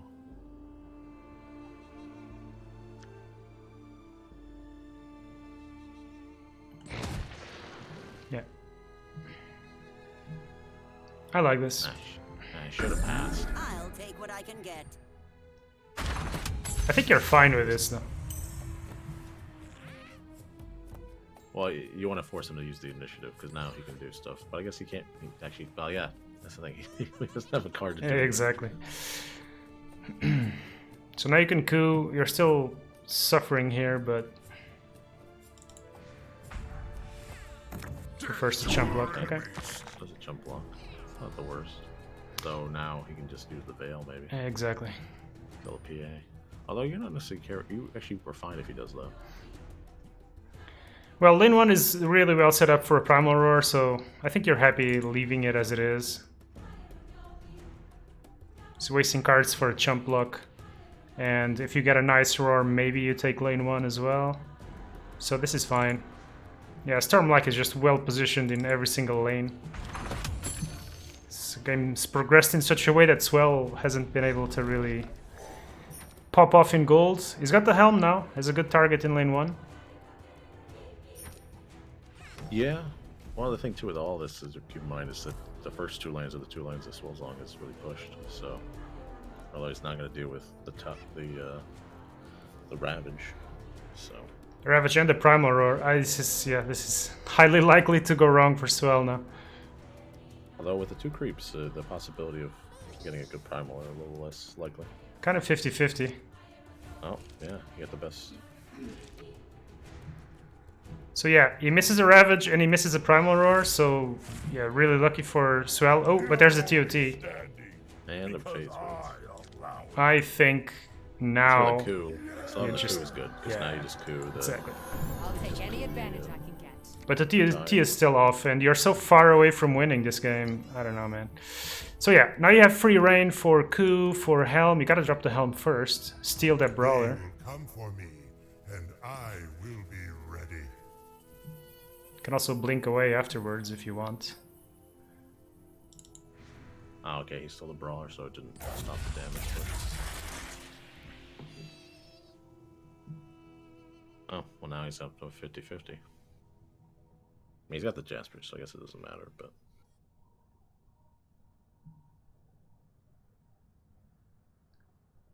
I think Stormlight doesn't do anything. Gotta force Swell to coup and maybe blink away. Guess you coup the Tide and you hope this Brawler helps you take this tower down. If you got a trade here, it's not so bad. Oh, what? No, he can't coup. What is this line of thought? What? Because he just puts the phase boots on now, and then... He's just gonna stun you up. I'm really confused by this line of play.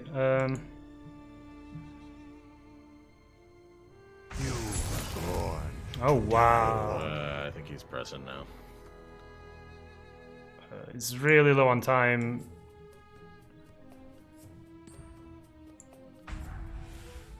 Stonewall will fall. Surprised he chose to do this. You can still blink away with the Lich. That'll mean the tower will die though. I think it's fine if the Lich dies.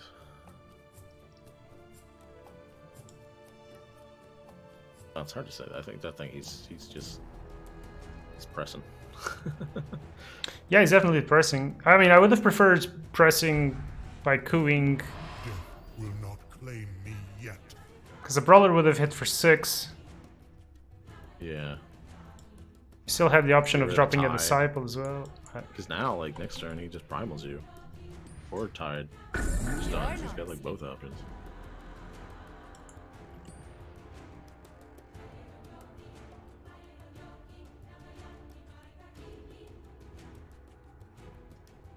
Yeah, this is when being low on time really screws you up. He's got to be really snappy on the plays now.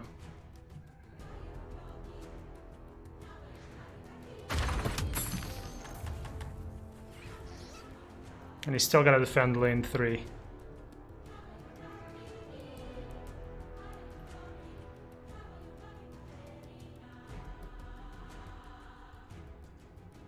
It's like, what do you do here?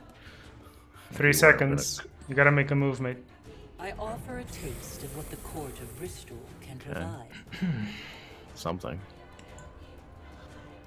The Stone Hall Elite will kill the Tinker, though.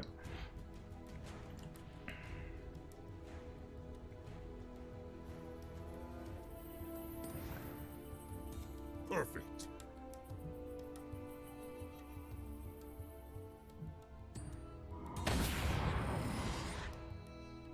He's down to 0. 5 seconds to make wow. every single card.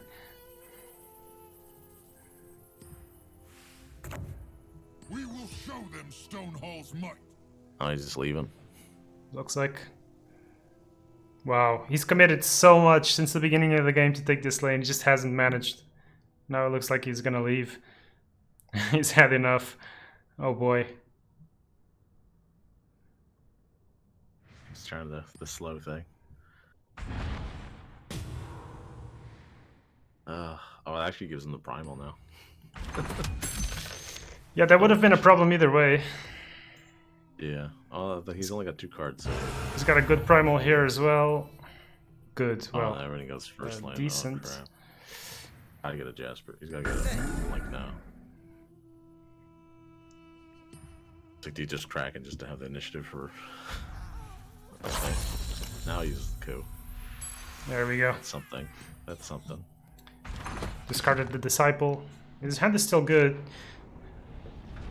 But he's got to fight through Ravage. And he's still got creeps hitting his tower there. Oh, Clazzering. Nice. He doesn't get a blink.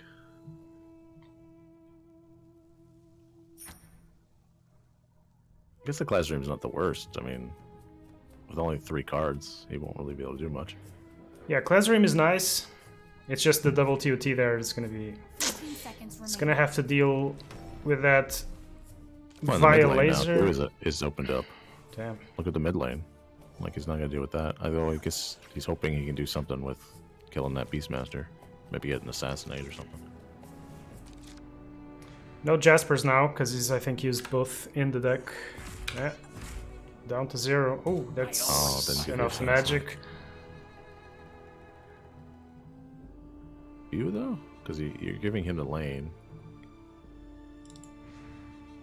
You have enough, he doesn't have enough to just take this Hey, lane. you know there's no Jaspers, so you start by Ravaging, you deny the... Alright. He just gets up. You were a fool. Okay, it's gonna be tough either way. Pathetic.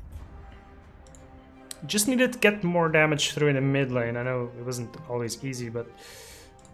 yeah. It is what it Sometimes is. that's just what happens with that list. When you can't really... When you don't draw them, but also you can't use them. Even if you do draw them, it just...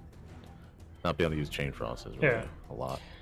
Alright, let's look at Mr. Keys versus the Buru. Another blue versus blue-green matchup. We're up to 10 mana. This shouldn't be very long. Oh, this is the one... Triple this is the stars version. align. Look at all the stars aligned for something that... How useful it is now. So, all the towers are up. The Buru's got 2 towers at 5. Well for you, is it? Oh. Can I punish here? Doesn't have any bolts.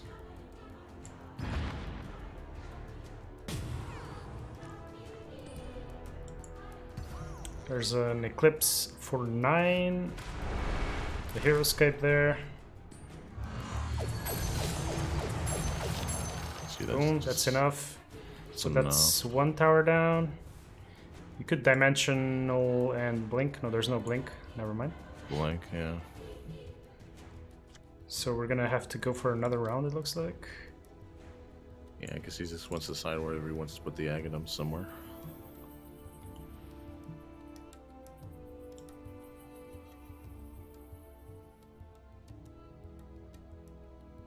Probably get the Could put it Aghanims onto the technically in left. last lane. Last? I mean, if you get to He play already a has one card... in first. He has one in first already, so he could put last in last. Yeah, I get that, but if you get the opportunity to play any spells on the last, you just bolt and win, right? So I guess you go for the left, or for mid, yeah, I guess. But mid is gonna die. I mean, he'd have to worry about the fact that he could have one, but he doesn't actually have a Demagicking Maul, but he had to worry about it, because he just never... Okay. Well, that's actually not bad, yeah. Well, no, because there's no draw. Bah. Right. Yeah, you gotta pull Deborah's attention to lane 1 and 2 and fight for the ability to play a spell on the 3rd lane. Yeah, but he can do Incarnation, and he's got some draw cards, so we'll see if he can pull something. Let's see.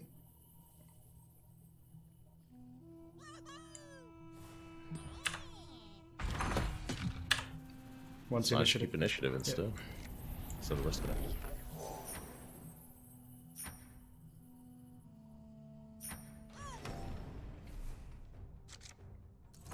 Deborah's only playing 2 Annihilations. He's playing the risky version.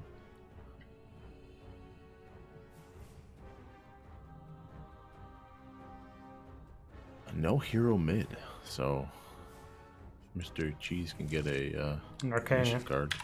He can just end the game. Or if he has initiative going into that. yeah, we don't know how many he has in the deck. Let's see. There's a Foresight. 8 charge clips. Thunder God's Wrath from the Burrow kills Zeus in mid. Yeah, he's going for the Incarnation. I don't know if, well, he doesn't have any in hand, but we don't know if he even has any more eclipses left. Yep. Counter this sort of stuff. No Annihilation. There's a multicast.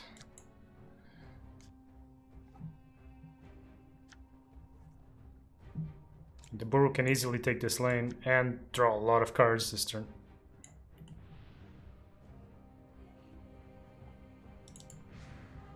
Mr. DeBurro, though, does not have any, he has no bolts in his version. It's purely the emissary play. Right, let's see if he multicasts something. Okay, kills hero mid, so don't have to worry about losing initiative. Although neither of them have the capacity to get initiative, so... Yeah, I would have considered drawing more cards, but... Oh, there's Annihilation. And there's the Arcane.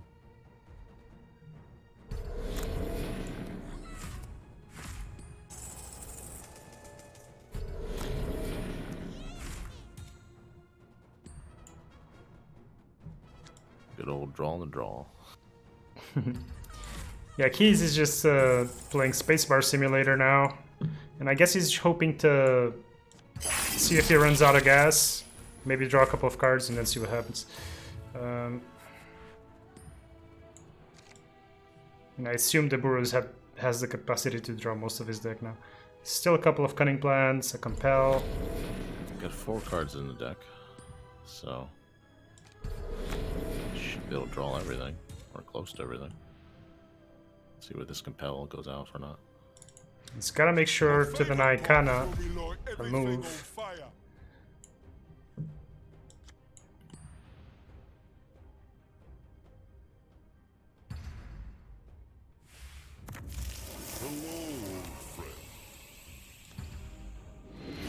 He's not worried about Annihilation here. I suppose.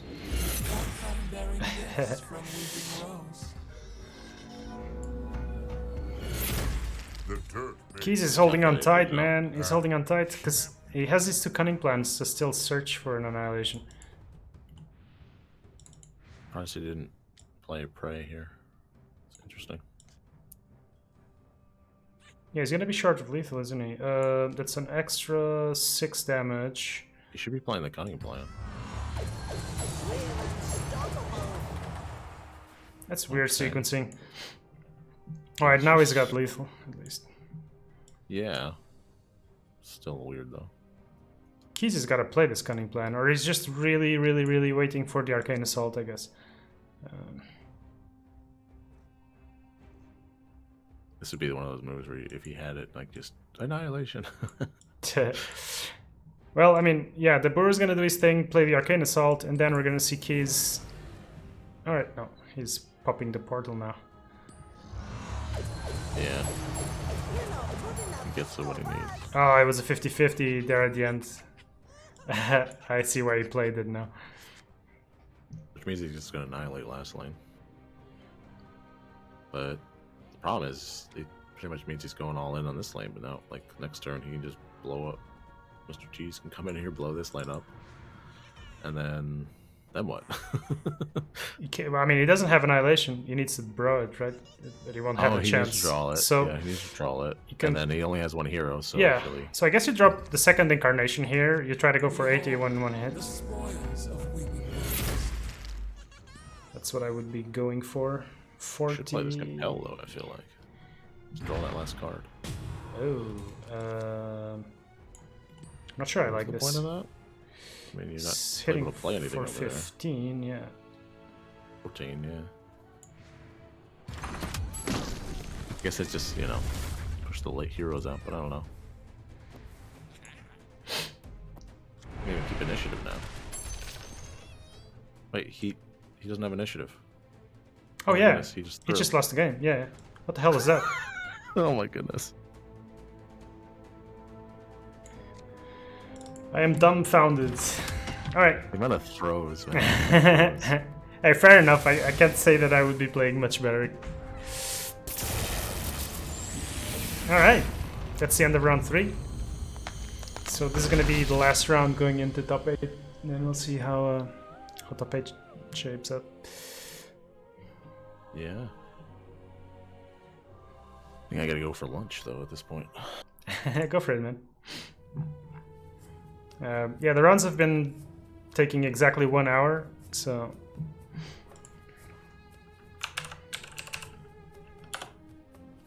Yeah, so I'm gonna take lunch. I probably won't be back yet, because I'm gonna do it around 3-ish, so... No worries. Have fun casting the rest of this. Thanks for joining, anyway. Yeah, man. And good luck with your game, by the way.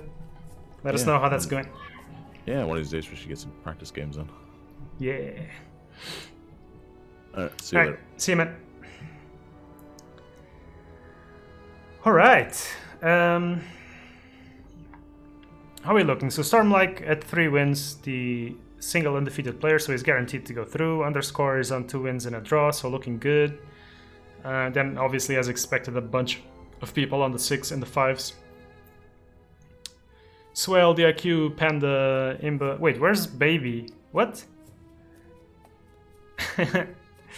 He told me he was gonna crush everyone, so this doesn't look like it right now.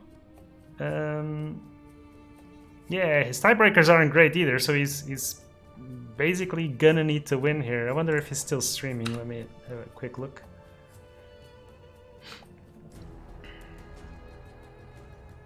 Ah, Wuhek's streaming now, that's cool. The Brewer streaming, blah blah blah. Yeah, okay, so he's streaming, so we'll try to avoid streamers for now.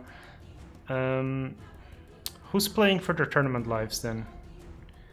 Let's follow J Mauler. J Mauler and Kova, they had cool decks. Kova's playing Baby. Ja, they're both playing streamers. Sneaky Panda, is he playing the mono? Let's watch Sneaky Panda. The mono green beast. Let's go.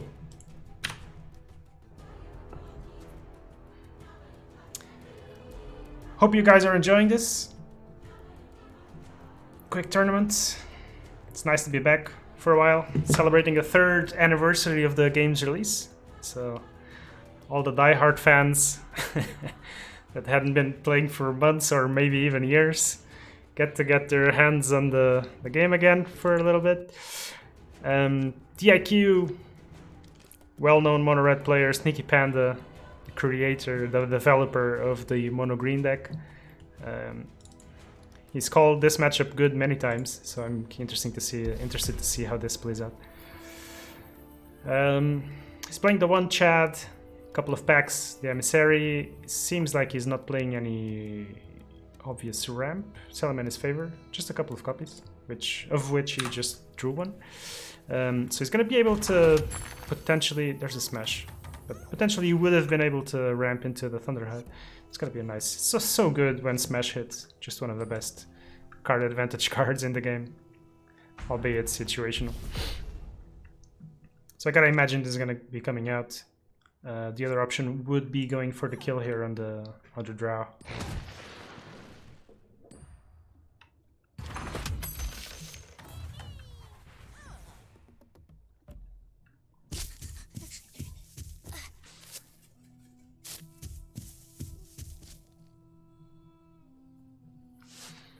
Yeah, home field advantage, very, very annoying. Commander. It's going to be permitting Sneaky to go wide, which is something these decks absolutely hate. These guys are going to trade next round, presumably. The one thing is, this deck does play a lot of improvements, so you can't keep up with all the smashes. Up to 7 here. 3 mists, 3 unearthed secrets. The 1 home field advantage, couple of favors. Yeah, so this lane's gonna be going really wide. If a mist comes out, or buffs come out, it's gonna be super hard to deal with that. He's acknowledging that and therefore gonna try to defend it. Let's see how that progresses.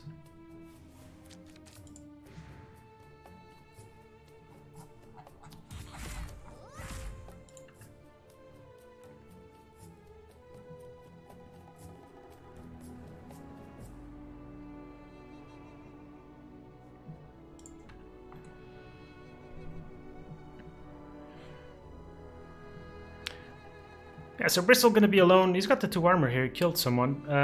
Bristol's gonna be alone here for a round, which is absolutely fine. You can take the 8.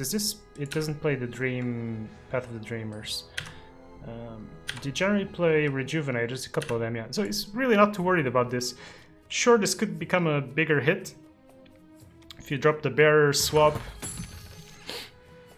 Wow, refusing to use any mana. He doesn't even have initiative.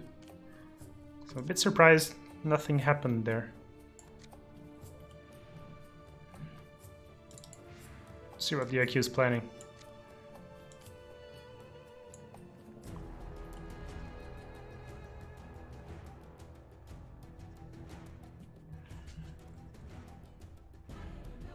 I don't pretend to understand the will of God. He's probably hoping to kill this Lycan here.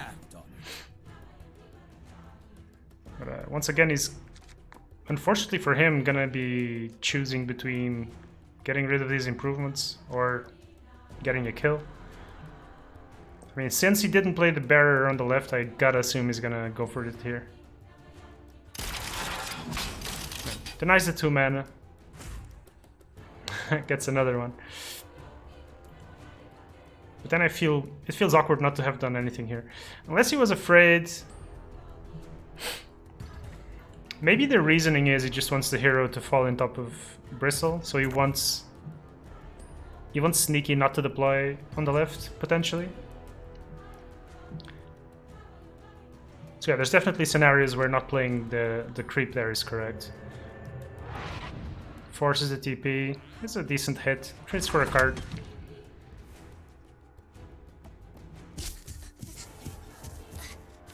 Haha, that's frustrating. Presume we're going to be seeing the smash coming out. Wow.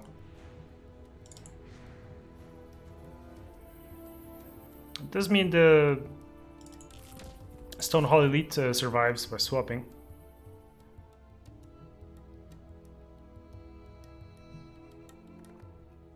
There's a possibility of stunning this though. Or even silencing. It's an honor to stand by your side. I'm a bit surprised, I gotta say, because of all the options I've seen to deploy this bearer, this felt like the worst one.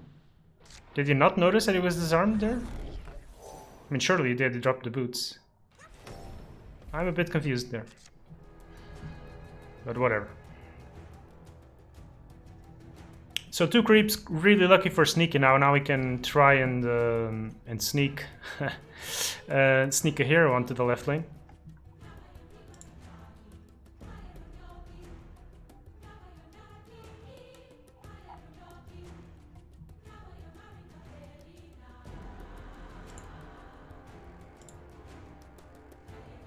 There is a Berserker's Call, obviously, but he doesn't know that, so you could go with the Lycan here.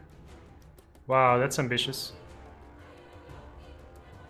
Just giving up mid lane now. He does have the Nurse Secret, so not blocking is kind of fine. Guess the IQ is gonna be wanting to smash that. Ouch. If he had a damage item here, it would have been a back-breaking Berserkers. As it is, he doesn't have it. There's a possibility of Ramusking there. Yeah, that looks good. He's on. That looks good. So what do you do now? Berserkers to get more damage through? I mean, you do have 3 copies in hand. You can duel here. Yeah, I think you do it. I like it.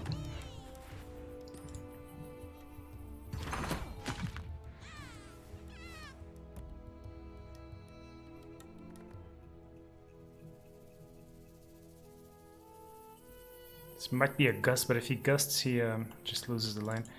You definitely want to keep the all-seeing one to the right lane.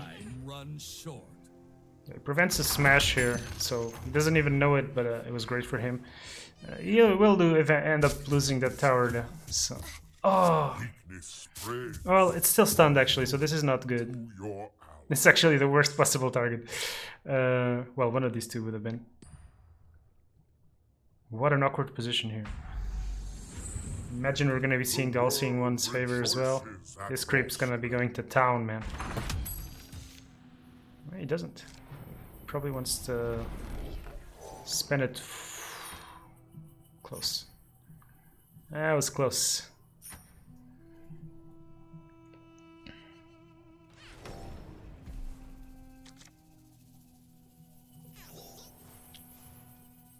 So he's got initiative. He would have the option, well, he does have the option of Berserker's Calling again. Probably might want to drop this Assassin's Veil first.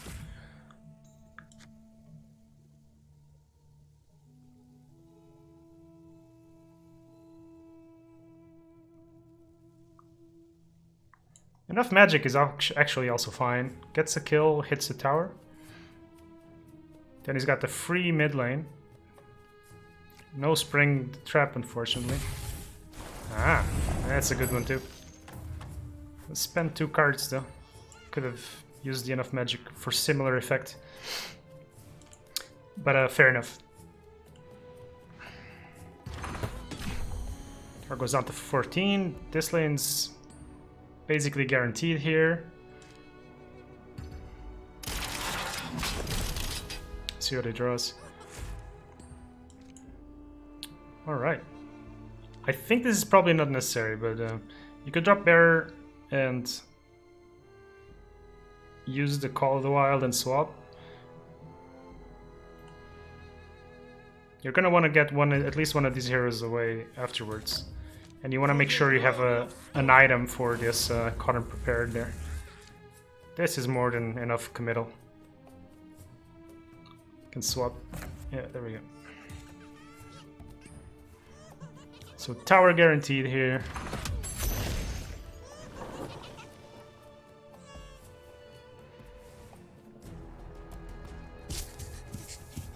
Alright, because for the creep now, much better. Not that it makes a huge difference because he's gonna have to drop something on here. I think Sneaky doesn't need to play anything at all in this lane. This lane's looking pretty good for him. Just gotta try and stop the bleeding on the left, or else he's going to lose. Still another Berserker's Call. Because he used the Kraken Shell there, he's gonna have trouble keeping initiative because I'm sure he wants to drop an item here. So presumably Sneaky will have initiative, and then we'll see if he draws one of his intimidations. Would be an amazing spot to draw an intimidation right now. And we also entered Thunderhide territory and Time of Trident territory, so let's see. I'm sure you want to be able to play a Rose Leaf on the left as well, if possible. Intimidation would probably be the best top deck you could get.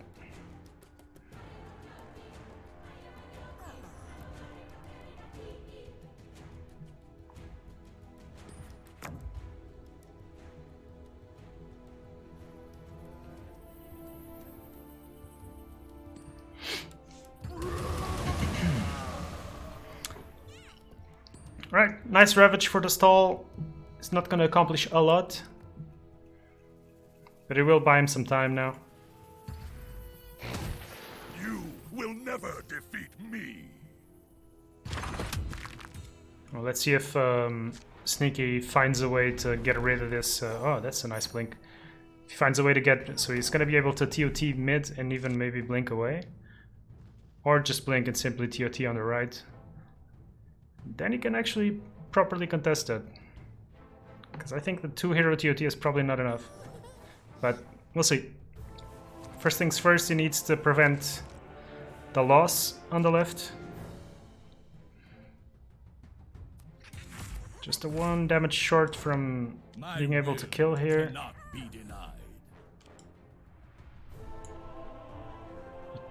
There is a Holy Persuasion, so dropping creeps here is not an option at all.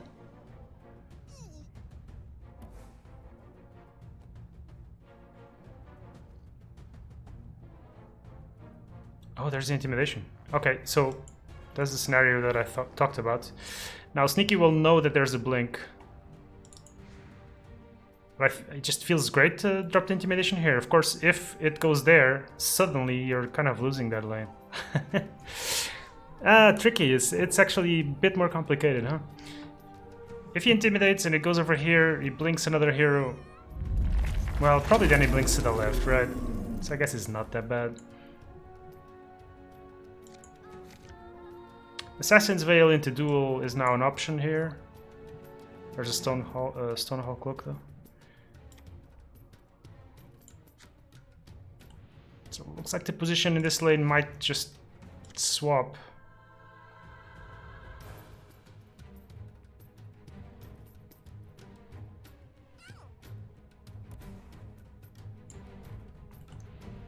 I mean, his plan should be to TOT right. If that's the plan, then you just drop Assassin's Veil, maybe duel, and go for the damage here. Wow. Is he gonna abandon this lane? No way.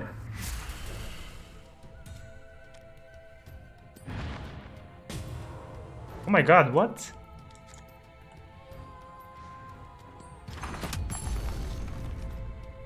He's going for 80, he's gonna race the right lane? Against mono green. Let's see you trying to survive this. Okay. Then you, I mean, maybe you swap this, yeah. Okay. This is legit. I'm surprised. I didn't consider it. The path before you grows dark. Turn back now. Not sure how well that's gonna work though, but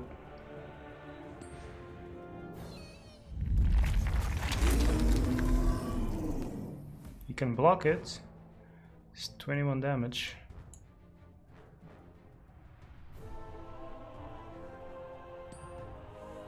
I'll prove my worth. Right, so 12 damage. But wait, 14. Yeah, so there's lethal on the tower right now. There won't be a Ravage. One creep deploying here. This has got a kill. He doesn't have mana for a blink. He can intimidate himself if he wants to try to maybe get lucky and go mid. There isn't enough magic, so he's gotta keep initiative. He's gotta keep initiative, block this guy, get Rose Leaf, so he can't actually move here. But he's got lethal on both side lanes, so yeah, he just stand still, drop the Rose Leaf in front of the Beastmaster. Of course, we know there's a Berserker's Call, but looks like DIQ is gonna take this. Really good sideways move, going onto the TOT on the right. Getting the aggressive mindset instead of the defensive mindset that I was going for.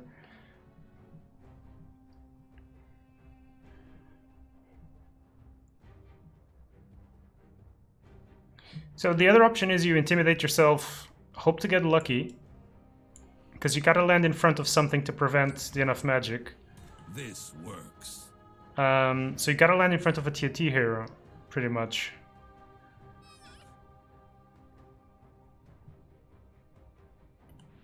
But you gotta get lucky with the intimidation as well. I don't... Yeah. Didn't get the 50-50.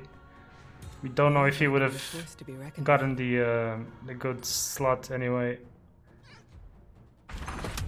So yeah, he doesn't know it yet, but he's lost the game, so 1 up for the IQ. Heads up movement.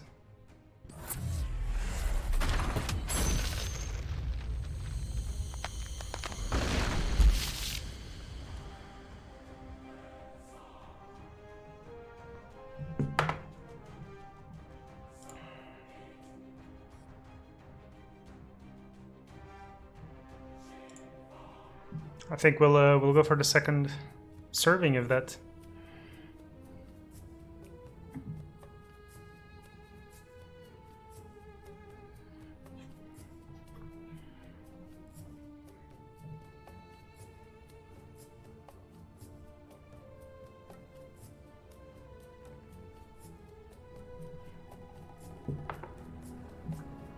Alright, let's jump right in.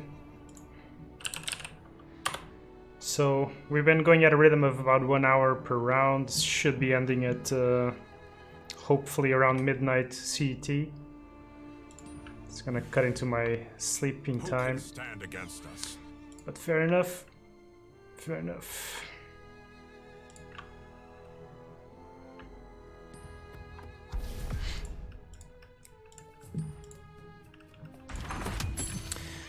All right.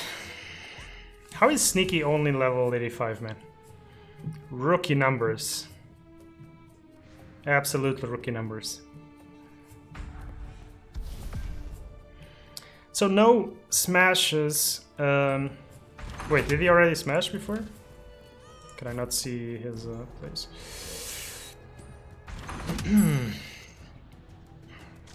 No, he didn't. So yeah, there's just a couple of improvements. It's gonna be huge, actually. Huge. Ah, the double creep preventing the card draw. Sucks.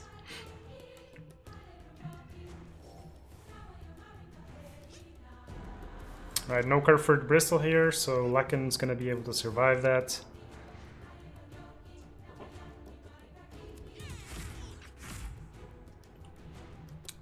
Also, no obvious good places for the Stonehollow Elite, but there is a Savage Wolf here, so maybe that comes into play. Let's see, there's the option of Sucker Punching. That won't be lethal. Viscous, etc. Alright. Initiative in favor of the IQ.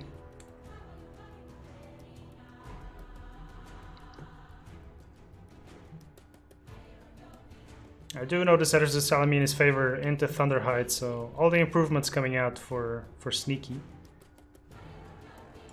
If the smash doesn't come out, there's a good chance we're going to be seeing a round 4 Thunderhide pack.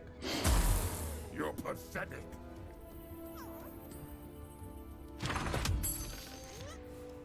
decides to deny. My aim is true. And the draw buff plus the one upgrade on the Mist of Avernus means this X is gonna have a hard time.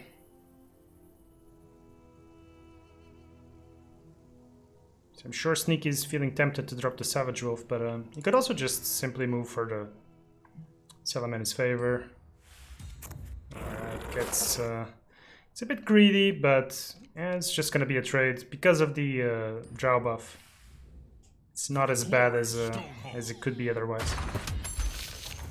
Alright, at least the IQ prevents this lane from getting wide. It's gonna be, as always, the name of the game with the mono green.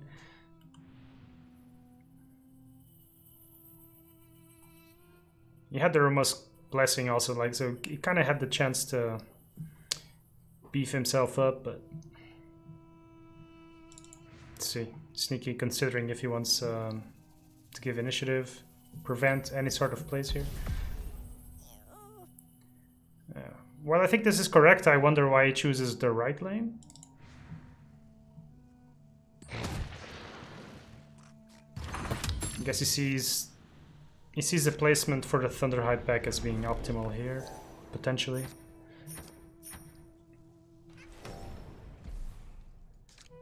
Right, creep comes up. Nothing in mid, so Drow is going to be the sole beneficiary of this Mist of Avernus buff.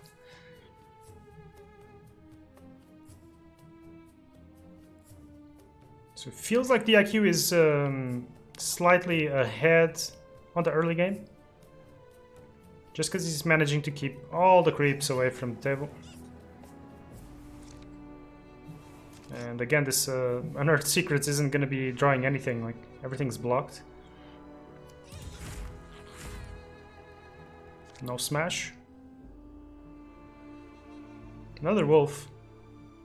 And All-Seeing One's favor, that's probably going to be good on this draw.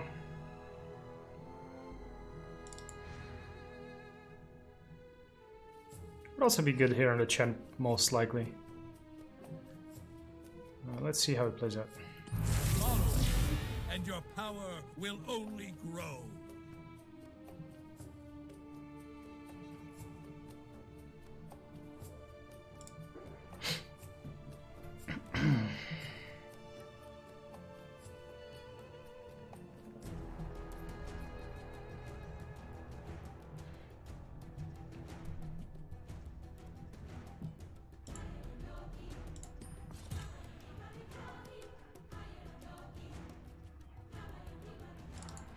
I'm unsure if he's looking to add damage or if he's looking to actually blink away. Because blinking away would be nice, because there would be a nice position for this. Yeah, it's always painful playing creeps against a Chen, because the Holy Persuasion is going to be annoying sooner or later. You will not survive. At the very least, this doesn't give him any card draw. So that's good.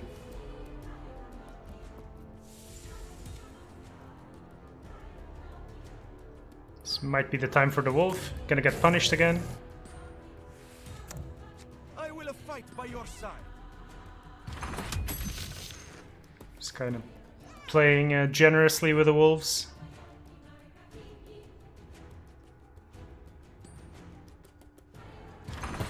Both players really low on cards, so everyone's really committing onto the board.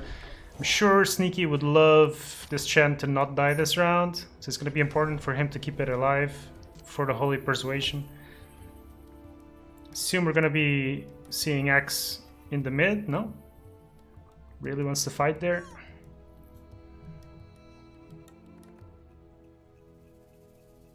Still no creeps landing on the mid lane, so this...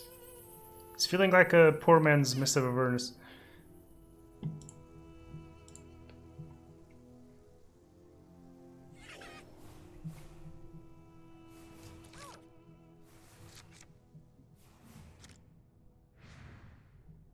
Right, important draws now. Another All-Seeing Ones and enough magic. There's not going to be anything to prevent the Thunderhide Pack coming down, so it feels like it's going to be an easy, an empty free lane for Sneaky. Now the Drow is losing her life here.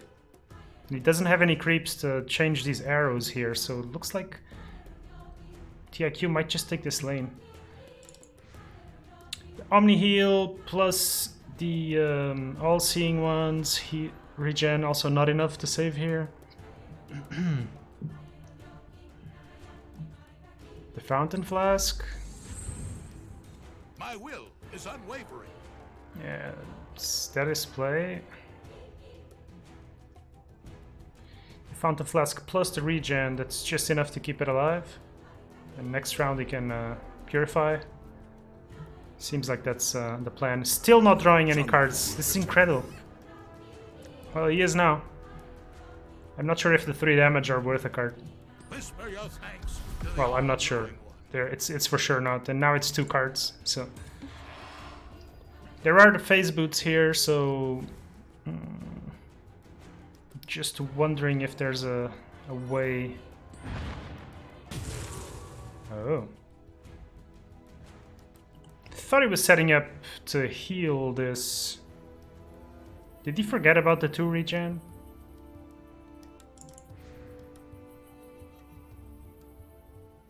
Oh no, because the regen was already implied there. It's 12 plus 4. Never mind, guys. It was that.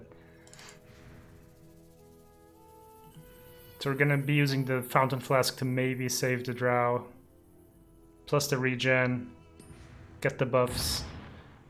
Ah, any changes? Stand tall, my friend.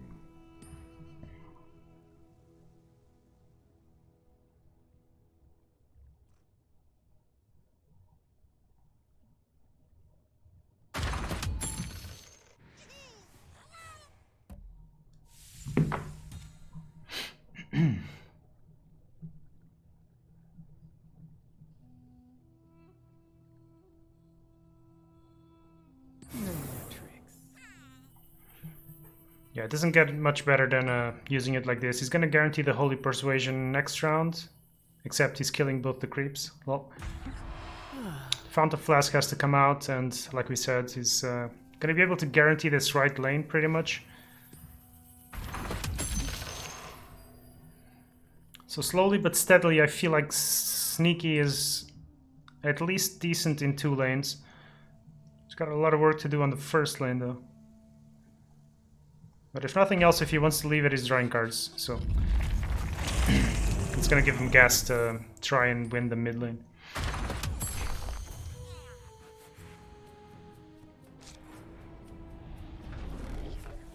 No items available for the RQ on the 2 gold. That's a nice couple of creeps. And also a creep to steal. Not that it's incredible, but it is something. It is Ravage time. There's a Primal Roar available. There's another Gust as well. It's could potentially set up for a couple of Gust rounds.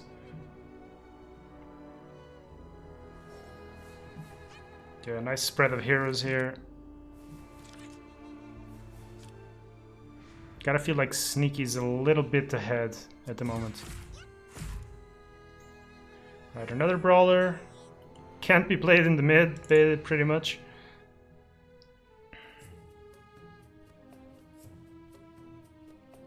Kind of unfortunate that the creep here is once again facing the tower by himself. Double miss of Avernus. I gotta imagine that's gonna be Lycan's play for the turn. He's gonna be dropping his mists on the first lane. Think you want this All-Seeing one. It's got so much value now. Even though this creep is dying.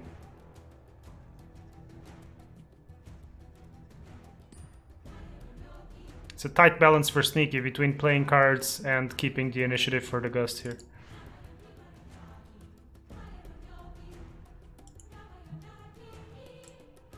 When a protector Oh, reaches to he's just war, straight up going for it. the world trembles.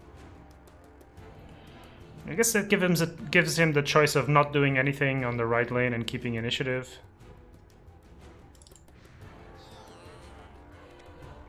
Yeah, there are 2 Kraken shells, so see how the IQ moves. The enough magic here could prevent the Holy Persuasion. It's not, doesn't feel great to enough magic here in any case, but yeah.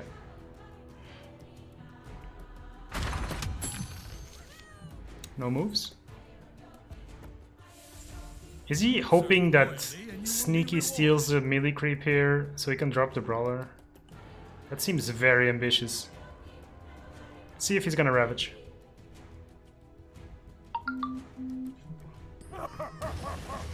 Oof. So the Gust can come out now. Let the arrows fall. Okay, doesn't go for it.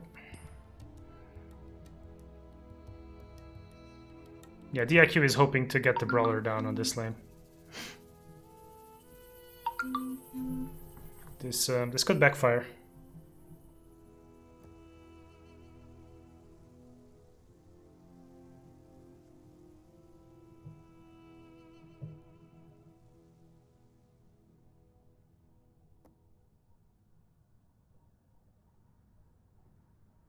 With me at your side, you will not know defeat. Sweet dreams. Come, my child.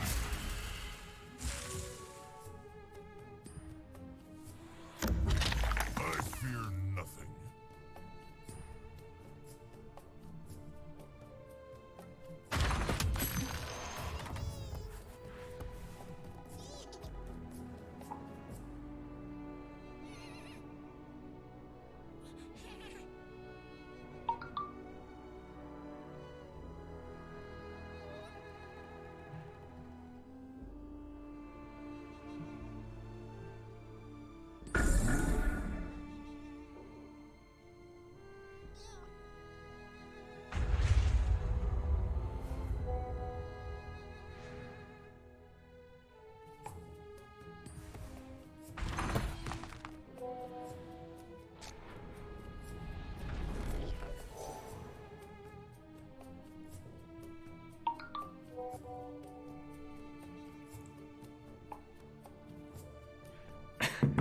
Sorry, guys.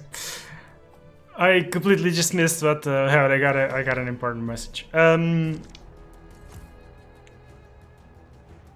Wow. Okay, he did pull it off. He did pull it off. What? And I guess there was an intimidation on this Thunderhide. Okay, I guess I missed a couple of big plays. How are we looking? Well, he's gonna go to the right, hoping to sneak. Yeah, it's gonna be a nice death on the Lycan. I think Sneaky doesn't mind that. Alright, no TOT on the 8 mana. Primal Roar. Not incredible. How are we looking? I mean, these mists are gonna eventually overpower here. There's no items here, so Cotton Prepared. Ooh. Cotton Prepared is gonna be good. The Gust also just short of a silencing both.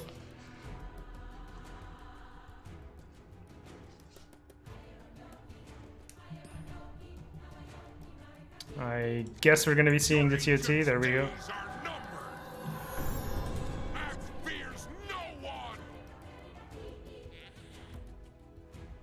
So stunning this will mean that both of these guys survive. There is a face boots though, so it's kind of hard. He could Gust first. Could Gust the Beastmaster and then stun the axe. He's still losing both of these, but he's gonna save this.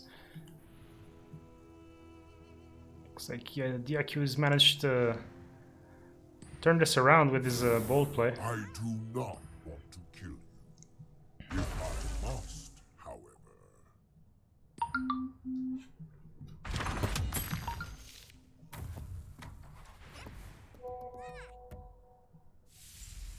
My blade is strong. My faith stronger. Yeah, DIQ seems to be in a great position right now. The Thunderhide Alpha, though, it's just 1 mana short. How big is it again? 25, 25. Might be enough to contest the TOT. Fancy title for a petty thug. But I'm struggling to see how Sneaky's gonna deal the finishing blows here. So 16 plus 9 if he intimidates this. Plus the 2 mists, that's an extra 4 damage.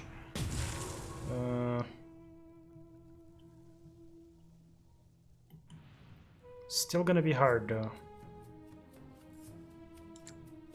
I'm pretty sure the IQ will have initiative at the end of this. Alright. So he all but guarantees this lane. Don't think he's looking to blink into there, he's just looking to buy an item to unstun this axe. Is there any chance he doesn't hit any items? No way. So, yeah, even if the Beastmaster gets intimidated off.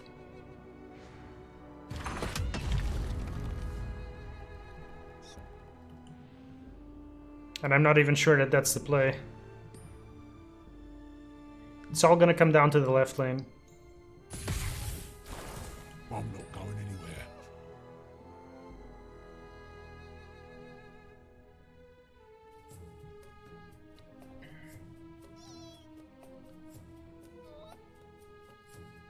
Is he second guessing himself? Oh no, it's Sneaky's. So Sneaky is wondering what to do here. He might have been considering the Thunderhide, but I mean, it takes 4 rounds to get the Ancient, so no way. I think you gotta try and go for a sneaky kill with the Chad here. Drow's gonna come down, so she's gonna occupy the slot here. The Blink's gonna have to come down on the X, so there will be a moment of opportunity to drop the Chad there, and you can't duel the Chad.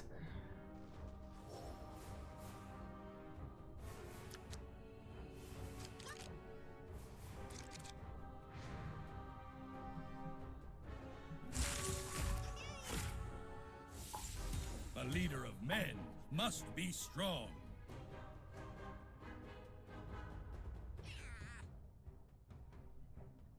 These axe will kill you. It's a great Primal Roar here.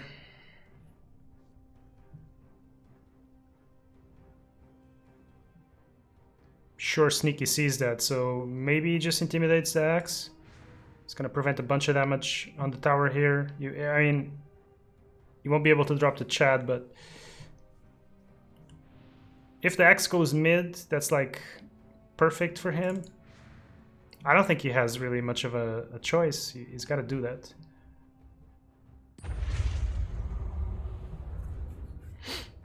So was he afraid of the boots? Or what was the issue here? Afraid of the phase boots?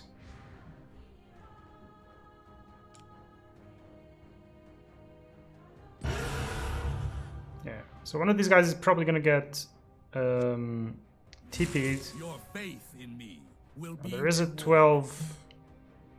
Oh yeah, there's a duel. So yeah, this is gonna die. Yeah, this is gonna be backbreaking. This is but a taste of the Knights of the Fold's power.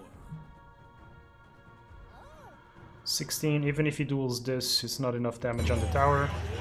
Ah, but he does want to go for it. Aggressive as always. Where's a real challenge? Doesn't mind taking the 12 damage. Wonder if something can be done there. I won't leave this battle. He's trying to set up for enough magic, but there's 2 heroes coming in. I will find the enemies of the light and destroy them. Find it unlikely that that's gonna be... Is there a way to cheat out a lane here? If this blinks away, The champion of the sunken isle. you would have to drop Thunderhide Alpha first. That's not gonna happen. 22, that's also not gonna happen. We won't let Stonehall down. Yeah, it looks like he's looking to blink that away. There we go. I offer you the strength of the ocean. And now we can save this lane. So that might backfire slightly. You can also heal the creep. I won't abandon you. Haha. Alright. So there's a lane saved right now. Kind of. Blink is available. The jungle protects its own. So what is... Oh, he's just ran out of time. I wonder what Sneak is gonna do now. Does he try to fill mid lane? Depending how the creeps fall. Because Chad could take this. There's no heroes coming in. So it's all gonna go... It's all gonna depend on the Blink Dagger. You could blink left and hope for enough magic. Surely he smashes first, right? You gotta draw this card. Draw cards. Blink Dagger this away. He's got 2 heroes with TOT, so he's got guaranteed 8 damage on the left. He just needs to sneak another 3 through. Ooh, I like this.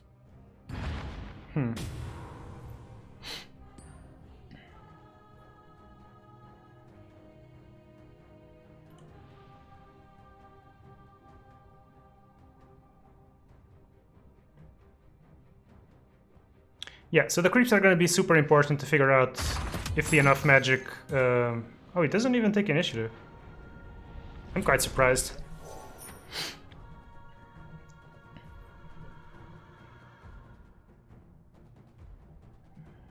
Creeps seem to be going mid. If he can enough magic this... And there's no TOT here. So he's going to be blocked in the mid lane.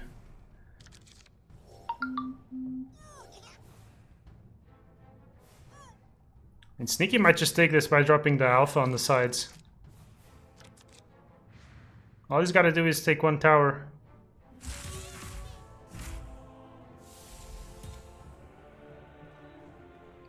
Rose Leaf. Ooh.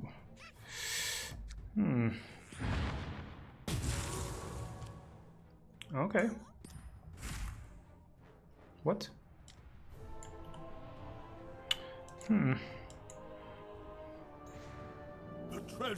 Okay, fair enough.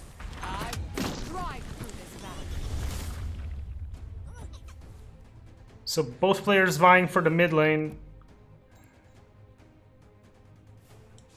There's a roar here, could help get some damage through. Rose Leaf.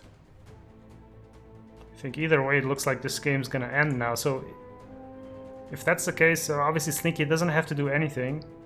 As it is, he's taking the win. Primal Roar is enough, but Rose Leaf is gonna come down. And it looks like Sneaky is gonna get the...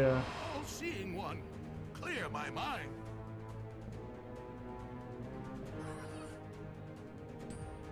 He needs to drop a... Yeah, exactly. It's an honor to stand with you, Trellin. Alright. And that's the win for Sneaky. There we go. 1-1. Draw for the series. I'm not sure what that means for their chances of going through.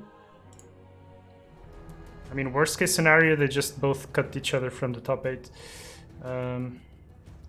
So who's still playing? These guys are on low points. These guys are on 4 and 3. These guys are on 4 and 5. So these 4 guys are through. That's guaranteed. And then there's 4 slots. If Vilgefortz wins, he's guaranteed through. So let's go look at it again.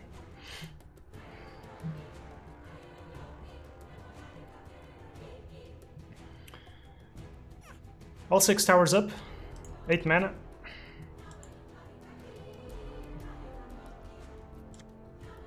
It's a lot of cards.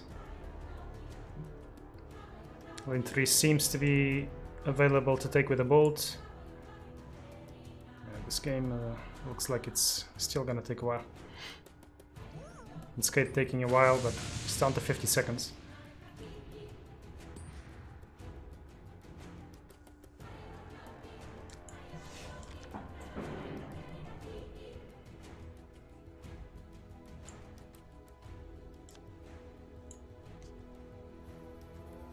Eclipse will not be enough here.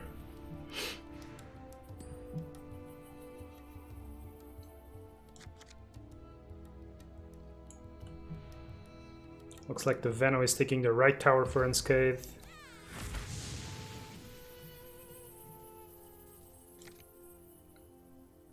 Is he looking to Irene Costas? Could kill the Zeus here.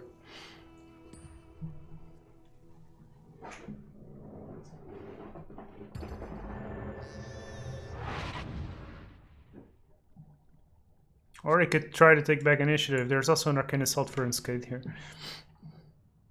3 heroes coming in for Vil. 1 hero coming in for Unscathed.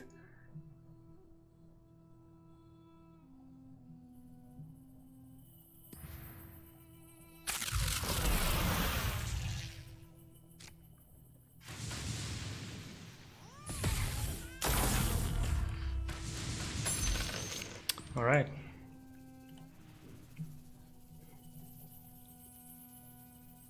So this tower is going to be going down below 20. This could be big, depending on Unscathed draws.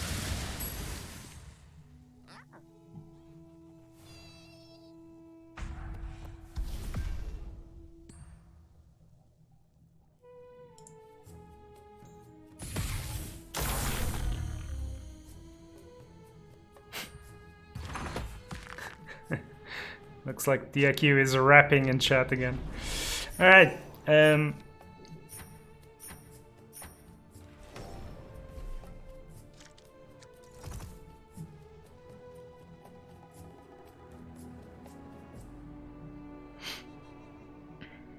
Initiative on Unscathed side is gonna have to play fairly quick this round.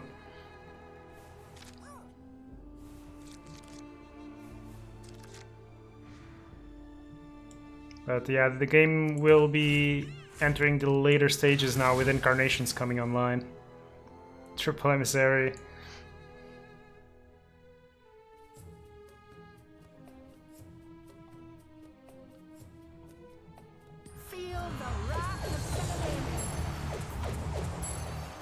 That is a big ass Eclipse. Refresh, Incarnation, go crazy. Can Unscathed end this? A gift from the goddess. Can still blink if he wants. Your devotion will be rewarded, Luna.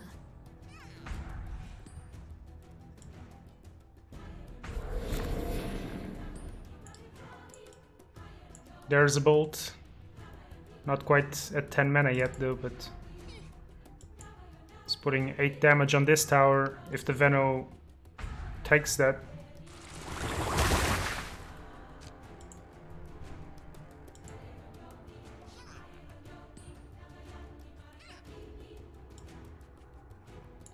Can take initiative, Eclipse on 7 charges. There's an Ignite here. So 1, 2, 3, 4, 5. Not quite enough.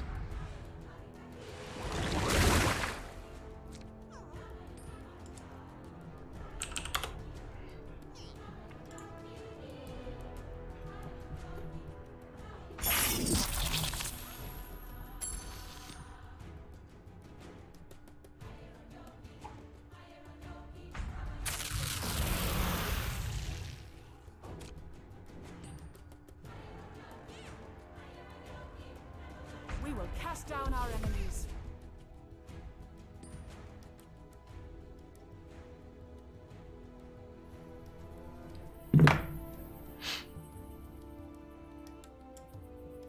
You never had a chance.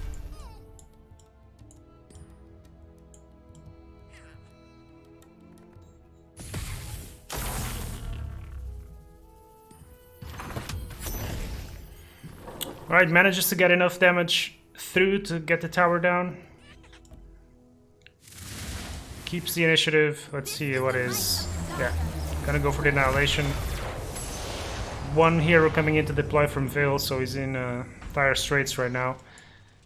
And obviously there is a bolt for next round. Just not able to just quite end it yet.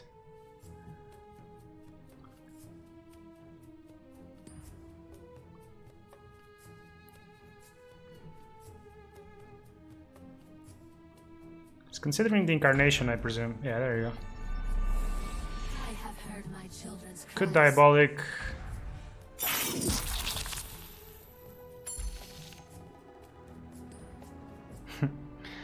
Cunning plan. He's looking for another arcane assault, I presume.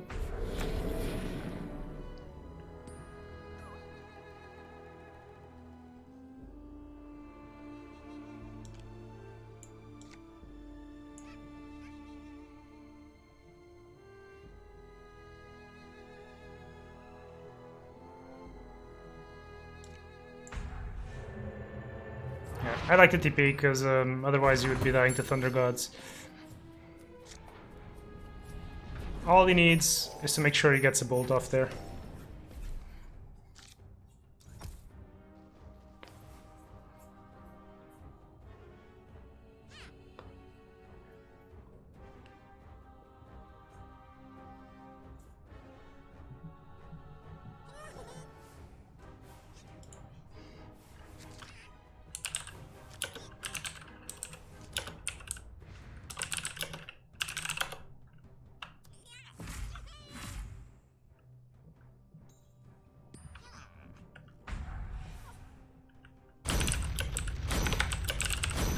Alright, the conceit comes off.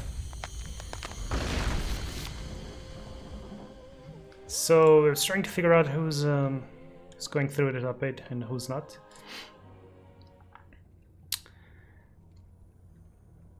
Last game is Gatsu versus TW. It's not going to be relevant as they are both on 1 point. So I presume this is our final top 8. I mean, this game might influence actually the tiebreakers, so it's not totally irrelevant.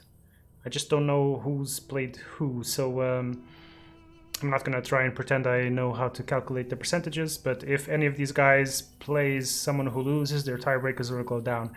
In any case, Stormlike, Baby, _ J Molitor guaranteed through.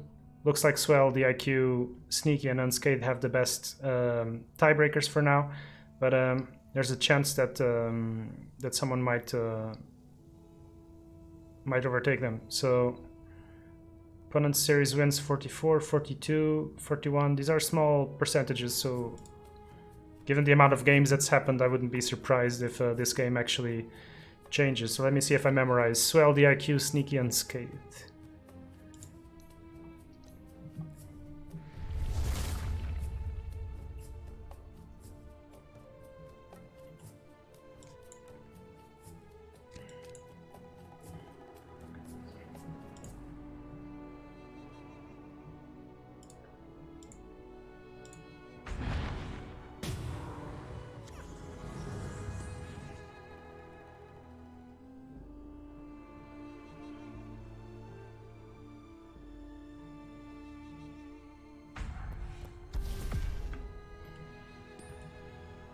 Alright, I'm gonna leave you guys watching this. I'll be right back.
Alright, I have no idea who won. Excellent.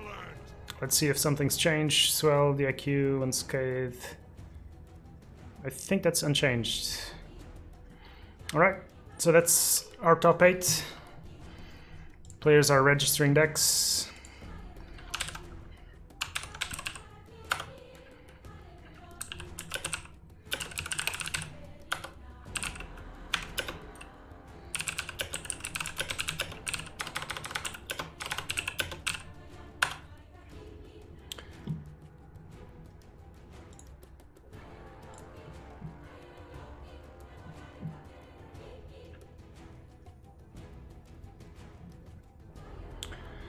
Quick look at who's streaming the game. Woohack, Baby, some random couple of streams, and Speller is playing as well. So I'll try to avoid Woohack and Baby in that case. Gonna wait for these guys to register decks because you can switch decks now.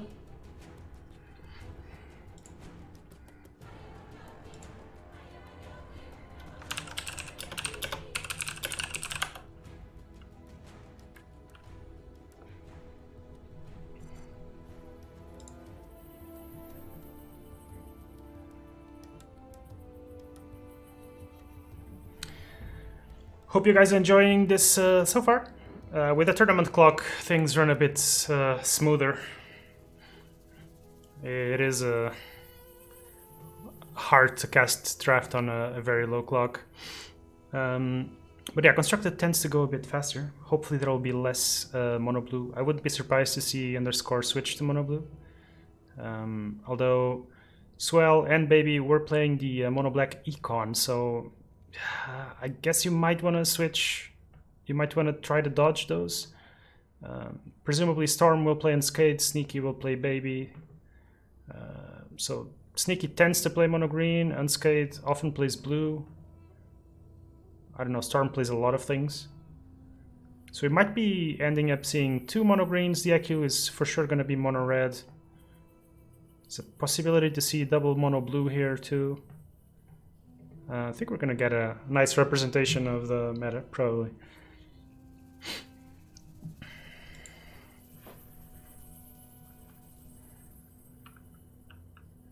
Looks like Swell is just finishing up his deck. All right.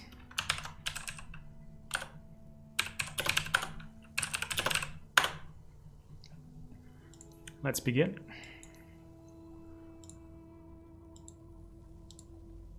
So like I said, we're going to try and avoid Baby because he's streaming. If you want to see him, you can pop over to his stream.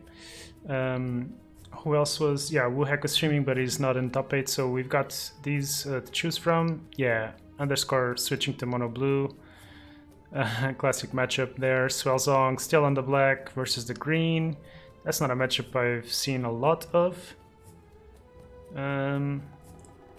Let's try to follow these guys. I don't think I've seen too much mono green against mono black. I'm sure we're gonna have the chance to see red against blue again. Stormlike, he's gone on his signature Storm deck versus mono blue. This matchup's gonna take a while. So we're gonna switch onto Swell. And let's see if he gets econ going. Doesn't look like he's got much in the way of econ right now. He does have a track that he could pop off here. There's no Ramusk Blessing here, so immediate pop off. I'll go up to 15 gold.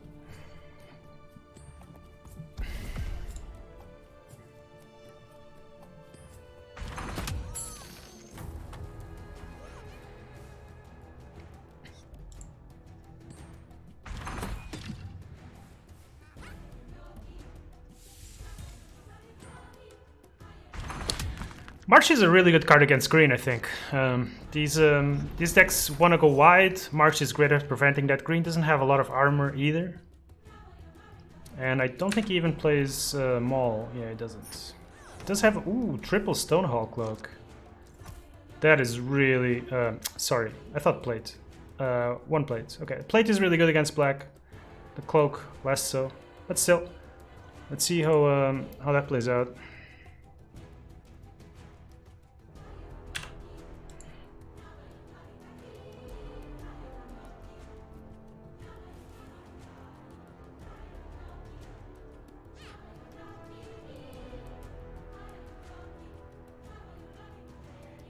Big wide lane on the mid. It's kind of giving up left lane for now. Doesn't want to face the PA, hardest hitting hero in the game. There is a gank though, so unfortunately can't hit any heroes without trading. And he doesn't hit any more gold cards. But yeah, he got the cloak, so that's really good. It's a good spot for the cloak here on the Lich. The best cloak target.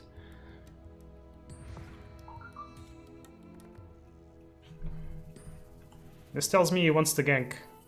He wouldn't drop that if he didn't want to gank.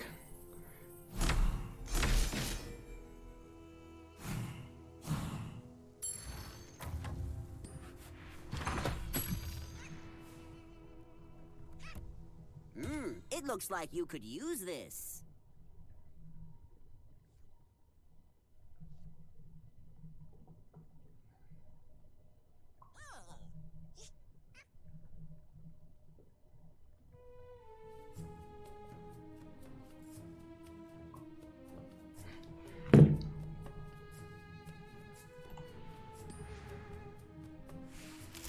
Keep me safe, friend. Too easy. Alright, getting the kills going. He's not quite drawing the cards that he would like to be drawing yet. This could be a gust here. There is a healing salve though. No cards to play for Swell, so this is gonna be getting the chance to grow a little bit. Will be interesting to see how the marches get deployed and whether whether Mauler can get some regen going, but I presume this is going to be an upkeep kill here.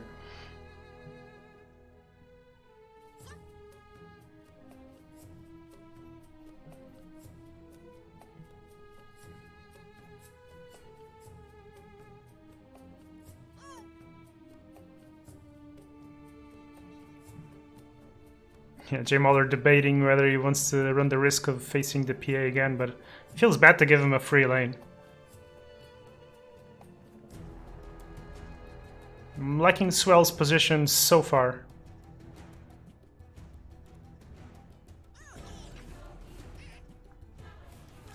Despite not getting a huge econ boost, but he's got the second cloak now, so that's gonna go a long ways towards helping.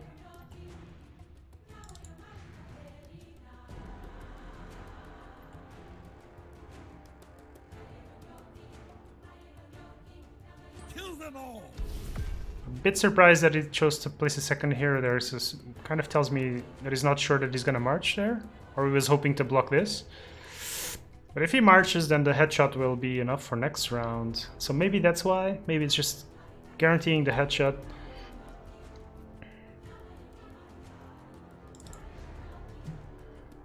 We'll see.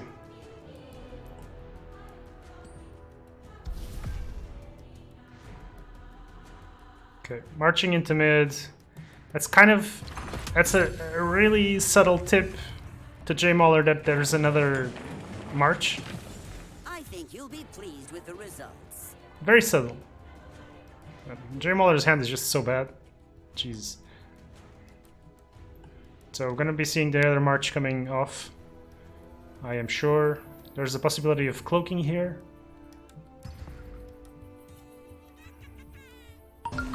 My instincts will protect me. Back in the fight. I cooked up something special just for you.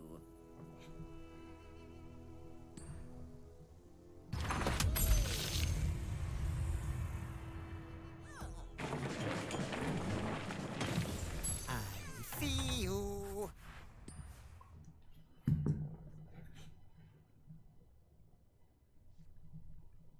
Exquisite.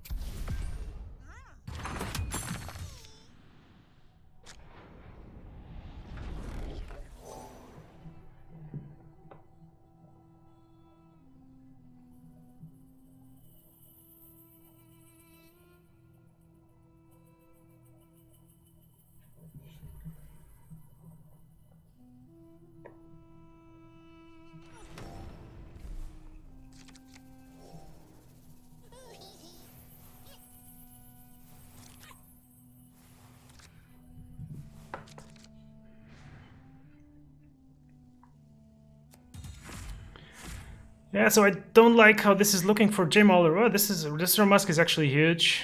The armor here on the wolf is actually pretty big as well. Remains to be seen what he can do with mid. Triple Gust really sucks. The Swell Song is getting ahead on the card advantage due to the double cloaks. The wonders of my god. Okay, all 6 towers pretty healthy. Still no econ cards. It's gonna be drawing potentially 1 extra card there. And that's pretty much it. And he must be looking to drop this Oglodian Disciple in first and second lane. Try to contain damage on the third. I shall stand in the last fires of this conflict and survey. Wow, it doesn't drop anything.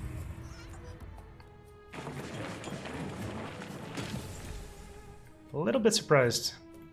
Thought we'd see the Oglodi or something.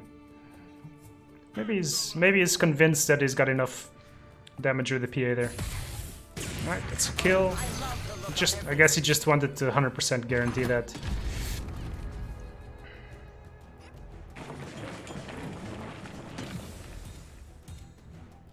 That Musk was super clutch. And this Gust is even more clutch. Boom. So no deploys for Swell. It's up to 24 gold though. Just the one short out of the that is painful. But he's got to be satisfied that he's basically gotten this lane for free. This guy's gonna be stunned for another round. Let's see, disadvantage of having such expensive items. And let's see what J Mauler can do to prevent this. Assassinate's coming online, Chain Frost coming online. So if the bounces, if he chooses to go for it, there could be a blowout here. 10 damage. Let's see.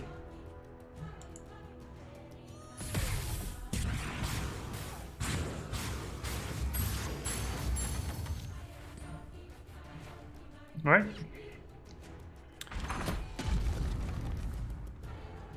So as it stands, things are looking pretty rough for J Mauler now. 2 towers getting pretty low. The Assassinate could also come down, preventing one of those 2 heroes from blinking away.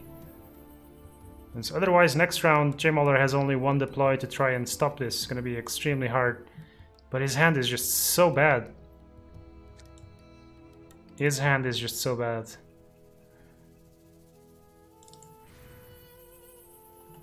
So I presume he's debating the Assassinate. Assassinating the tree here would allow March to end it, to kill it. Another option would be ganking.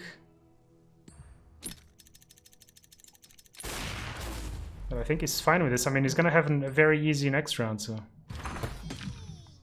And I gotta assume this Drow has to move away from this lane. As much as he wants, as much as he likes this damage. I guess he could intimidate, but just what I was looking for. Doesn't feel great. Could Hand of God as well. Hope that the wolf takes this down, but let's not forget there's the Helm of the Dominator. So you could potentially Hand of God to heal this up, get it away from Assassinate range, blink.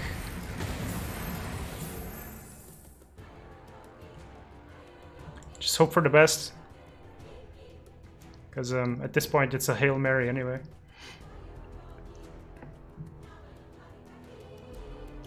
Lycan's at 10 HP.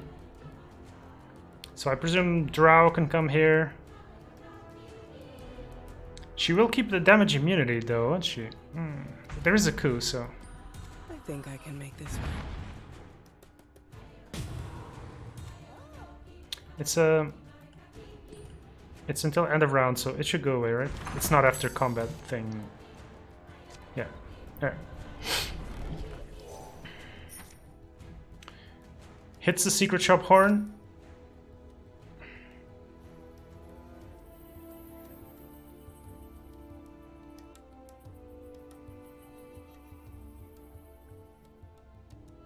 Wow, he's really debating between... Wow, okay. Okay, yeah, okay. Fair enough. 15 seconds remaining. The helm is huge here because it denies him a lane. So you want to get a hero down there. Getting a second hero here is also fine. The triple is also fine because he's got the 2 blinks. But he had to drop at least one to make sure he would avoid the gust. So yeah, this game looks like it's just over now. Intimidation. Weapon won't save you, Traxix.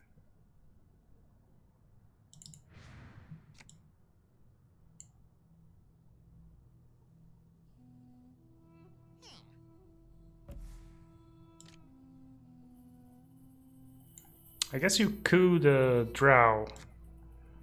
Then, bearing the fact that Lycan alone can't save this, you can still assassinate it. You're in my sights. You're dead. Exquisite.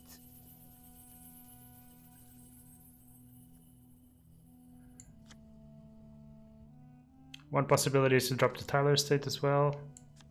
I think you just drop a blink in one of the heroes. This is pretty safe too, because green doesn't have direct damage.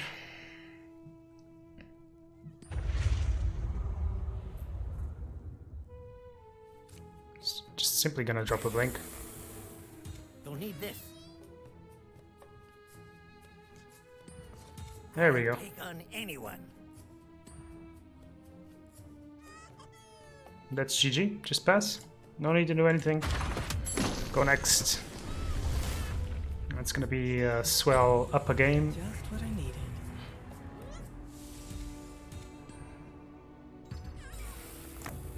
Burn it all!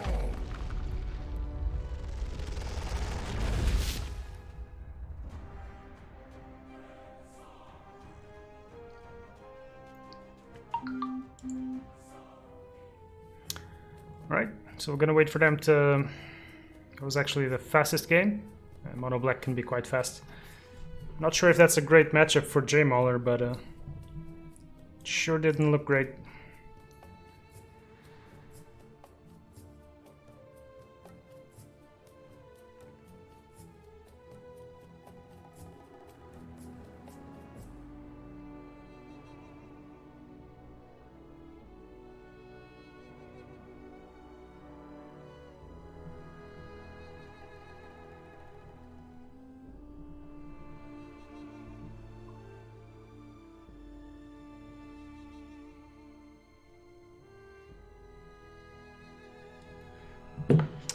Alright, so there's a payday here. Doesn't look like there's any kills From aligning with the for the moment.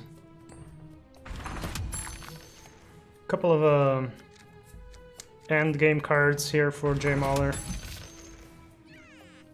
But overall, better flop for J Mauler, it looks like.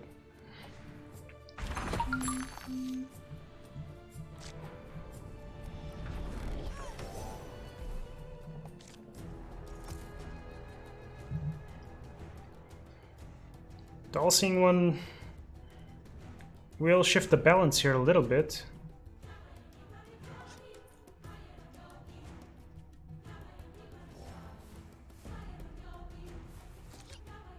Okay, things shaping up nicely, it looks like, for J Mauler this time around.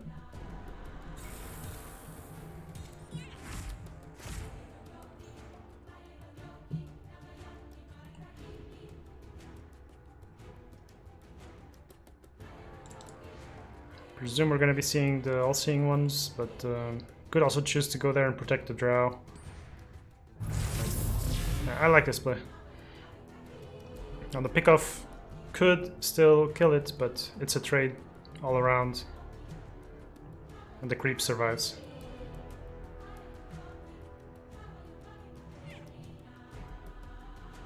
So I feel like J Mauler gets out slightly ahead of the trade if that happens. So I could try and go for the curve here on the Tyler estate, but playing Tyler estate after the fact is a bit Yeah. Right, trying to save his hero. He does have a Tinker going down here. You've gone too far, Connor. How can I help with trouble? It's debilitating, isn't it? Right, let's see. There's a possibility that Jaspers denies the track. Caught and prepared here.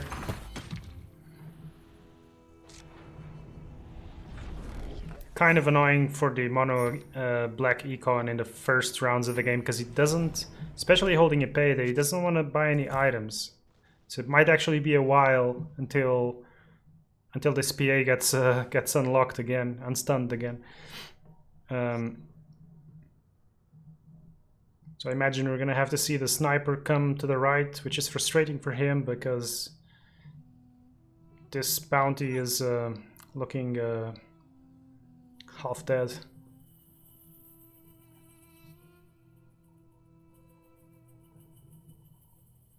There is a march in hand, so Swell has a good shot at an upkeep kill there. There's also a very good possibility that a second Caught and Prepared comes out, and that becomes potentially really dangerous for Swell.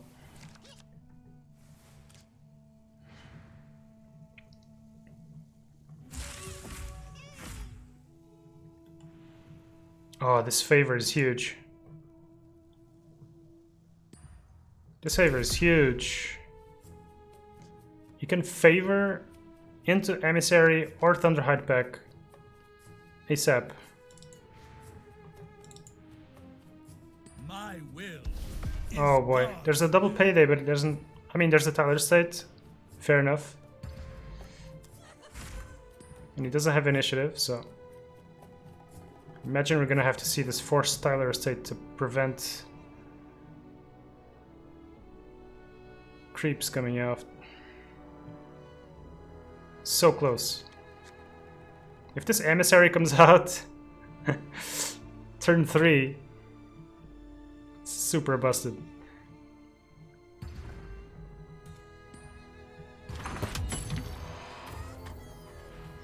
But all in all, J Mauler, even with this Tyler state coming down, J Mauler is looking good. It was quick. Those who abuse magic will be stopped. Might want to consider the mist on the right or on the left. To be fair, also on the mid, but it looks like Drow's gonna die, so. Is it time to stun another hero? Okay.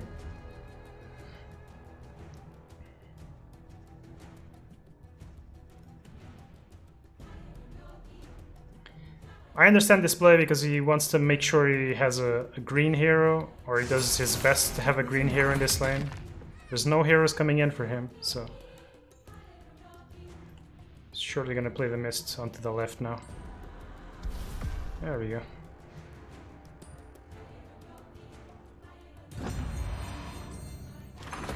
Swell would have loved to be able to play at least one payday here, but... As it stands, let's see if he hits a cloak. If he doesn't hit a cloak, this is gonna be painful to go another round without a PA.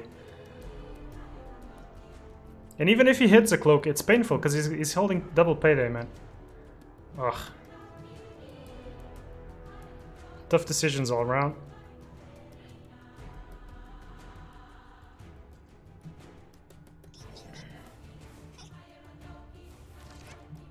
Doesn't look like he bought anything.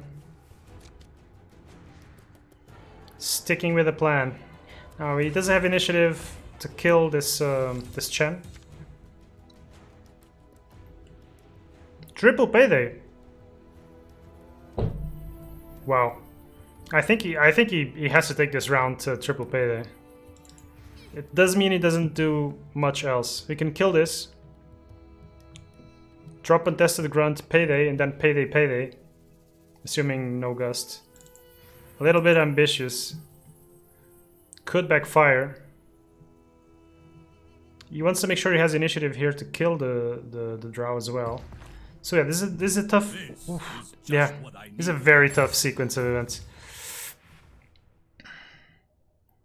And now he's kind of forced to hipfire to guarantee the kill here, which means he's gonna lose the sniper. I'm here to fight. Not sure about... Why does he want to block? I'm not sure why he wants to block this here. I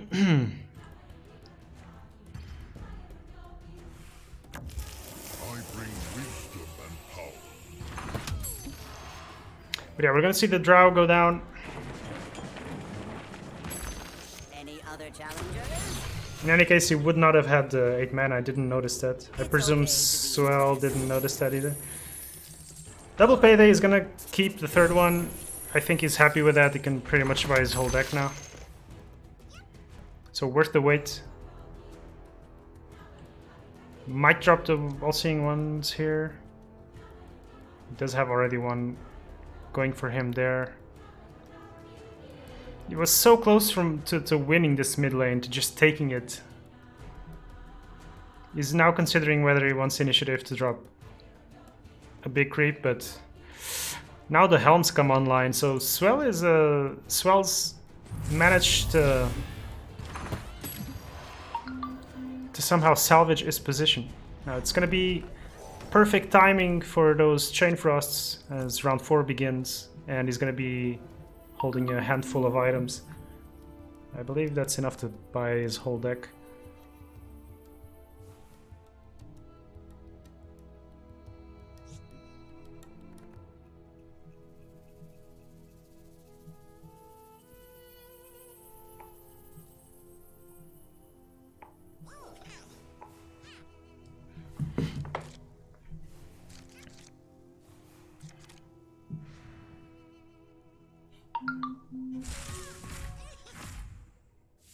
Let's collect our bounty.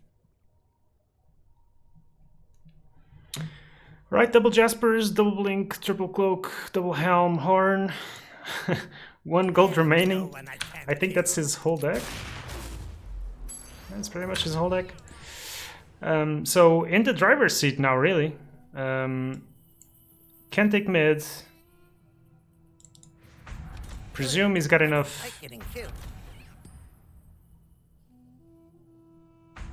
I can use this. Just gonna steal these creeps, pop the horn, or pop the horn first, I guess.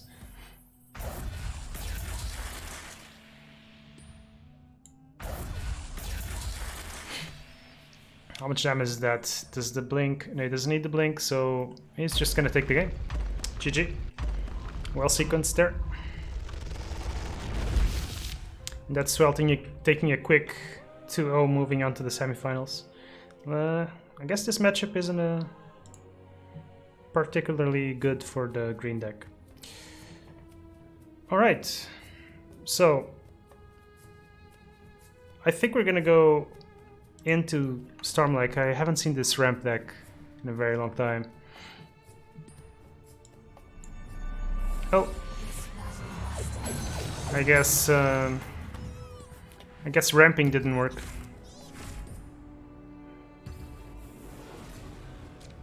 And Skate is gonna win, looks like. I can 1 Prey. 14, that's just gonna be enough with the Soul Venom. Right. We'll try to watch the second game from the beginning. Hopefully these guys don't take too long either.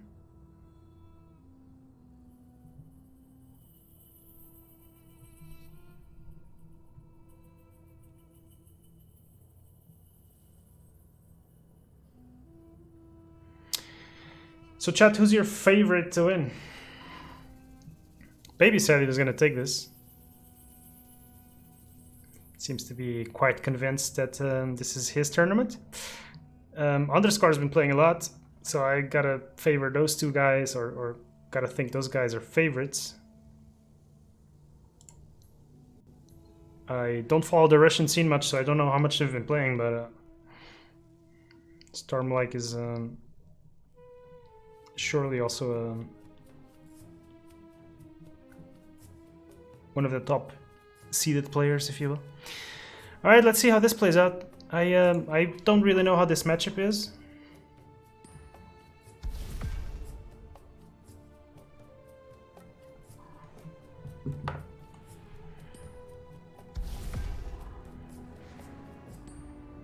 I can't imagine it's too good for the ramp deck, though.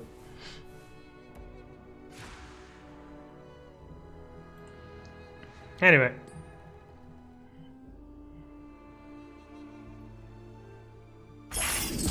Imagine we're going to be seeing both players playing quite passively in the first rounds.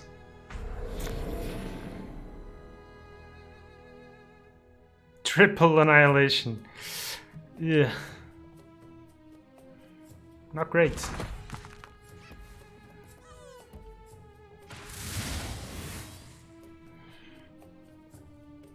Right, the Luna trades are going to be important.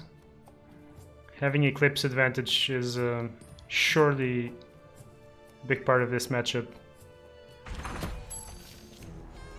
If he draws a second Ignite, he can try and upkeep her.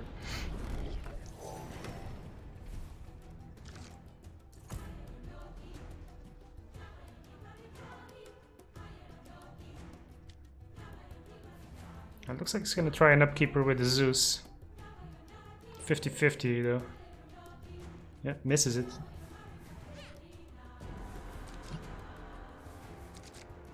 Ogre is set to die either way, so...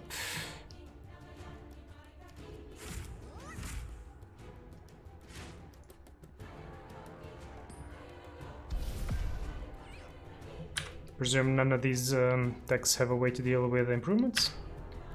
So pretty safe to drop the Sanctum. No green cards for Stormlike. S3 isn't in play either, so... You can't hide from Zeus.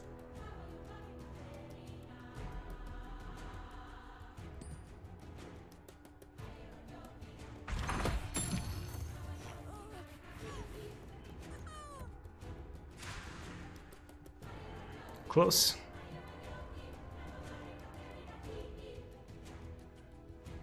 Can't imagine Unscathed is gonna move here.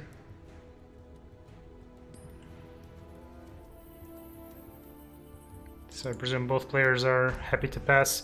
There's the Compel, but... Huh.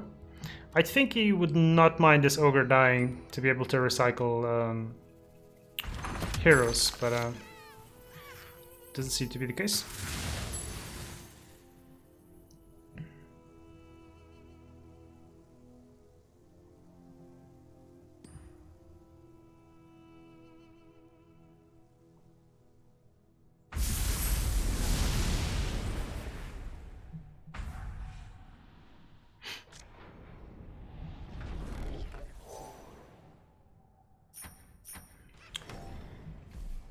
Yeah, I mean, get some gold by doing that. Yeah, 3 kills, so Unscathed is going to be unable to play one of the lanes.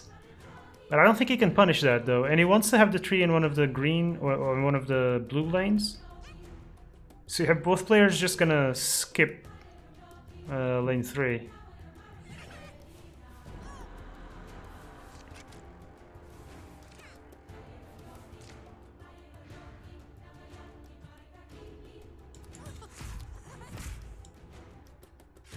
Yeah, not much in the way of ramping. He doesn't have an Arcane Sanctum to abuse it either.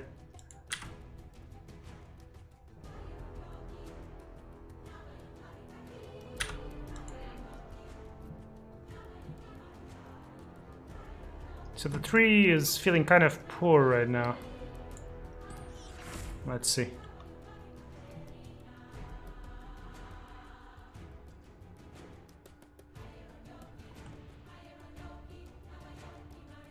%33% kill chance on the Ogre here on the upkeep. It would be huge for Unscathed to keep his Luna alive.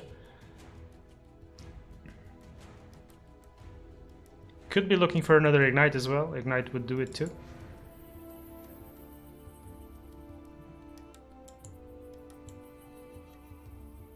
Storm like trying to figure out if he commits to the board, if he saves the Zeus. How can I help with trouble? Obviously, the more he commits, the better the annihilations get.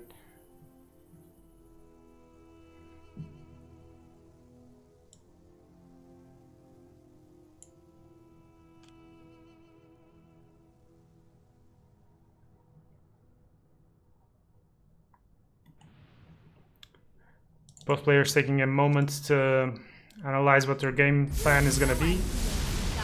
The 6 mana turn is extremely crucial for these blue decks. You want to make sure you're cycling through your heroes and able to play all the lanes.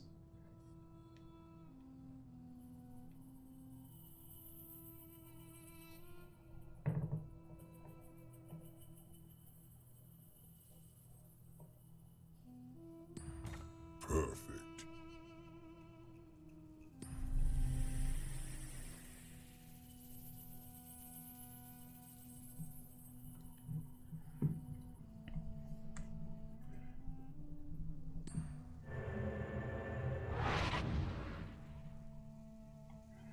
Yeah, Stormlight, I think, realizes that there's a good chance that this Ogre will die and he will be able to play the lanes. So he TP's out.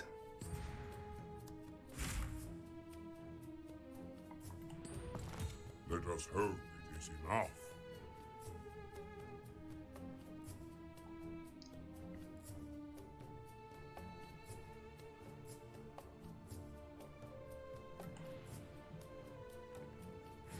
But yeah, not much happening now. It's all gonna be down to whether the Luna actually hits the Ogre.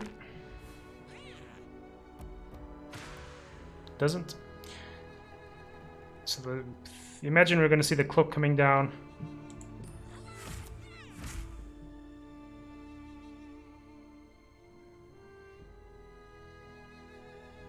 Prey would be decent here as well. 1, 2, 3, 4, 5.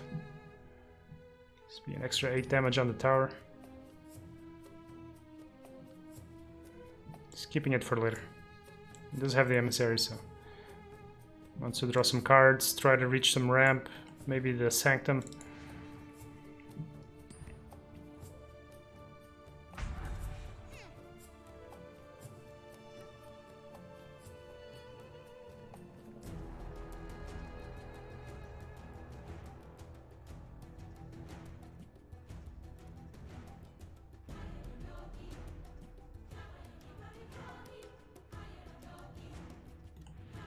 He seems to be considering letting the Luna die.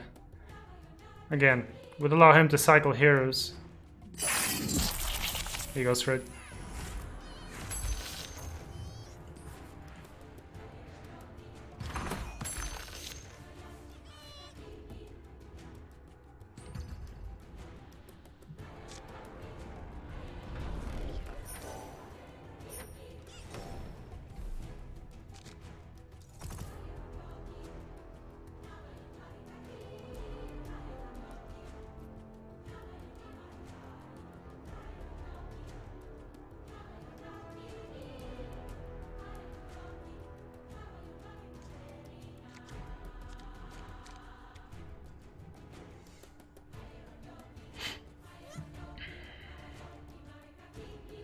So initiative is on Stormlight's side. He's up to 7 mana here. But obviously there's Annihilation available for Unscathed, so... and also the Sanctum.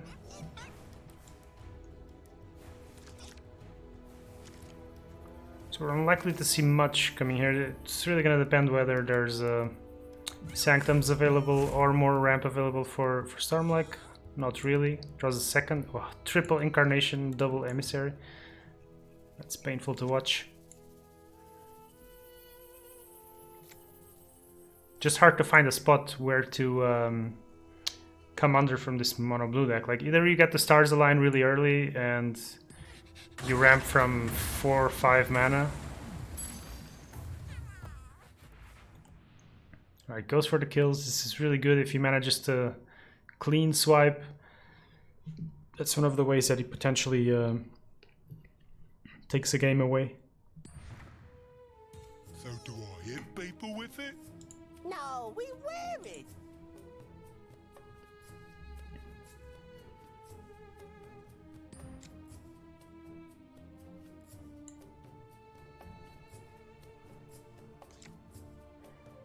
I mean, Annihilation wouldn't be half bad here. Like, he's committed the Thunder God's Wrath. You have the Luna coming in. It's just whether this, then this, well, this is gonna die on upkeep, actually, either way. So tricky one. You might want to Annihilate, actually, next round.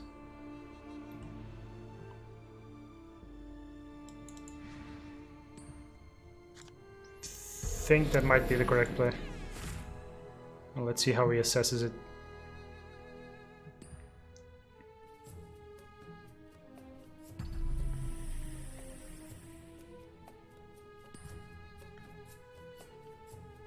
Ooh, I'm excited to try this. This fight is out. No, goes for it.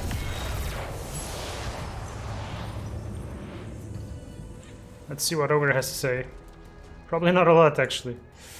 His hand is pretty weak.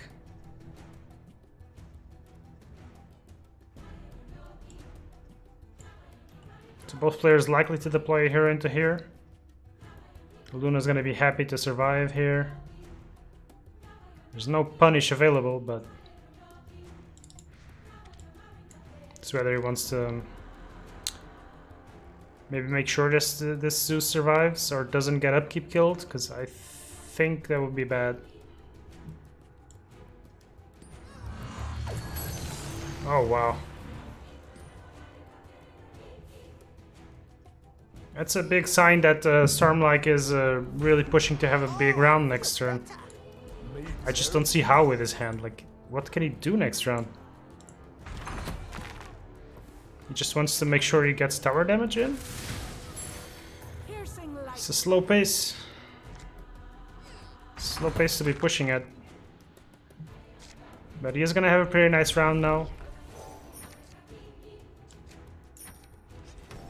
It's just whether the round after that is good enough or not.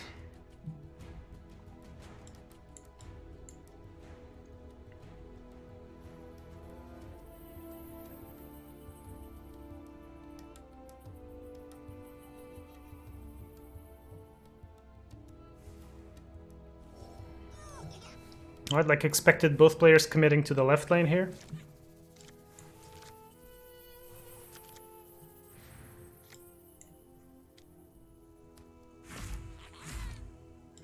Another Eclipse comes down. At the 5 charges.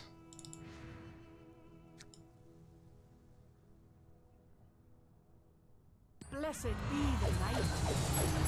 There was never any doubt how this would end. A bit surprised that he forced the Eclipse there. They will fear me. Just because I feel like there's no way to punish this, but when you have 4 heroes coming in. Okay, he wants to force some damage.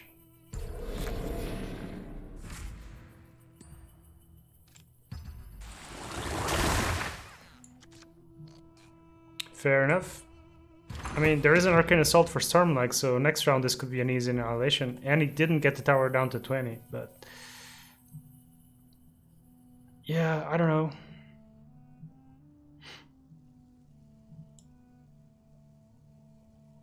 This tower will be down. Yeah, Stormlike doesn't play bolts, so it's less important for him specifically. But it's good that he's getting damage.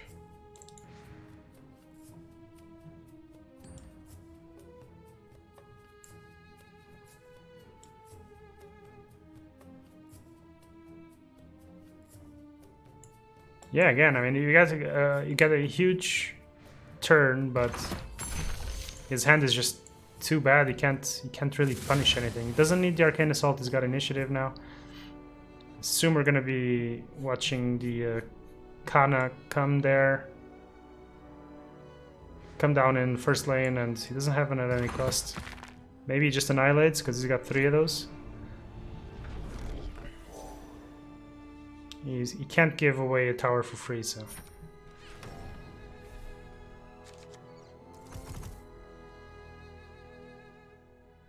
Surely Unscathed doesn't place a second blue hero there.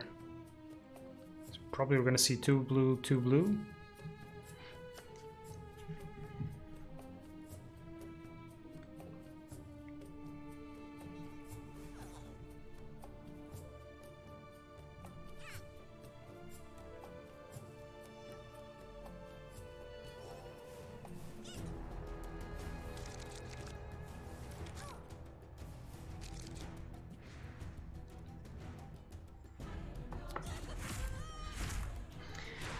This matchup seems pretty bad for the blue-green deck, man. I mean, we haven't spotted a moment where it was possible for him to win, besides the last round. But you would have needed the green, you would have needed the 3 to actually punish.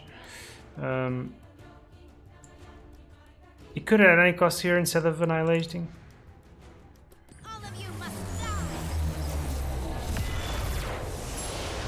Chooses not to play any games. There is double Sanctum here, so it will be a free lane for him. So I do like the move, especially heading up into 9 mana, which will be Incarnation. No blink for Unscathed, so he won't be able to contest the lane down there. I accept this offering. He could even go Ogre here so that he can try to multicast, depending how fancy he's feeling. Might be considering the Emissary here. I think neither player wants to annihilate this. And if Unscathed annihilates this, there's 2 lanes he can't play. So it might be a good play to just drop the Emissary and go for it, honestly.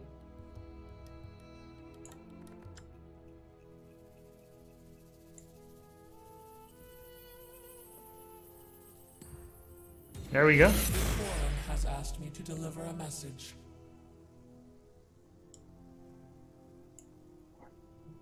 And yeah, he doesn't even have Annihilation. The Eclipse is not going to be enough. So I think this is going to be a punish. And again, I just wonder if you pump and bring this Ogre back to the left to just try and luck your way. Mortals are so frail.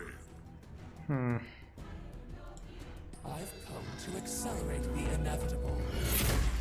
Your death will serve a greater purpose.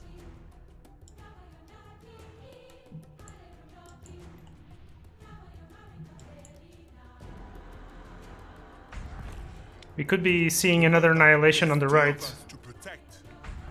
These are grim times. He could, oh my, yeah, he could blink here, drop another Emissary there.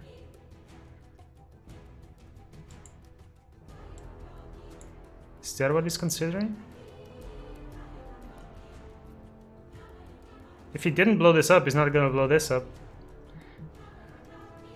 Seems to be sound logic. Ah. Yeah, he wants the blue-green lane uncontested with the Incarnation next round. He knows there's no blink for Unscathed, so is Stormlight gonna be able to steal this? Does he blink the Ogre as well? No. I don't think so. Might be seeing the Eclipse here.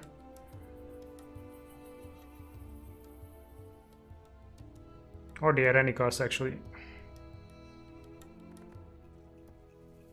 Although this will put Ogre at Thunder God's range if Stormlight draws it. Yeah, he goes for it. It's got a healing salve though.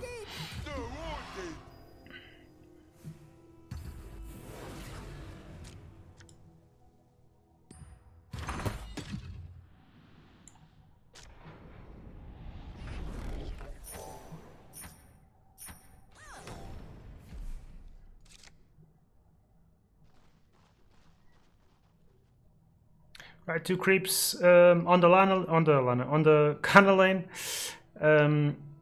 So even if he keeps pumping this up, doesn't seem like there's gonna be much in the ways of an opportunity to hit the tower. Now the question is how much damage he can do with Incarnation coming down. Keeping initiative, can he draw more cards? It's an Ignite and another Eclipse. The Ignite is going to put this at 1, 2, 6. So yeah, it's quite a ways away. No card draw at all. But I think he's gonna go. He's gotta go for the Incarnation Emissary here. My children's cries.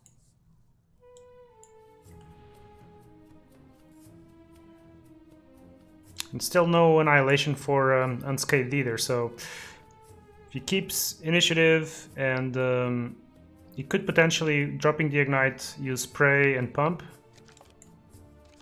It's a bit optimistic, but it's something. Keep in mind, he doesn't have a lot of time, so he can't waste too much time. I'm bearing gifts from Weeping Rose.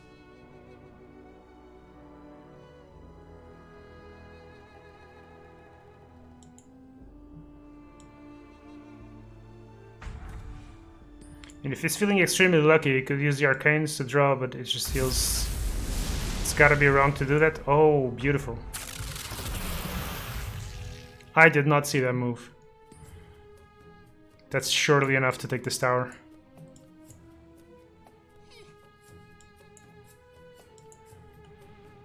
And what else can he do? I mean, if he's feeling super lucky, he can drop Incarnation in mid as well. The quorum's will.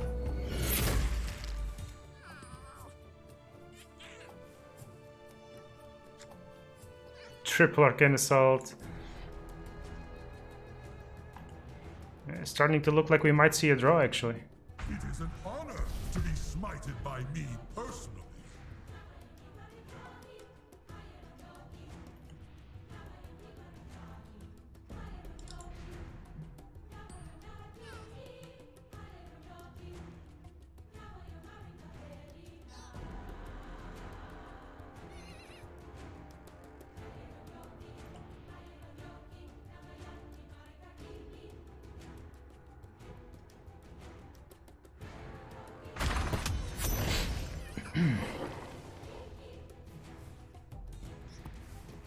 And Unscathed is holding 2 bolts, so I mean, there's a small chance that he can take a tower, but he's just too far away from taking the second one. With the Ignite here, he can double Prey. Let's see, that's gonna be 5. It's gonna be 10. It's gonna be 20 creeps.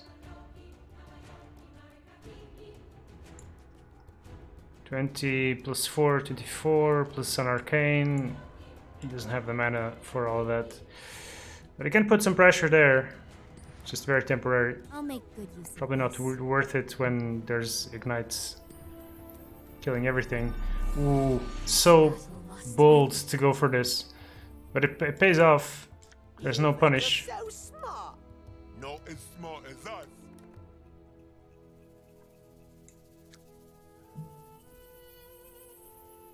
You think you're so smart. Not as smart as us. I mean, he can try to go for the Lucky Eclipse. Maybe he gets it, but it's just a very, very small chance. Could try and go for at any cost first.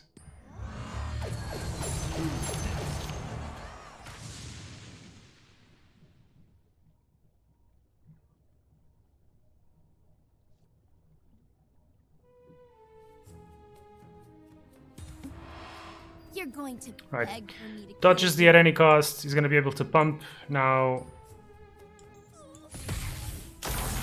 Question also becomes whether he manages to get a good prey. He could Eclipse to try and damage stuff. Prey on the weak, pump. That's probably going to be enough. Or do that the other way around. Oh, multicast. Yeah, that's GG. He's on 5 seconds as well, so hopefully it doesn't time out. Please accept this gift. Crush you!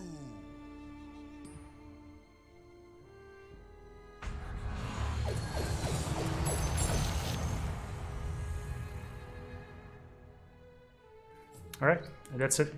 I'm gonna be heading to game 3.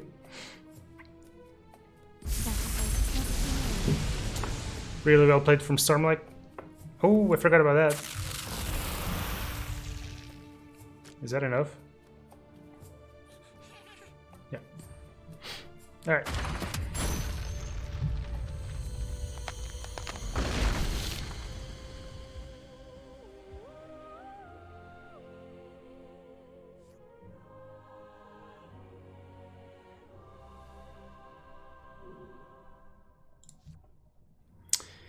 So actually the multicast was huge on the Ogre, right? Because I had forgotten that was the any cost. So it was actually super huge that that he multicasted that. But anyway, let's jump into game 3. The IQ and underscore also still playing.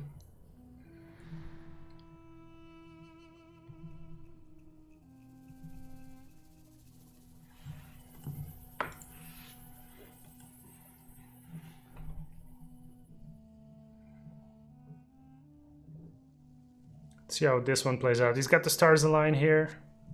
So we've got Stormlight on the Radiant side this time around.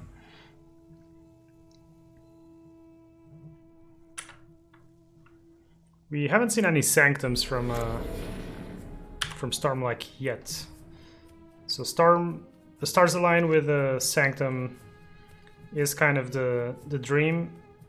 Try and sneak one of these big creeps from under the opponent when unexpected. Double portal, wow. Might choose to put some pressure on these lanes early.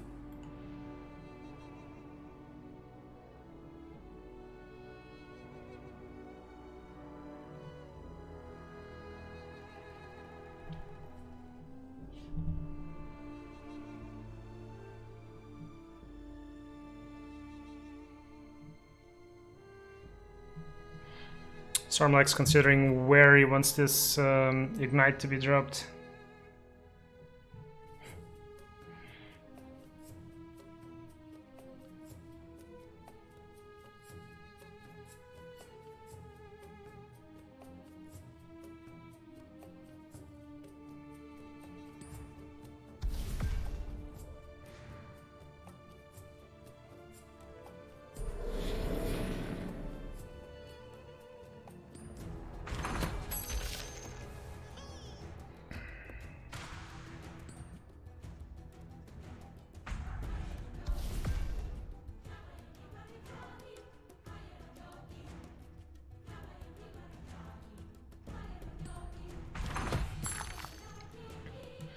Alright, let's see what round 2 brings us. Both players with the Ignites on the first lane.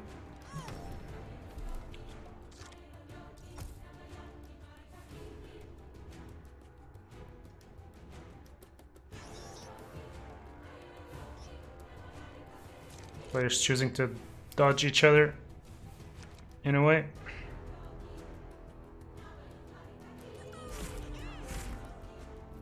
There's the emissary, so he's gonna have the choice of potentially ramping into whatever whatever he wants. Potentially both if he gets there. Still missing some tools for that though. Putting some nice pressure on the tower. Like I said, there is however a couple of dimensional portals, so it could be prevented. Could also prevent Venom from dying here. But it would be upkeep afterwards. So better to leave it like that.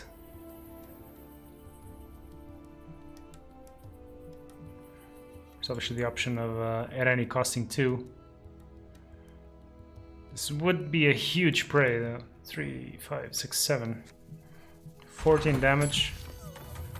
But this deck tends to want to use the prey in combination of the emissary. So.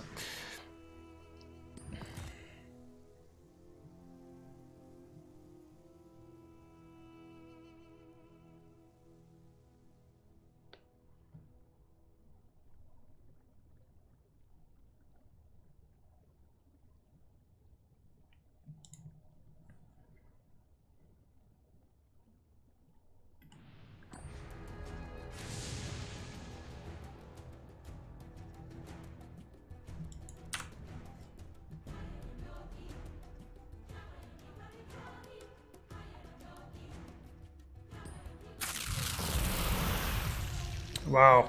Using the prey to save Luna's life here, it actually gets the lucky curve there.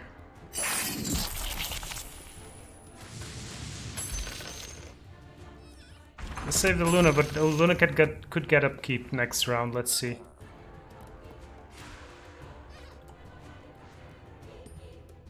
Could also just kill Luna now with the Diabolic if he wants.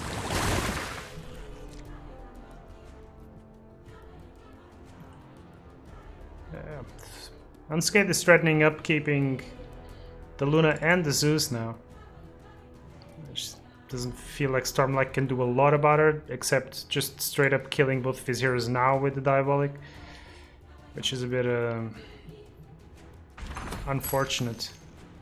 So we're going to be going to the round of 5 mana. Stars Align will be pushing up to 7. If he would draw another one, he could go up to 9. So he could, well, and with 2 creeps plus the 3, is he banking on that? Because this is going to be a huge annihilation next round if he doesn't manage it. There is a lot of damage here. At any cost is available. There's no escape. Doesn't draw a second Stars Line.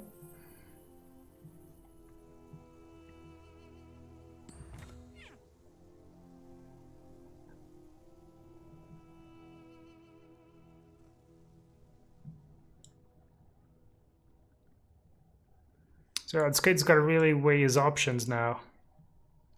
He could chump block, he could try to remove, potentially upkeep this tree and the ogre actually with the at any cost.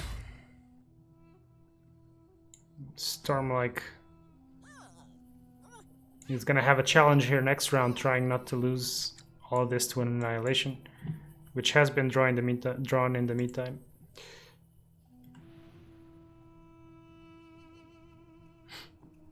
Presume Unscathed really wants to keep initiative so that he can upkeep the Luna here.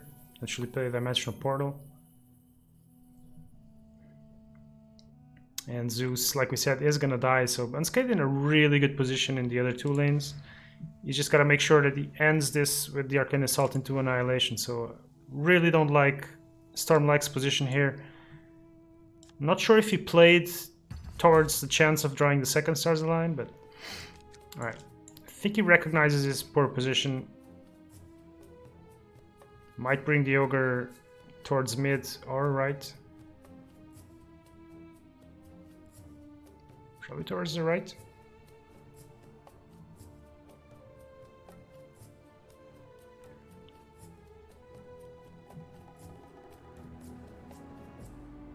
Could look to bluff a contest on initiative on the last lane, so I think there's value in that. And if not, then he can just try to multicast the Foresight. Ah, he gives back initiative, so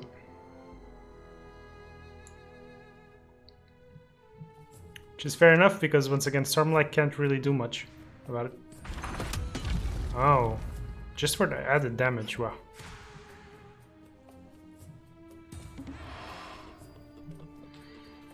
And is able to save, so because of that he doesn't have to blink, or it doesn't feel like he has to blink. I don't know about the card draw, man. I felt like it was powerful to get rid of the Luna, but feels like that was slightly questionable.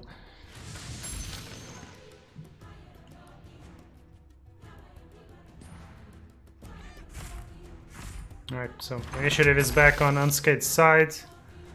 Getting some damage in the mid lane and some damage here on the right lane. I wonder if he's gonna consider the portal, but I presume he won't do that because he wants to annihilate left lane.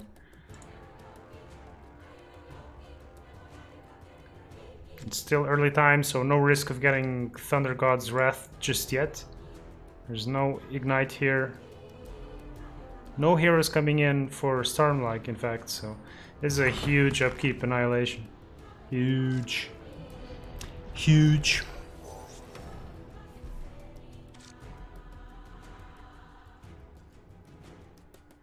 Looks like he's getting a fur mantle.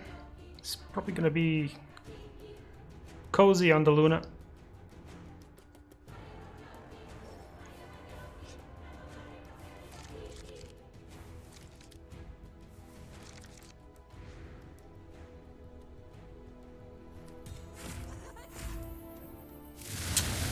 Double Eclipse. These eclipses are not too big quite yet. Potentially gonna go up to 5.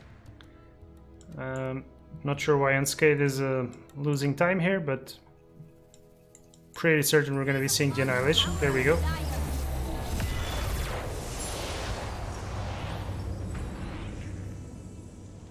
Now the question becomes, is there any way that Stormlight can punish this next round? Seems unlikely. There's no green.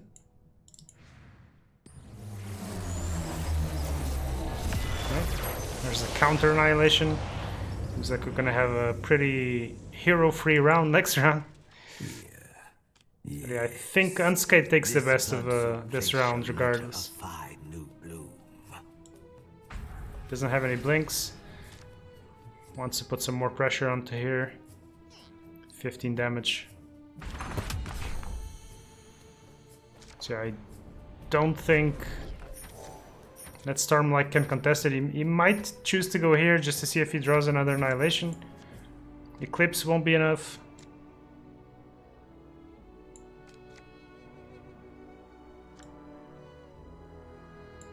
His hand is just so poor.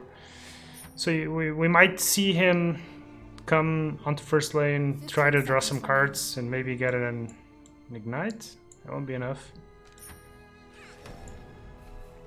I'm not sure what he'd do, really.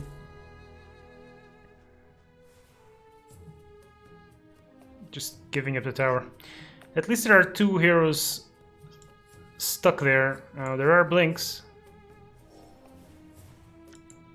It's gonna have to draw something really nice here to be able to do something. And obviously we know we won't end the round with initiative, so...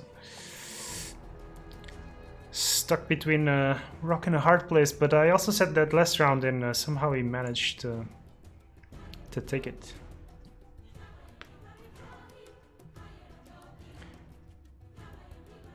I'm gonna potentially be having a round with all 10 heroes on the board next round. So I guess the game's gonna be probably decided there.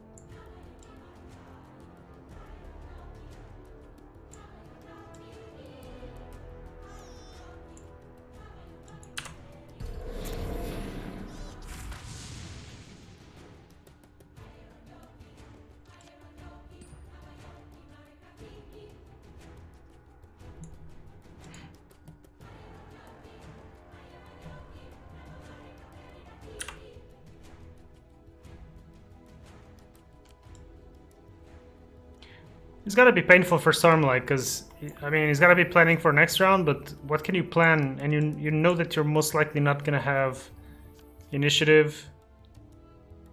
He's on the second Stars line now. His Eclipses are down to 5 charges, I believe. It's gonna be 1 less than Unscathed, yep. Can put some more damage on this tower. Just what I was looking for.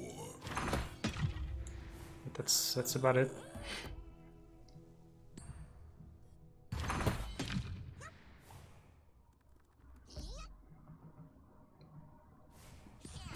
Now, my children will be able to flourish.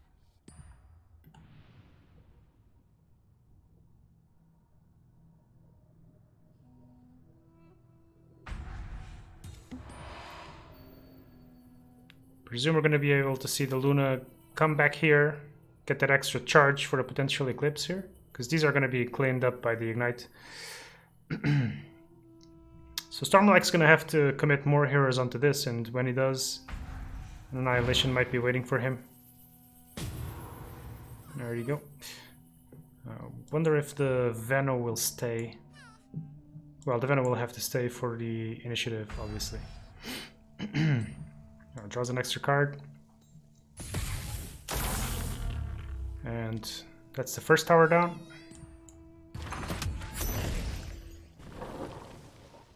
Gonna be going on to 8 mana. But Skate seems to be in the driver's seat for now.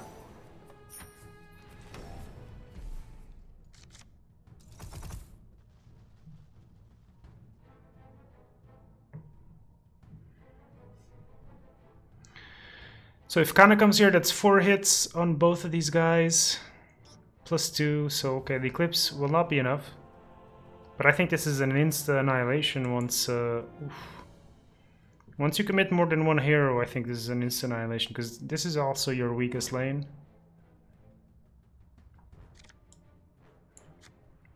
Then the second question is, can Stormlight retaliate? Can he punish? But with 6 charges... it's just not gonna be enough. In 30 seconds. 4, 6, 7. Yeah, this is gonna be an instant annihilation. With a slim chance of punishing. I make this look easy.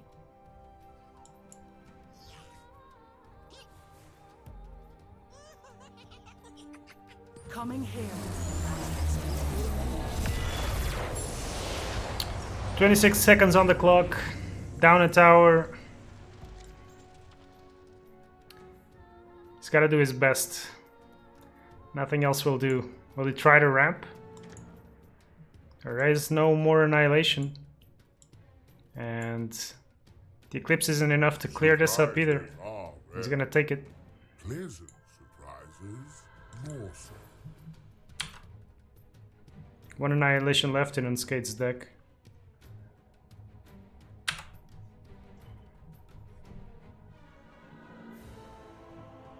A tribute to the gods. Gonna see the Incarnation come down.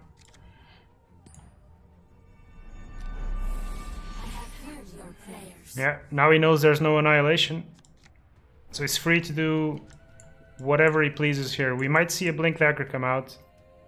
Try and fill the void on the left lane before things go to shit. Now's the time to drop it. If he doesn't drop it now, he might get punished.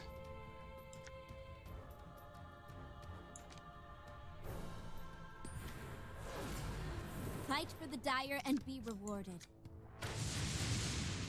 Yeah, I think this might end well. Might end bad for Unscathed. The Renicos can punish this. He's just so low on time. At the quorum's behest. My power is infinite. I feel like he should have been going for a Renicos into Eclipse. I think he's giving Unscathed a bit too much margin.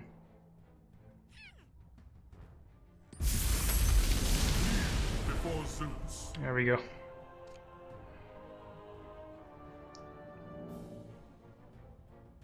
Now it doesn't have a Prey on the Weak, but he's gonna have to make do with this. No heroes coming in for Unscathed, so he's gonna have to choose to blink one of these guys back, which is an easy target for one of these Eclipses. My god, is Stormlight gonna do it? It's so low on time. It's gonna snap the Eclipse. Try to draw as many cards as you can. Ignite this.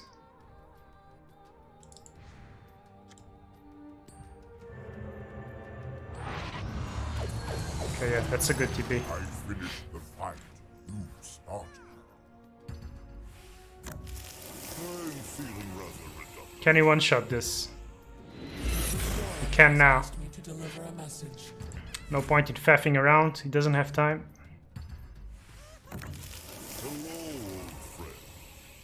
I mean, if the third Annihilation doesn't come out from Unscathed, this could even go to 80. Oh, he's going all in. He is going all in. Oh, he gets the Arcane Assault. He can go to last lane and fight for initiative? I won't be needed here for Oh boy. I believe now, I believe. Allow the quorum to be of assistance. I believe. Blink out. Okay, he's going for the multicasts first.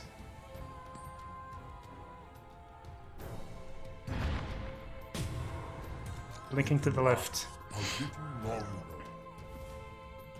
Fair enough. You can still take initiative from the left lane, so let's see where the... how this is gonna sequence. I mean, he can take initiative here, drop the Zeus there. He can blink something back here.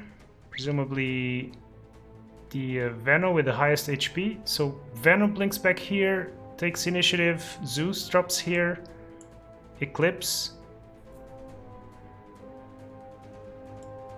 And then the question is, what do you do from there? Because you need to draw another Arcane. You don't have the mana to drop Incarnation. Does he have Arcane Sanctum? No. So he's gonna have to pull something out of his ass here. I think he needs to draw another Arcane Assault. No, and even that won't do because he needs to kill this on sight. So he's gonna lose initiative. There's no blue hero in mid, so that's fine.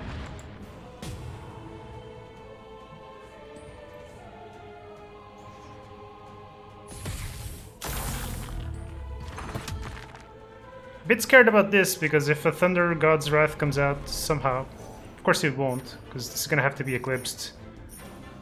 If two creeps fall here, what are the odds? Won't be the case anyway. So Ogre dies, there's 3 mana left. There's nothing to do with 3 mana. He has a lot of gold. Could he potentially still blink to mid? No. So it's gonna be down to whether an Annihilation gets drawn. There will be an Incarnation.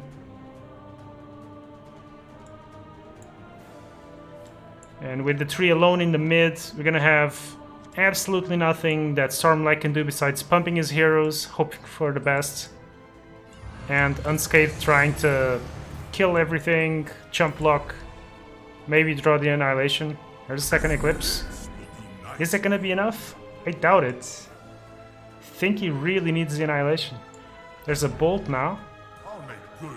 You could multicast the Bolt. Yeah, there's not enough mana. Okay, that's out of the question. Foresight, Compel, so we can see another 3 extra cards. Plus potential multicasts. He's got 14 charges of Eclipse. There's gonna be pumps before he even gets initiative. It's a lot of hits. So let's not try to do maths, let's see what happens. Exciting. Who are you guys expecting to win this? Ogre multicast versus Emissary tree. Let's go. The tree goes away. I'm not sure I like that. I am not sure I like that. Let's see, the first pump's gonna come out. No Annihilation. 11 cards in the deck. No multicast.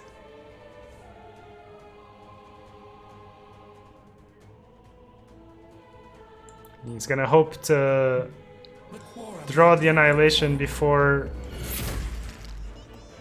using the Aghanim Samton not to kill his own Incarnation.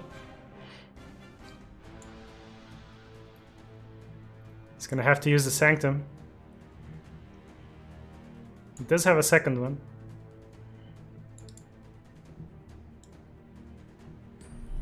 He could also just chump block now. I mean, I'll give him another round to try and get the Annihilation. But Ogre is dying too.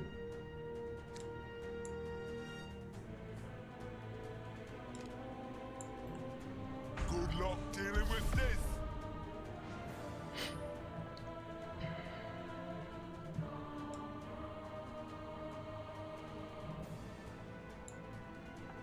Let's also not forget this tower's at 7, so not only does he have to keep up with the 80 threat here, this is 10, 20, 30, 40, 50, 60, that's gonna be plus 20, so that's gonna be 80 in any case. And he's gotta prevent 7 damage on this tower. There's 2 direct damage in hand.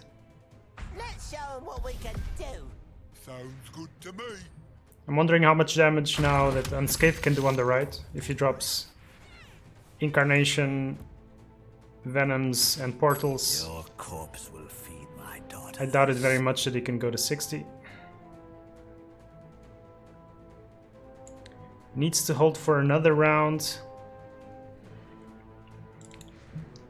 No access to Arcane now, so we won't have initiative, which is backbreaking in this matchup. Luna's gonna come in, there's gonna be another charge on the Eclipse. 7 charges. Double. He's going for more damage. How my twists. He's gonna try and get this to a 2-hit, but seems optimistic. It will be a 2-hit with a bolt kill, potentially. So there's the added benefit of that. Both players getting really low on time because these turns become super, super intensive. Only 1 creep, and I'm pretty sure there's gonna be... Yeah, okay. He can't deploy... If he deploys like this, it's fine.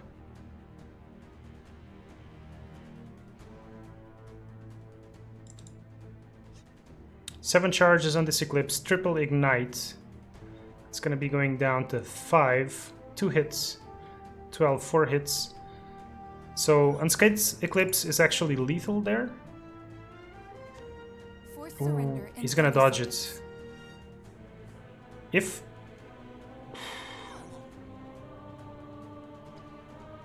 this is brilliant. If he annihilates 1 versus 2 here, there's still no annihilation here. Anything can happen. 10 cards in the deck. 1 annihilation left. I wonder if he annihilates here anyway. Doesn't draw the annihilation.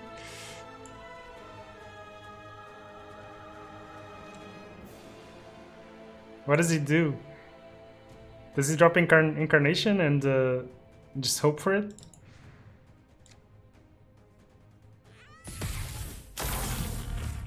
Is he...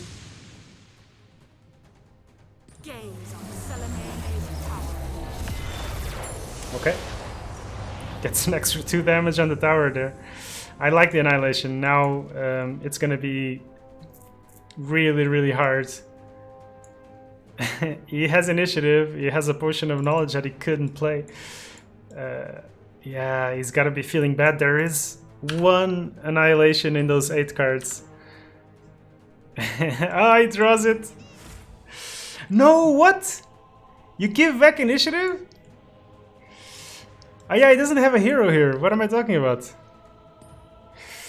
Of course you do. So this is gonna have to be annihilated.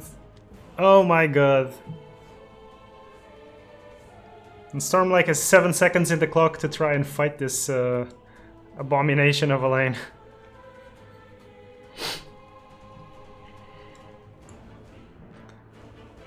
He's gonna have to kill his own Kana in the process.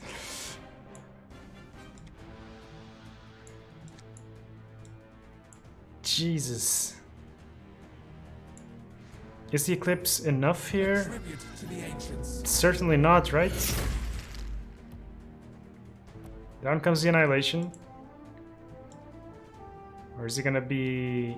Is he gonna try to be funny here? Okay.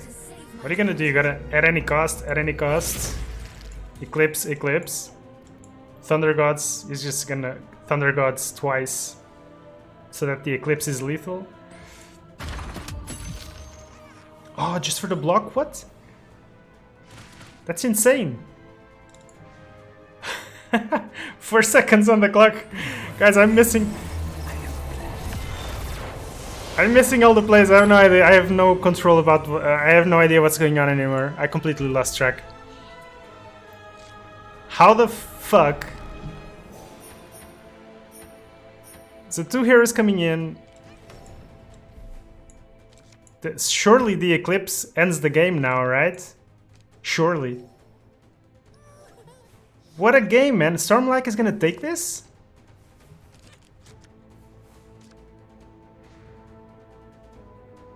How did he not play the Thunder Gods? I'm confused, man.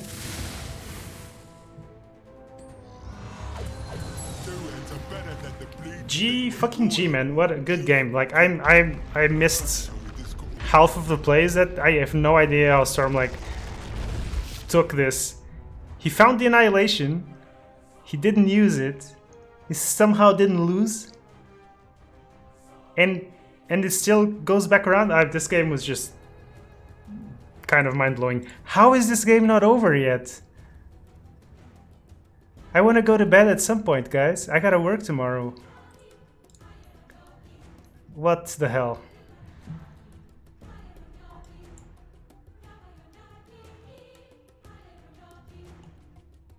You know what?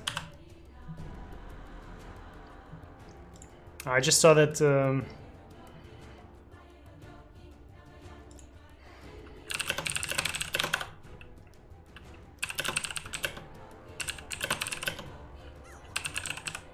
one of the players is asking for a 5-minute break. I respect that. Okay, so let's finish watching this, then we'll try to hop into the other semi.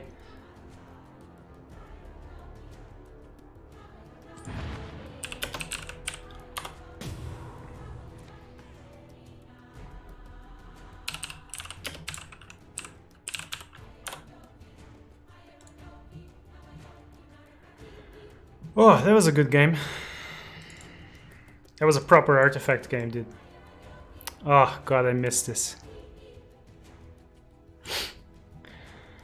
So, all towers still up for underscore. Looks like there's at least 3 heroes on TOT. 1, 2, 3. Actually, 4 heroes on TNT. Wow. And he's still holding an extra one.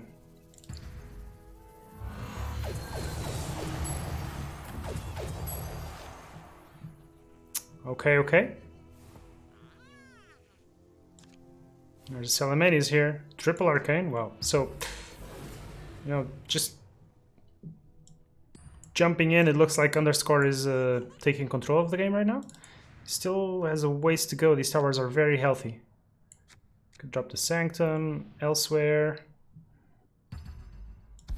There's enough magic. Primal Roar. Spring the Trap. What is Bristol doing over there? Not a hell of a lot. Right, this could be one of these turning points where blue just takes over the game and you just don't do anything for the rest of it, but we'll see. Eclipse on 6 charges. No Thunder God's Wrath. Annihilation potentially. Mystic Flare doesn't do much at this point. So this is actually lethal if he wants to kill both. He does! Surprise, surprise. What else can he do here to punish? 12 damage. Will be enough with a bolt next round. It doesn't have any heroes coming in, the IQ. So he's in a really tough spot. And it's gonna be a perfect 20 there. If he just manages to deal a bit more damage on the left, the Zeus will come in. It's an extra 3 damage. That's just a taste of what's to come. And Mystic Flare can complete the clean swipe here. A pity you couldn't put up more of a fight. Doesn't need initiative. So, does he now draw another bolt? Does he draw a portal? Does he draw something that allows him to finish this? It's gonna go up to 15 potentially with the Zeus. So he's gonna be missing 8 damage. He's got the Blink Dagger, so he's missing 6 damage. Let's see how the creeps deploy. Okay, 12, 16, 19. So this is enough with the dagger, that's 1 lane, and he's got the bolt for this one, so it's a GG for underscore. It's not very common that you manage to kill 5 red heroes in one turn. Oh, that was close. Ah, that was close. Alright, gonna see the bolt.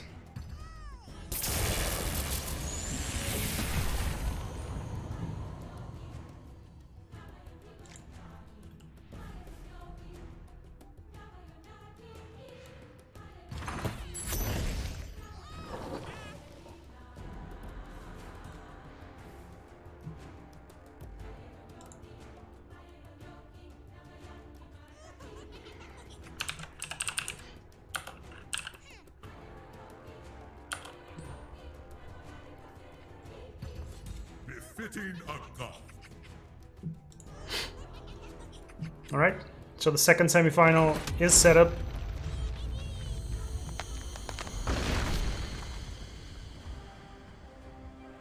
And we proceed. It's gonna be black versus blue on the lower bracket, and so supposedly a good matchup for the black deck. And a similar one up here that I am less familiar with.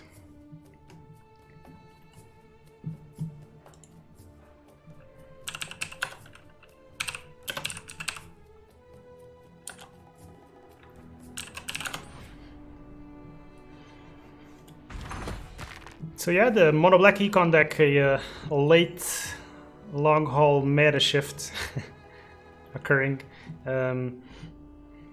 Preying on this blue decks. I am not sure how the ramp matchup feels like.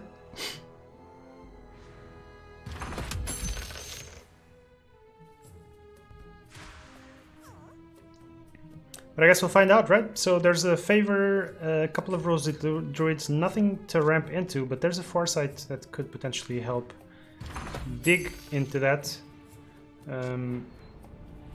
A big important point of this matchup is indeed that the emissary of the quorum can be stolen by the helm. So if Swellsong manages to ramp economically, which doesn't seem like he's achieving so far, if he hits the helm and he steals the emissary, that's a big swing in power.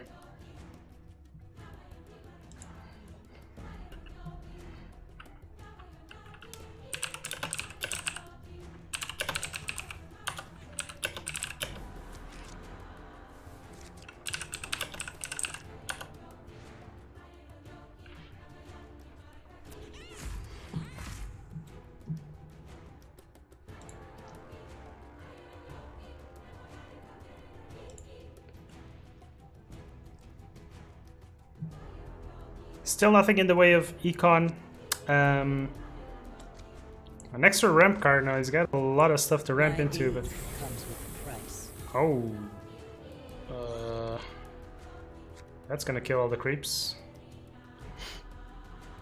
Well, I say that. It's gonna kill this creep, but still. You can't run from the dire. He's trying to dig into, because it would be huge to get something ramped off next round. Extremely unlikely, but if he drops the 3 here, he could drop sell him in his favor, I guess. If he hit the Sanctum, he could Stars Align, Sanctum, refresh, that's 7. Yeah, not good enough.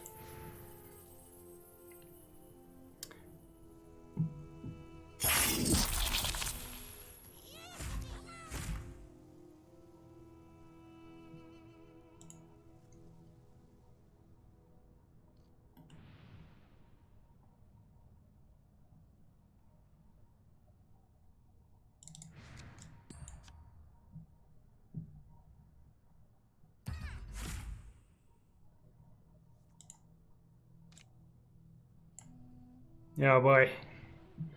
Trying hard to find something. I mean, it's looking like Stormlight is heading in the right direction. Getting punished here for spending too much mana on card draw and doing nothing otherwise. Can't use the cunning plan. No, he can now if he wants. Just getting kind of wrecked. Because he wants to play this... Yeah, he wants to play this through with blue heroes, which means he won't be able to play the other two lanes. We achieve 15 gold. I do not expect Swell to be purchasing anything here. Creeps, as expected, lining up with the cunning. What could you draw here that... yeah. Yeah, man. Yeah, this looks like a decent-ish deploy here. You can play the Salamander's Favor onto here later if you want. And the Roseleaf Druid can prevent some of this damage. It wouldn't be too bad there either. I feel like if he's going here, he's really counting on some luck here.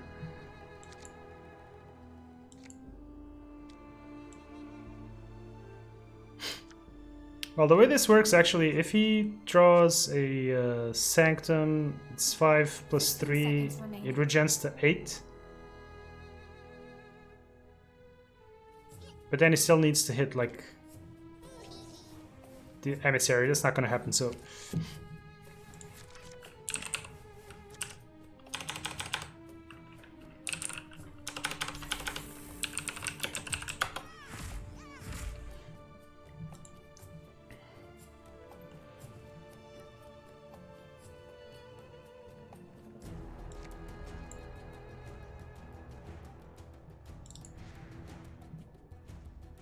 Alright, so kind of awkward for Stormlike. He did hit the Incarnation now. It's natural to feel despair. And Swellsong spent gold here. Can't say I like this. He didn't even buy a cloak. So Incarnation...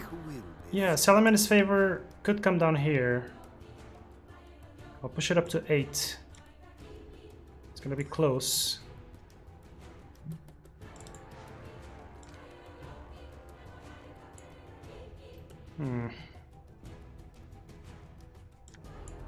Alright, getting ahead of myself. Looks like everything is trading here. Soon you'll know defeat. No longer the case.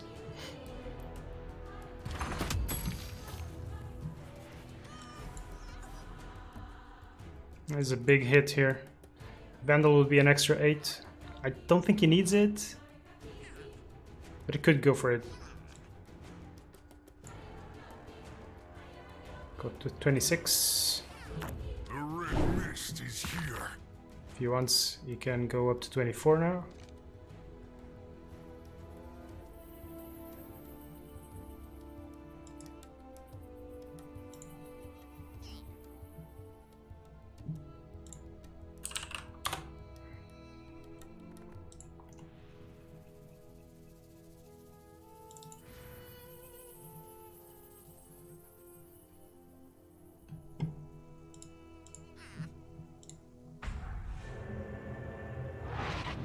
Yeah, I like the sequence a bit better actually. So let's see what it chooses to do here. Wisdom of what is to come. I like the favor play. Is gonna be going up to 8 though. So he's gonna just bit short of Incarnation, but it means that in 2 rounds he can get there. Red mist rises. Because he's blocking the Oglow, they also like, I feel like it's okay not dropping the Roseleaf. You can leave this for next round. But yeah, he is bleeding a lot. So he's gonna have to stem this bleeding. He does have the Ignite. He does have an Annihilation. 14 gold. So he doesn't quite yet need to be scared of the big items.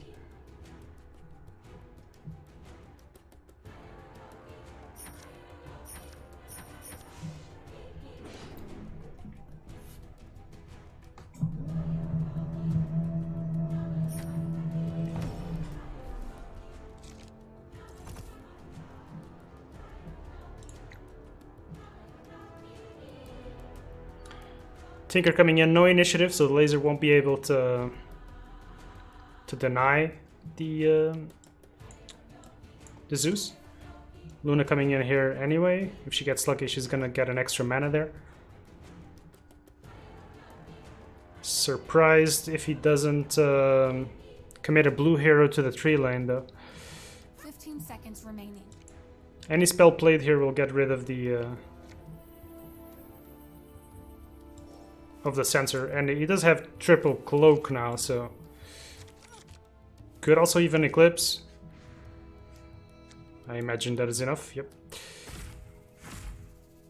Ah. So Sanctum into here now is a great perspective because he can drop Incarnation there. That's going to be getting rid of both of these.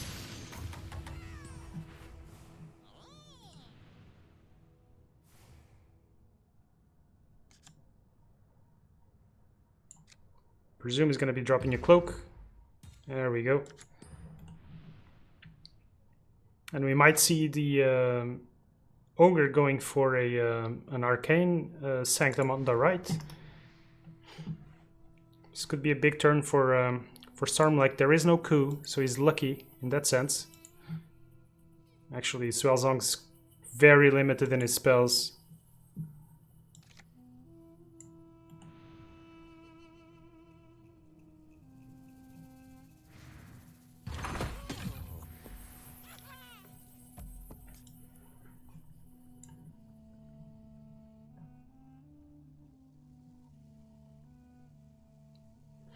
Yeah, these two creeps are blocking a lot of damage. It's kind of unfortunate for Swell, because he had damage. He had lethal here for sure. 4, 6, 8, 10, 7. Yeah, he had more than lethal. So a bunch of options here. I think the greedy play is going for Sanctum on the right. And try to just take over that lane. If he wants to block some damage here, he could go for Prey, but I feel like he wants to go. I mean, knowing that he can't, that not much can be done here. The one thing is, if he plays the Sanctum here, Swell could use the Tyler Estate to deny. Ooh, we're gonna have fun with But it's also true that he drops the Rose Leaf and then works around that. So. Let's see how much Stormlight ambitions here, like what the ambitions are.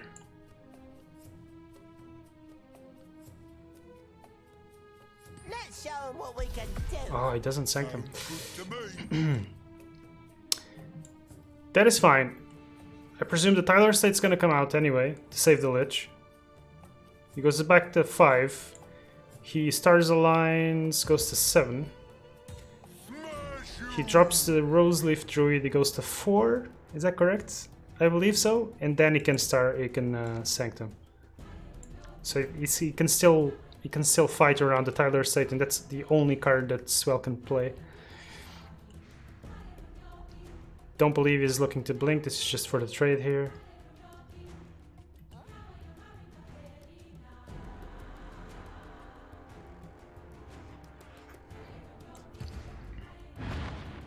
Oh, he's really committing. What does he want to multicast though? The Revelation maybe? Yeah, this is gonna be a huge turn. And see how crazy it can get.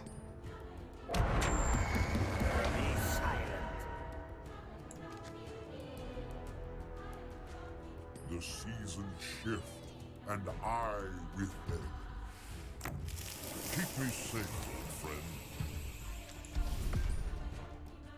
Right, gonna see the Incarnation come out. And if he multicasts this, this is gonna go completely out of control. Ooh.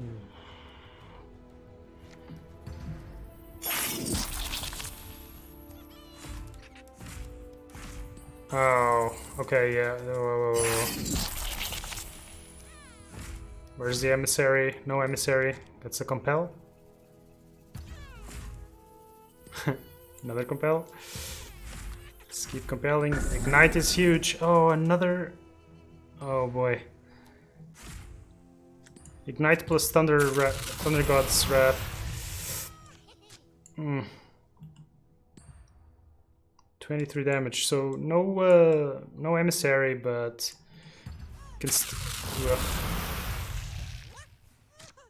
no march, by the way. You can still kill this on upkeep with the Ignite. And he will end with initiative for Eclipse plus minus Annihilation. What a huge turn.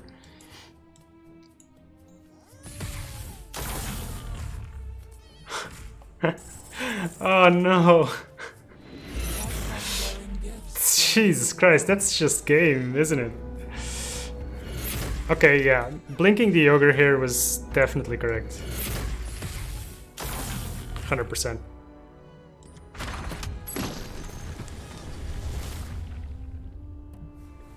Yeah, March doesn't do anything now. This is just game.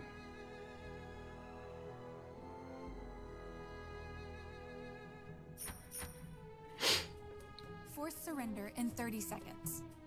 Really nice play from Stormlight. I mean, he was lucky that Swell didn't have anything. I question the early item buys a little bit, but it is also true he didn't draw any paydays nor gold generating cards. So a bit unfortunate. I don't see how we can recover this.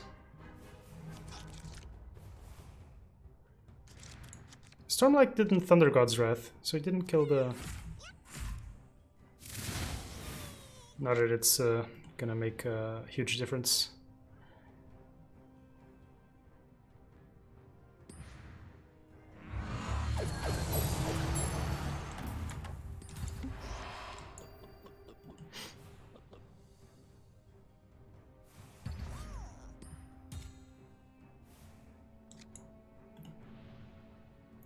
If he blinks here, he's just gonna give him Chain Frost.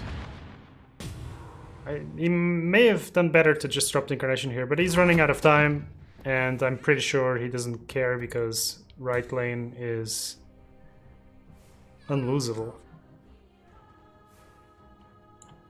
You would need about 5 Chain Frosts. Maybe it prevents lethal. I don't know. We'll see.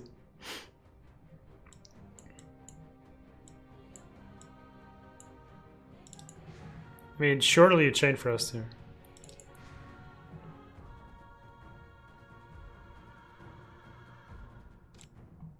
This is the one lane you are winning if he doesn't Chain Frost here.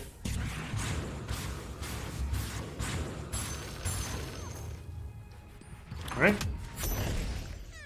Gets the lane, has initiative, can try to minimize damage. That's literally all he can do.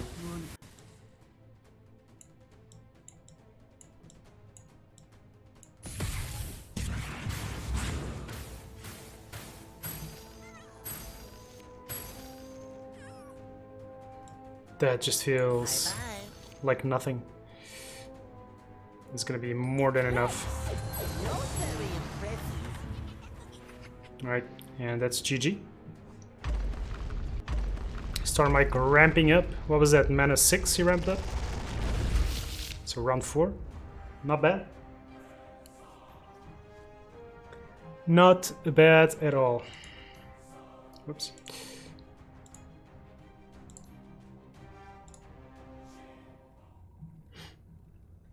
Alright, these guys are still going at it. Round 6. Let's go watch game 2. Ironfog Goldmine is a better start.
Whew. Alright, so. No actually kills happening.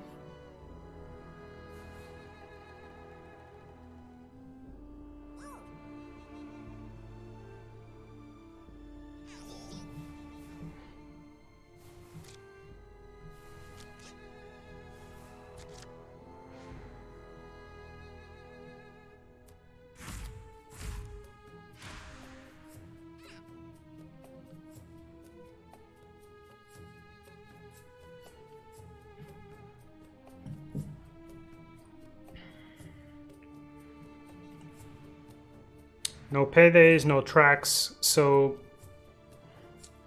looking at Stormlight's hand, this looks really scary. So it's getting a kill, potentially a second one on the third lane, potentially another one here as well. So it could ramp up to 20 odd gold. It's gonna be 14, 15 plus 2 kills, 25. Could, if he gets very lucky, hit his single Horn of the Alpha.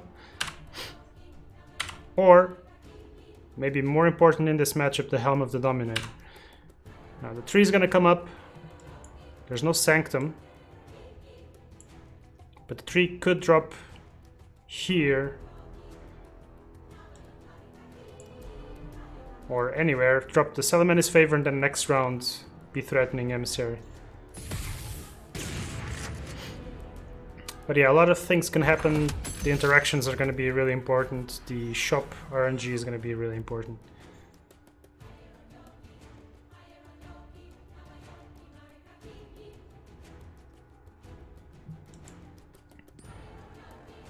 Chooses not to drop the sensor. Luckily enough for him that is correct, there's not a single card that the sensor would prevent here.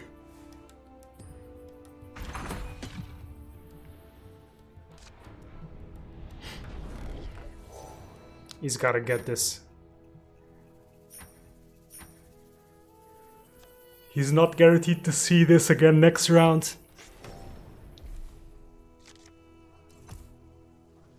And now he's got something to say if the ramp happens. If Stormlight wants to ramp now, he's gotta, or he should be making sure to do it in a lane that is free, devoid of enemies.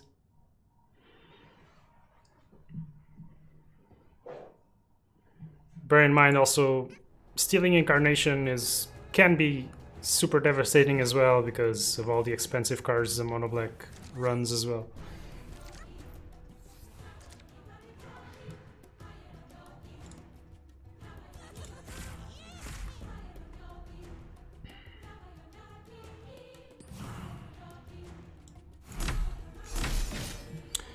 Stormlight finds the Stonehull Plate. That's a really huge pick against Mono Black. Because of the Chain Frost, because of all the direct fire cards. Now, let's see how things play out. He does deny the favor. I'm a survivor. Not that he would have been able to ramp this time around, but yeah, that's going to be a very difficult to kill Kana. Great pressure coming on here. 25. Double Tyler Estate, so a very important card in this matchup as well. If he wants initiative to prevent annihilating, he might want a hipfire, but it doesn't look like this is the lane that he wants to annihilate, so consider, yeah, dropping a Tyler Estate sensor here seems good. Takes a bit more control of this lane now. The Zeus will come in and presumably kill this Lich, but he can worry about that down the line. So very similar display to previous round where Swell was dealing a lot of damage on the mid lane. He's gonna try and commit to the right this time. Sniper has defense duty on the left. Grabs a Blink Dagger. Fountain Flask, it's gonna be good on the right. Just barring any ignites being drawn. There is no Annihilation. The Eclipses are quite weak here, but with the -2 armor, actually. Yeah, I like placing the Luna here because it provides an extra ping.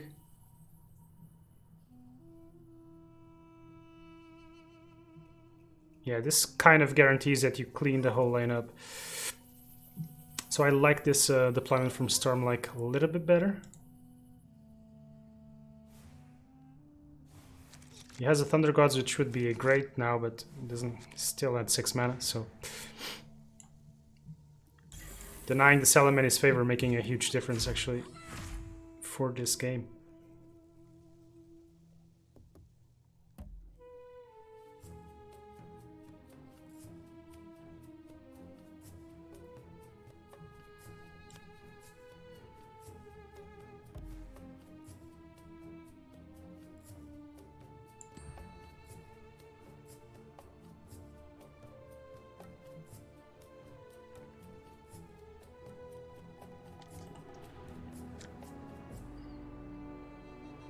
So Swell is certainly considering the possibility of ganking here. No one messes with the king. Might even be why he's dropping that.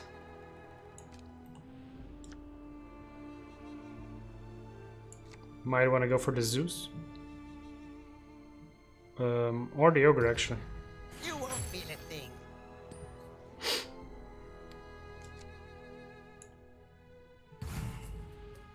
Yeah, goes for the Ogre. Pretty much means that he's gonna lose mid lane, though. I feel like. Never had a chance against me.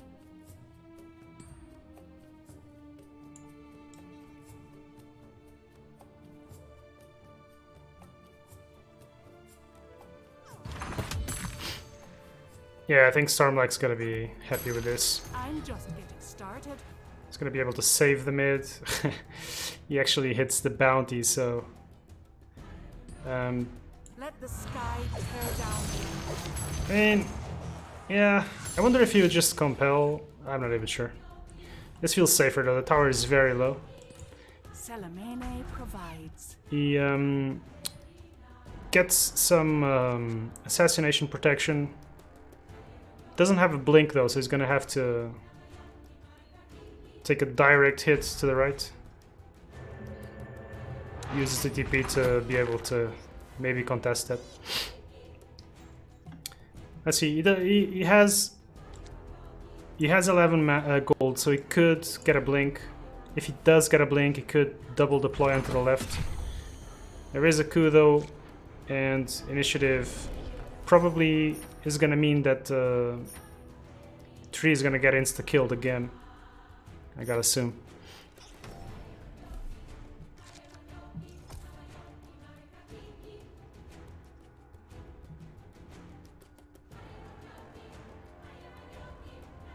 So Annihilation looking like a good proposition on the right. He is at 6 mana there. Eclipse means that he can also direct kill the PA. And because I imagine Swell is gonna coup here,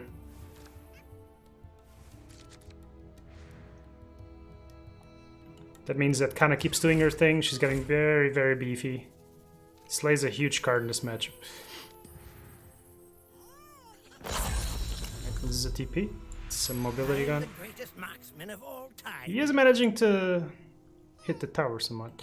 So, gotta presume we're gonna see initiative being kept, this PA getting killed via Eclipse. I guess it depends on which lane priority Stormlight has, but you might be considering the Thunder Gods too.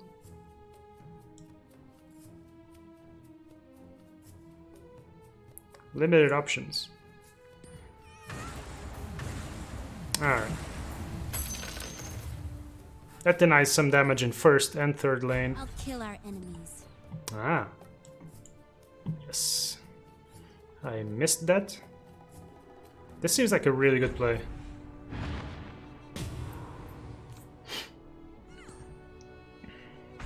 Because the Kana's got a lot of armor, he's not scared of the Chain Frost.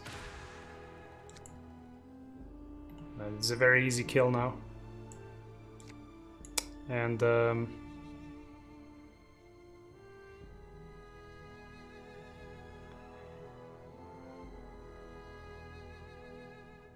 there's no more Thunder's God Wraths, so this this Tinker is likely to survive. But still. Swelsong considering his options.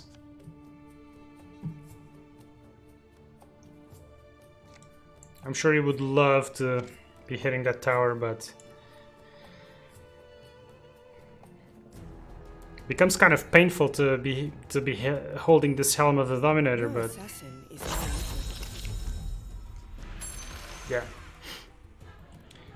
This play is good because it prevents this lane from also getting full of creeps via Kana. But obviously you can't coop everyone forever, and that means the Zeus is gonna survive. The Eclipse will clean this up. And yeah, the Luna does survive as well, so.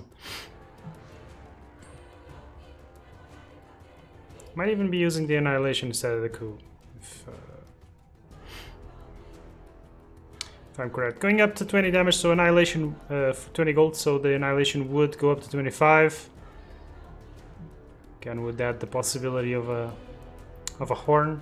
But it does feel like Stormlight is starting to stabilize. We're going to be heading up to 8 mana. Ogre coming in.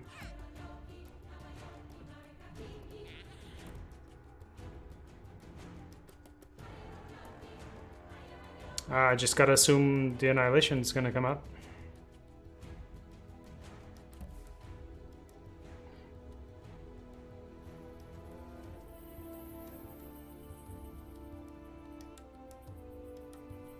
So you kind of want to keep this Eclipse for the turn where you gonna drop the big creeps, right? All right. Takes his chance with that. Gonna still be taking 2 damage. Loses the initiative. I'm gonna assume here that Bounty is gonna go to the right lane. It's not a lot of... Well, actually, he could Chain Frost on the left. So let's see what he buys. Has a lot of items for Stormlake.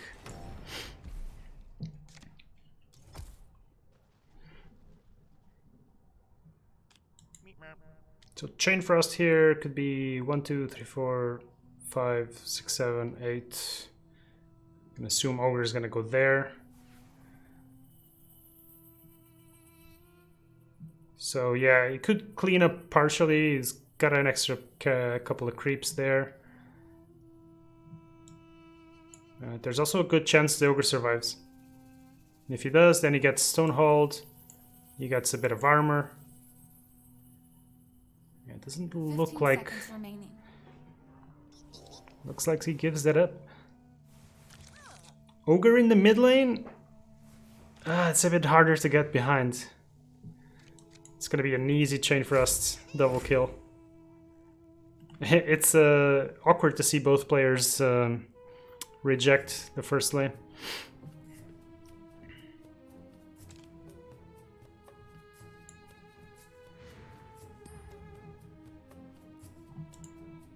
Yeah, Potion of Knowledge. Get an extra card. Nothing to lose there.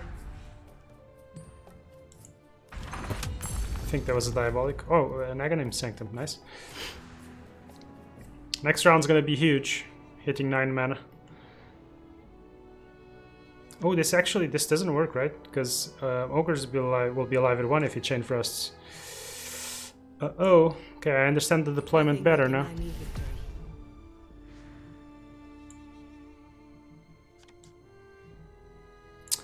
Uh-oh. Thunder Gods kills this. But it doesn't kill the bounty, so there's a limited benefit there. I wonder if he sets up the Aghanims on the left. Between the two of us, we can figure out how to use this thing. You've been chosen. Don't fight it.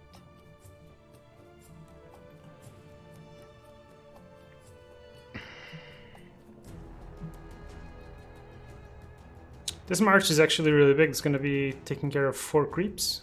So it's going to make the, well, the triple emissary just that bit less effective. Chain Frosts are not going to be very effective against the Kana. I might be able to kill the 3, but I'm getting ahead of myself.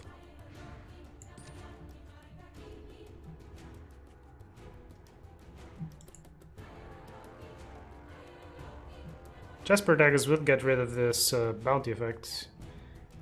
I assume Stormlike is just planning how his next round is gonna look like, because he's gotta play for it properly now.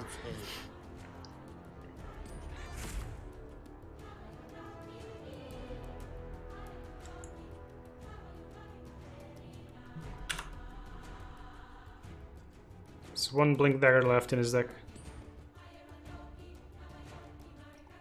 There is a chance that he hits the Blink Dagger, drops the 3. If the 3 survives, he can drop Emissary in more than 1 lane.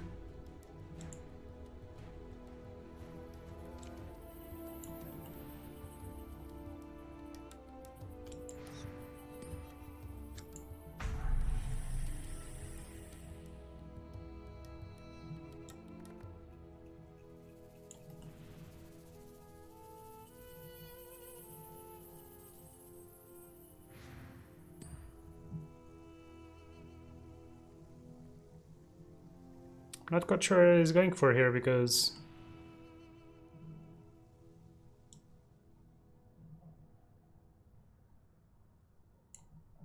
I think the main question is whether he annihilates right. Seems like he's setting up for a combo here. Not sure if it's in a way trying to bait. He's gonna drop the Jaspers, denies the bounty. Oh, this is so painful. Swell. He doesn't drop Jaspers? Wow, what? This job may get rough. Because of the cloak, I guess? Yeah, he knows there's a cloak. Okay, fair enough. Now he can combo on the left without being afraid of the helm.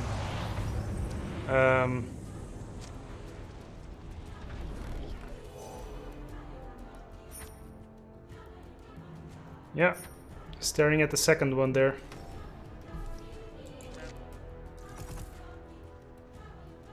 Initiative for the black leg at least. So there's a chance he denies green again. It's gonna have to get lucky on a few bounces, because he's gonna have to hit him 4 times.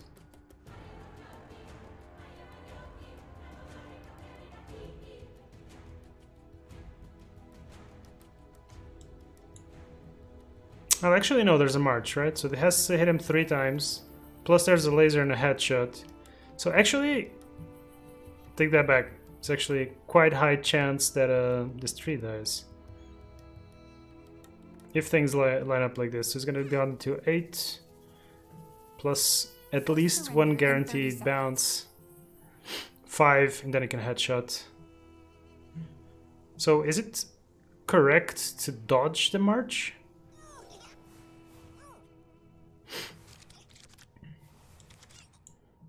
It's going to be denied the green for, what, 6 rounds in a row? I think it was cooed twice. Let's see Sniper do better. Because the Kana won't be touched though. 16 damage on the tower. Blink on the Sniper. Always strike first. Peekaboo.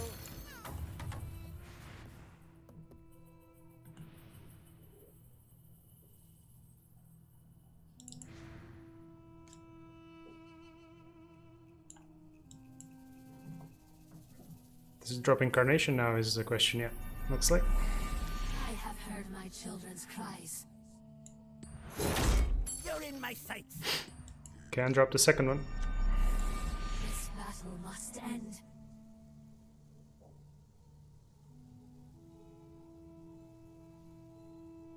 10 damage on this tower. 2 damage on this one. Third one is come to a stall. So let's see. This is a kill on the PA. That's just about it.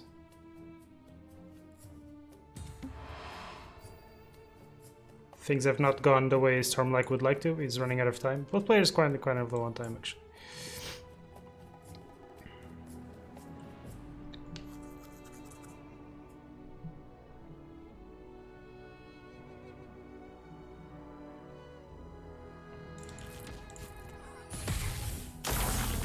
That's gonna help reduce his tower slightly. Yeah, that's gonna deny you a lot of damage. Prey on the weak. It's a quite small one now.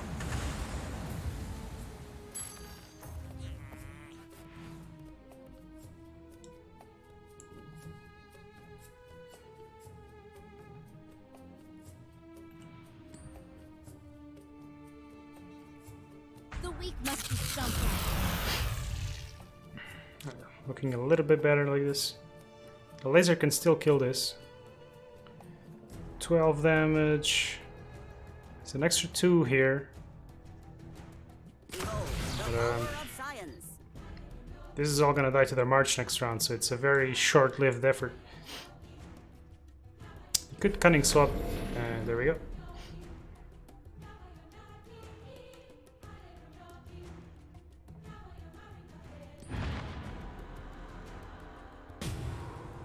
The sniper dodges out, so this is 11 damage on the tower. Initiative back in Stormlight's hands. He wants to keep drawing cards.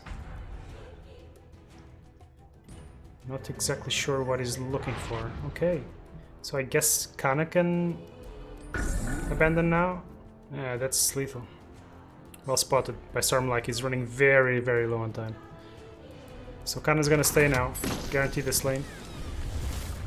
We're gonna be seeing another incarnation come down in mid, I presume. There's no way to kill this. Okay, gets denied. 4 damage on the tower. Tough times, you can go up to 6. If he so chooses with... well, if he wanted to play the sensor.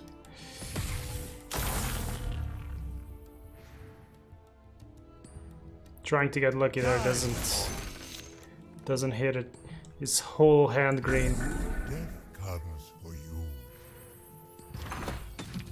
Oh, I like this. It's gonna have to be a really nice chain for us here. And he's still gonna be 1 damage short here.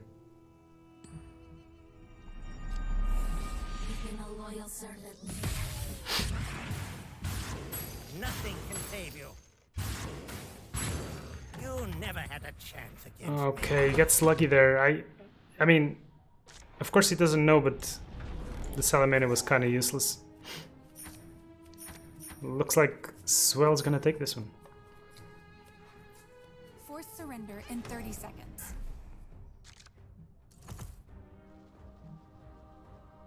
I don't see how Storm can 80 or deal 40 damage here. He's got absolutely nothing. Force surrender in 20 seconds.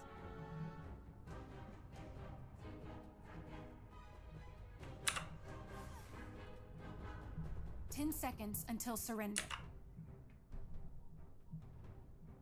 5.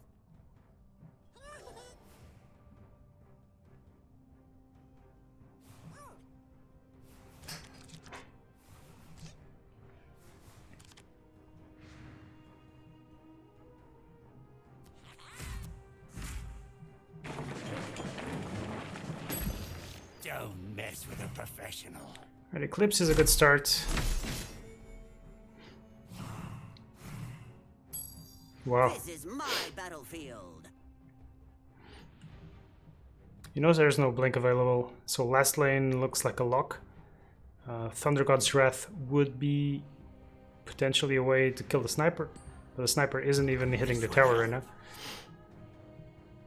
So I think Stormlight should just concede. And we should head towards game 3.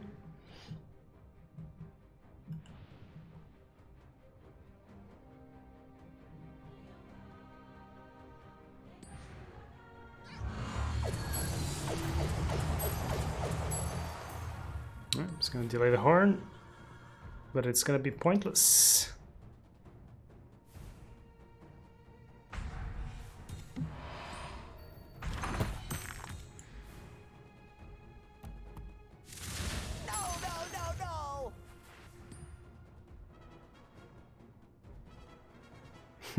Both players on very, very, very low clocks. But yeah, it's gonna be game. Wait, he's only got the one tower. Okay, sorry guys. I thought he had already taken a tower down. I'm tired. Alright, rents up to 18 gold. This tower is guaranteed. TP's out. So actually... Okay, I had a very wrong perspective of what was going on here. So there is a good potential possibility that this game ends. If the tree survives anywhere. Still one charge on the march here. It's gonna be a helm coming in. Okay, it's getting exciting actually.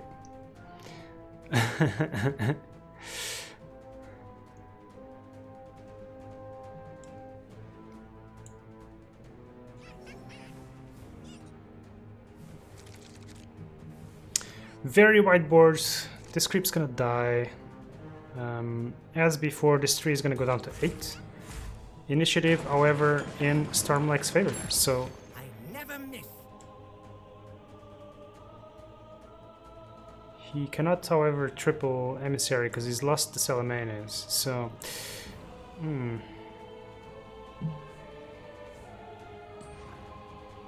kind of almost. Does he have any blinks available here? No. Let's see how that goes. Nope. Not gonna be able to kill the tree. But without the Salamanes, I don't think he can. I don't think he can deal enough damage here.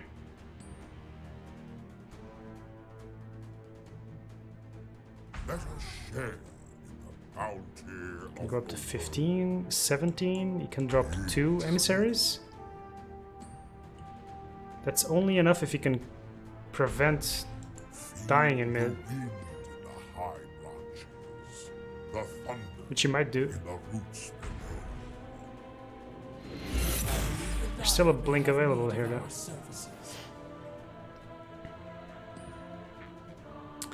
And the blink, so.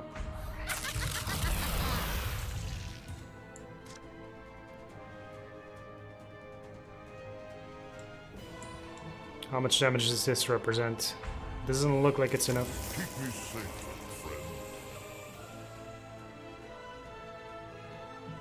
2 extra items to add.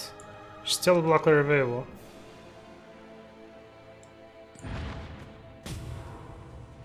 He's moving out now. Has he done math? Behold, the spoils of weeping willows. Do the math. 60, not enough. So we could see the kind of moving out with the arrow on the sniper as well. Oh, I don't like this. Oh my god. Perfect. What? 3 heroes coming in though. Oh my god, Stormlight is just gonna pull the rug again, isn't he?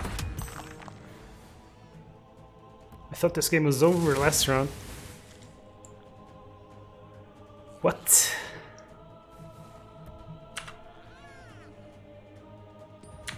This is perfect for this task. Here we go.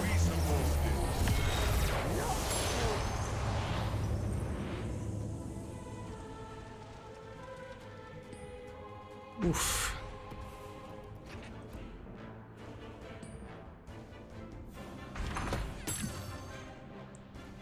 How does this guy do it, man? He keeps pulling it, just like from these extreme situations, he just manages to combo out every single time.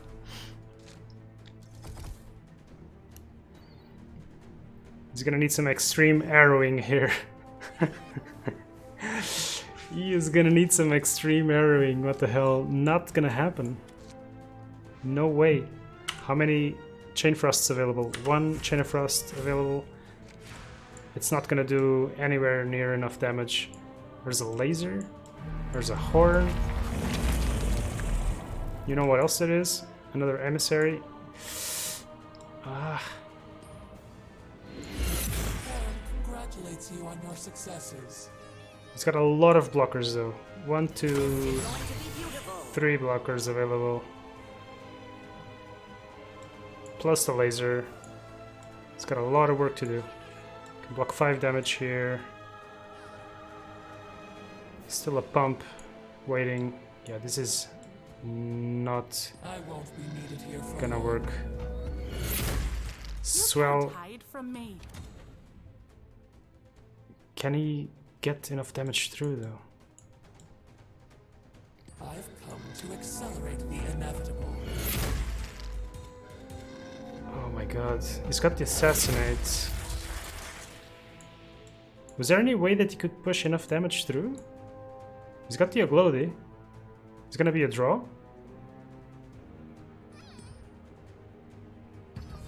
The sooner they're dead, the sooner I get paid. This might be a draw. I think I haven't seen a draw happen in single limb bracket yet, but I presume both players get a win, so this should be favoring Stormlike. We must accelerate our plans. Oh my. Only way it was gonna go. Oh my.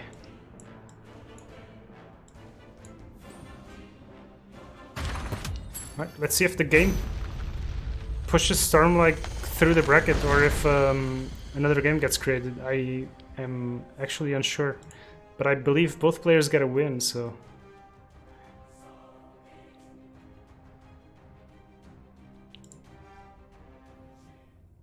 Yeah, they're gonna replay the game actually. Alright. Close one. In the meantime, these guys are still playing game 2 as well. So yeah, rip, sleep. Maybe I should call in sick and not work tomorrow.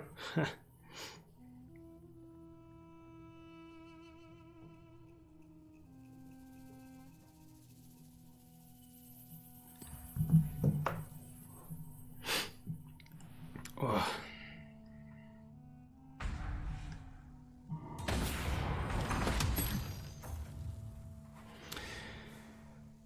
Whew.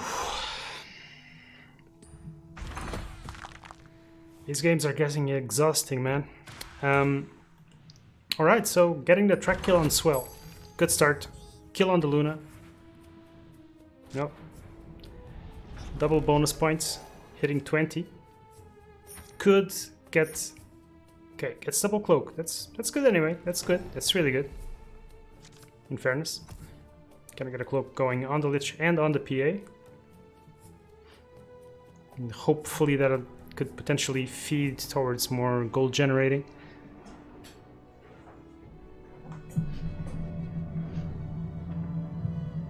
So it could be in here for a while actually. If this draw now, basically we're repeating game 2. Oh my god.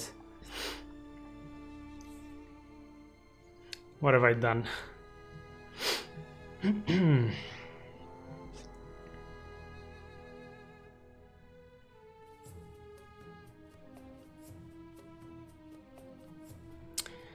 Right, Tinker coming onto the left with a Kana. 15 seconds remaining. Looks like Bounty is left alone to contend with these 2 creeps. This time around there's a Sanctum and a Stars Align. Ooh. So this could be busted very fast. If he ramps next round, there won't be... There is a gank, but there won't be a coup yet.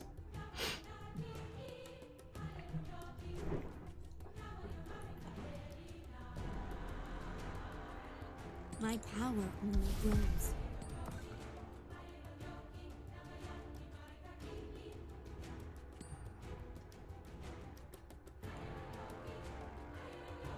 It's a potential for a nice prey here for units.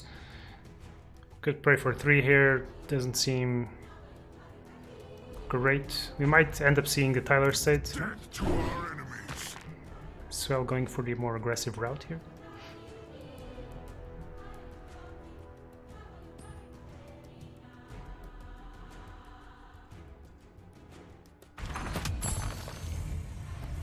So next round we're going to be able to see the tower go from 5 to 8 mana. Won't be enough for Incarnation, but it will be enough for Emissary. And Stormlight knows there's no Helm. Surely we're going to see this Cloak fall here.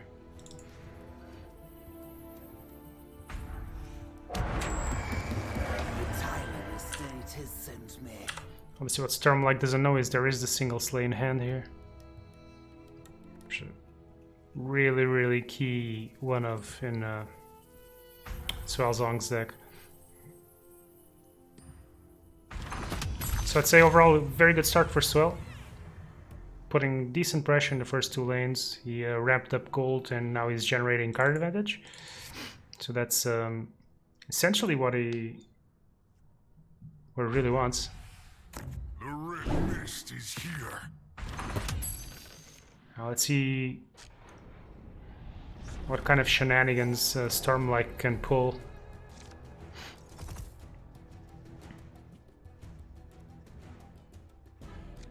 Imagine we're going to see the Zeus come down to the right. And the Luna might have to go to the left to prevent hipfire action.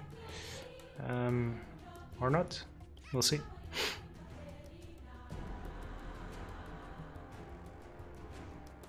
Stormlight might be happy simply playing the Emissary and pumping.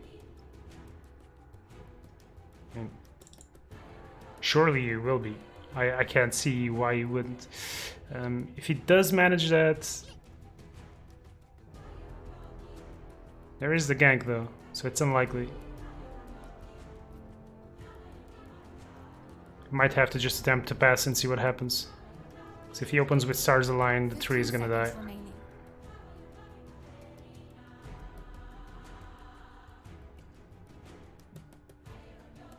I guess he could open with the prey. 5 seconds remaining. 3, 2.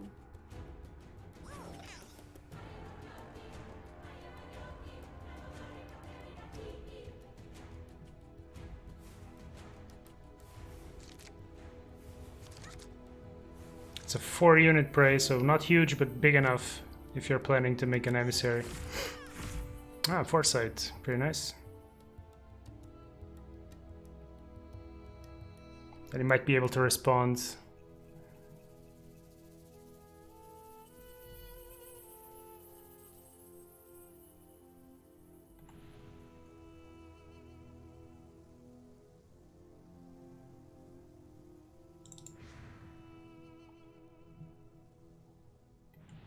Yeah, it's got multiple avenues here. It could also ignite here for the prey afterwards.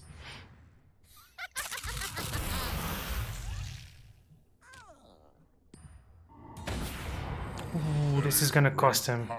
Insta Stars Align. Insta. That's all he wanted, was for him to play anything at all.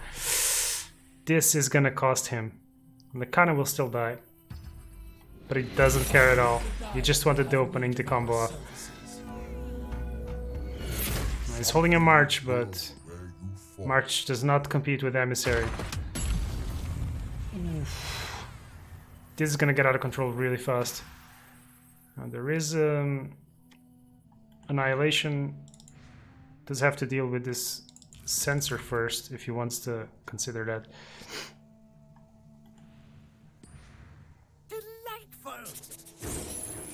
Okay, it's a lot of gold. That does mean that the bounty is gonna die. This is gonna get out of control very fast, guys.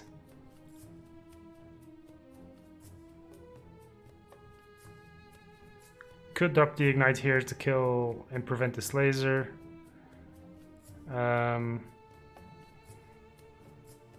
He doesn't have access to blue here, so he won't be able to stop a Helm stealing the emissary, but I think the damage is done here.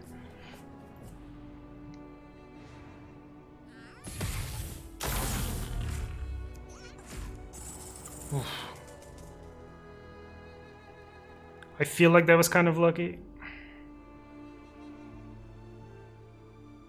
Not quite sure what he's looking for. Too easy. Eclipse, maybe? I was gonna be able to kill this off, draw an extra card.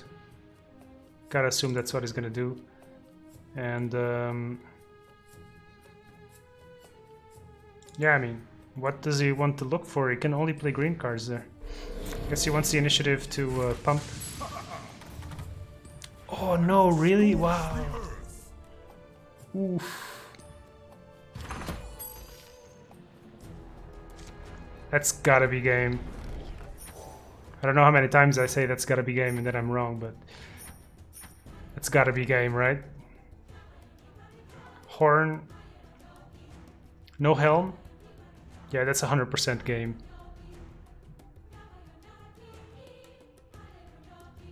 The Ignite is down. Gets an extra creep. Just for good measure.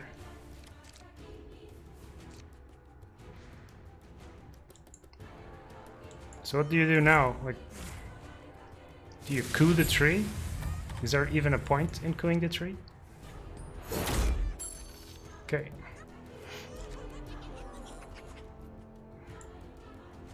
Still taking 30. Place upon me your protections. Okay, obviously I forgot that the mana was going down to 6 again, so Emissary is not as big as I thought. But still. It's enough damage at even... I mean, he could double March, but... Does he have a blink? I guess he could March, blink, March. Okay, so there's a decent chance of recovery. But this tower's dead.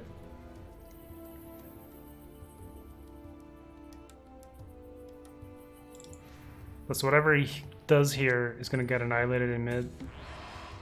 I feel like. Might be planning to try and jump over here to Horn. Ain't gonna happen. So you might want to blink this PA over to the right. Maybe drop the Iron Fog Gold Mine. Get PA over to the right. Take the Annihilation mid. March of the Machines into the left.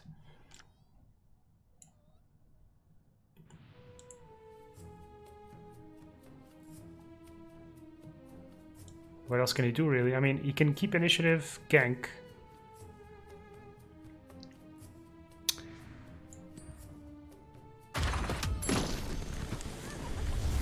Keep initiative, gank the Luna.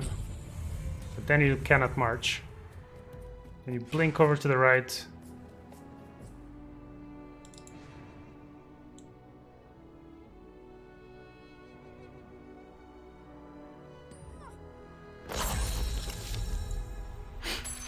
It goes for the coup. Can drop the horn, take this lane, blink to the right, try to march.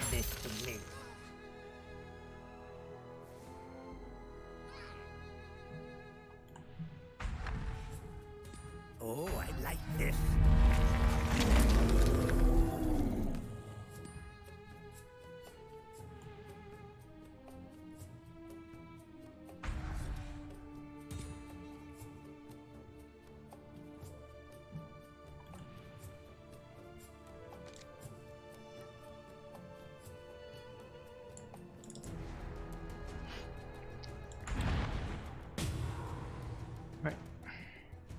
So blinking the Lich maintains the tower pressure here. That's one tower down. The race is on, guys. The race is on. Now, I think he wants to march that to prevent 80.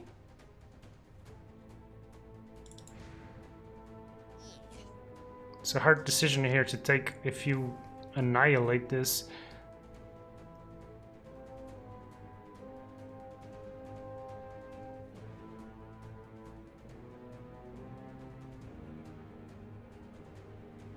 He's very low on time.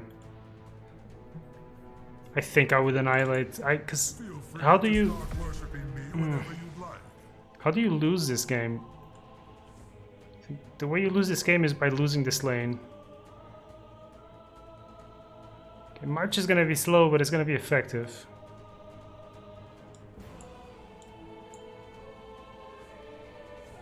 You could Payday as well. Steal a creep that would deal with 2 of them, so to say.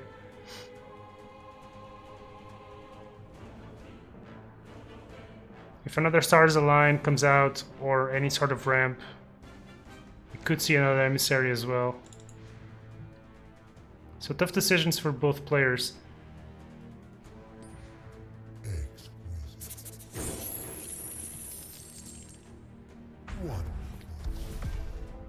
Yeah, he goes for it. This feels a bit greedy, man. I think I would march. But he might have done math that I didn't. Still got a lot of work to do here, and he's only playing 1 horn, so... If an Eclipse comes out...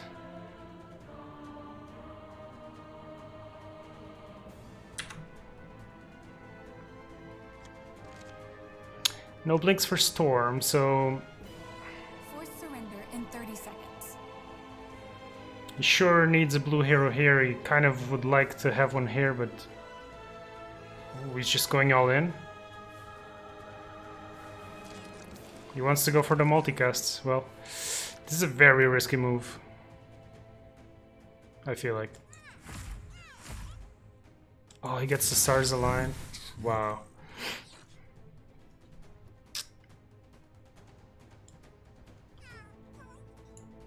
Now what? Chain Frost doesn't kill both, he can assassinate one of them. He knows there's only 1 Slay in the deck, but there is a Helm. So you could drop Emissary. If he Helms, you pump before he steals it. Or you could just go for Foresighting.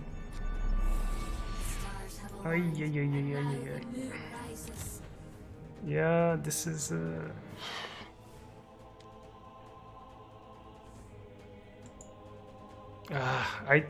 I know he's very low on time, but I think he's got 2 Aghanim Sanctums. He should have foresighted first.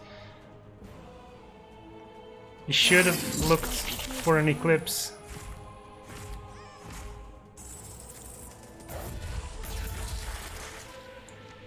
This is gonna cost him. This won't end well for you.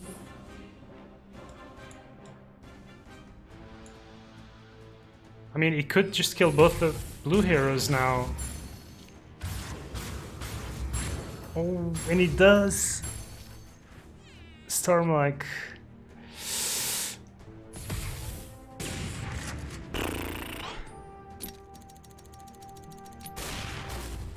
Huge mistake. Huge mistake. He should have drawn, used the Sanctums, maybe even bait. But it's very difficult to make these decisions on a tournament clock. In any case, what do you do now? You drop a March here for extra damage? Surely? This lane's gone, and this is Stormlike's win condition gone.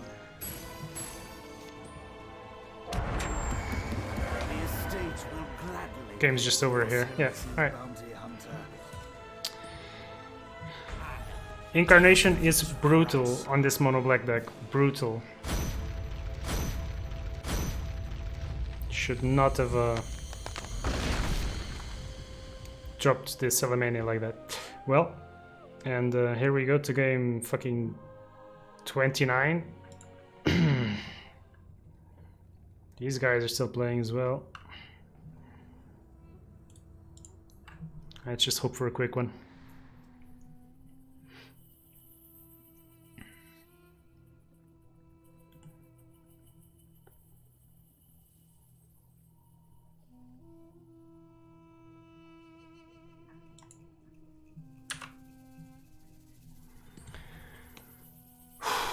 I gotta go fix myself a drink. I'll be right back.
One less target to worry about.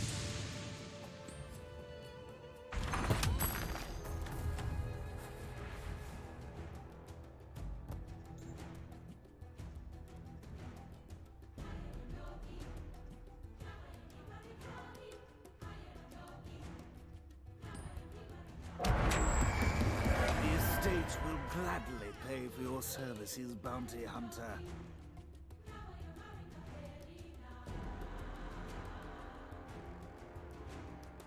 Demands blood.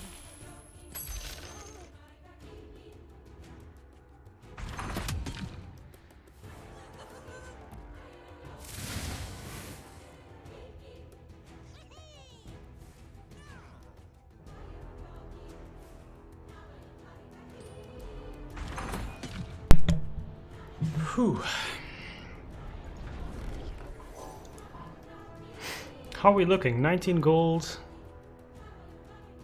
Towers are pretty healthy. Tends to favor the control deck. That does.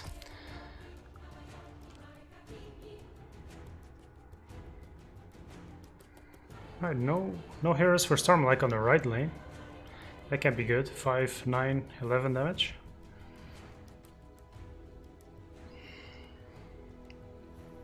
So hipfire available to kill this Kana in mid. But no ramp and a quite expensive hand for Stormlike.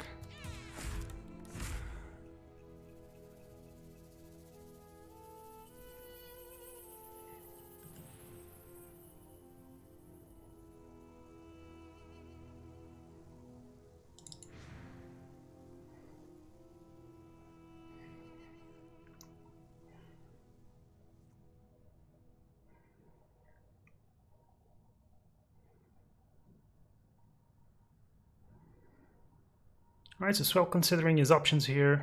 I think whatever he does, this Tinker's gonna die. There's no escaping that.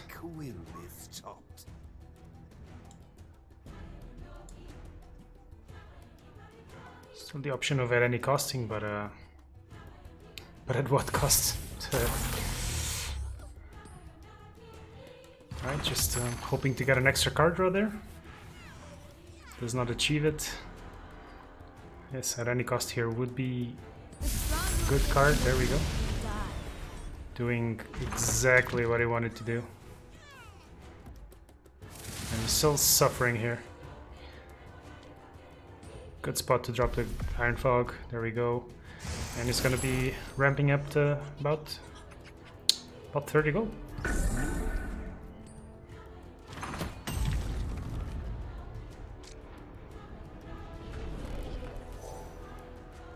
And there's the helm. And an hourglass. It's a nice pickup from the secret shop. I'm... okay. Who's the econ now? Look at me, Swellsong. I'm the econ now. Okay, so we're in for an interesting one here. This makes his annihilations that much better. Makes it so that green can never really be denied. For very long, at least. So 3 heroes dead, the 1 PA coming in. So I won't be able to contest one of these lanes. Stormlight looking to stem the bleeding on the right. And maybe get lucky and do something here. Let's see. Initiative for Stormlight. So I have to imagine we might be seeing the Vestures here. Either of these heroes a good choice. I will do battle. Getting the rapid deploy on your splash though has that extra added value. Very tiny eclipse. My prey doesn't have a chance.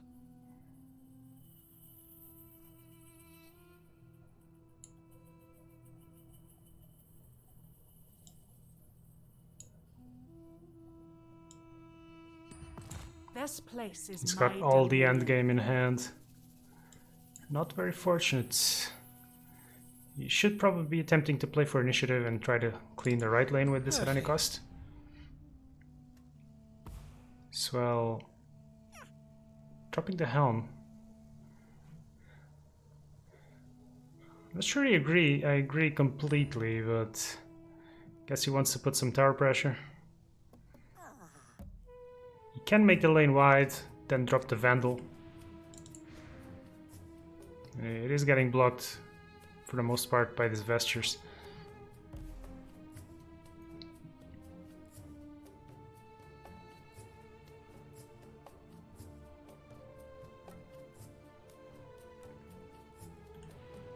So I could also drop the March onto the mid, I guess.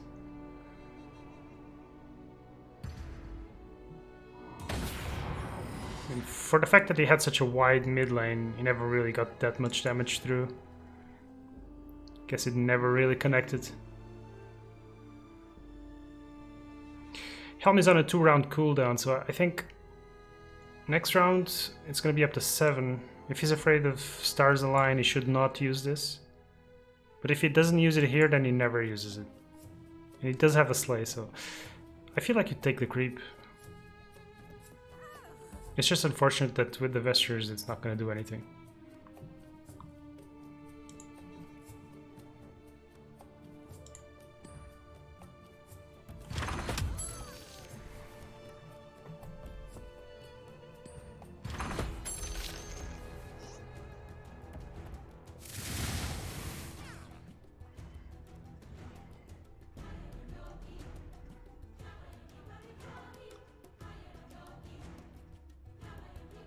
There's also the option of Prey on the Viking here. Though I think this card is a bit too valuable to use like that. You should probably just use it at any cost. Okay. Maybe not.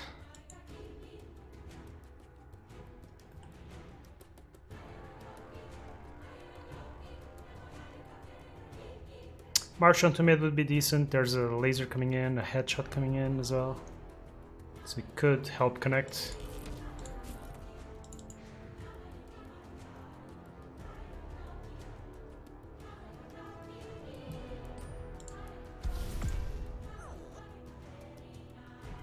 It looks like the other semi-final is complete. Underscore taking the win over Baby. Can't imagine Baby is gonna be happy about that. Yeah, 2 top players playing their respective top decks, so could have easily have gone either way. So Underscore is going to be waiting for whoever wins here for the best of 3 finals.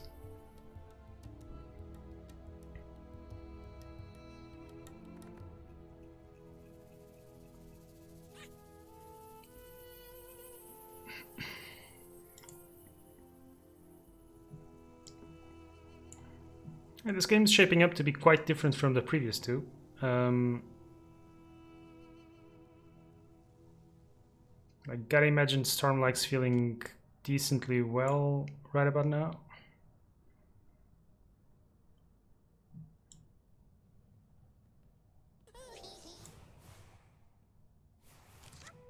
So let's see. Stormlight's gonna need some good fat eclipses for the late game. I feel like it's gonna be key to get this PA off the table. No pleasure.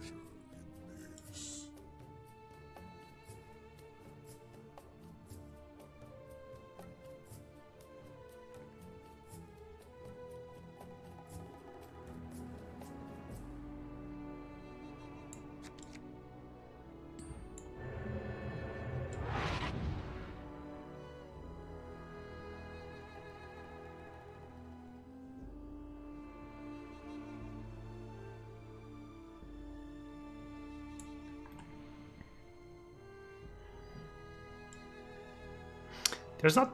I mean, I don't identify any great play that Stormlight can do. But the fact is, he's not taking damage anywhere at all. And so, I feel like he's fine with this. Just gotta think about what Swellsong can do. Swell can definitely have a strong chain for us in mid. But then he pushes 9 damage. It's not the end of the world.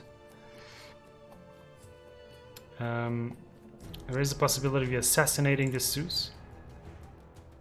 Then lasering, probably dropping a Vandal. That would be pretty much guaranteed lane. So that would be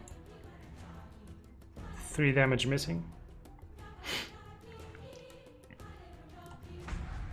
You have no idea. Opts to kill the sniper. But he is now trading, so...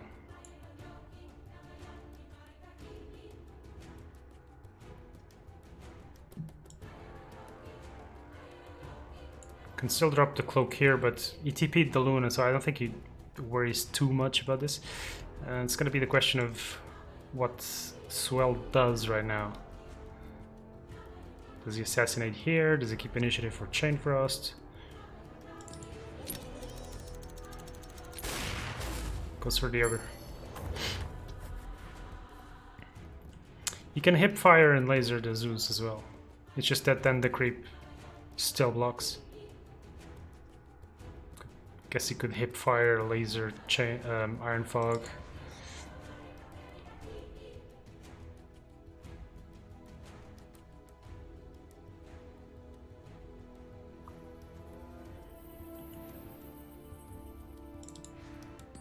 I'll use this well.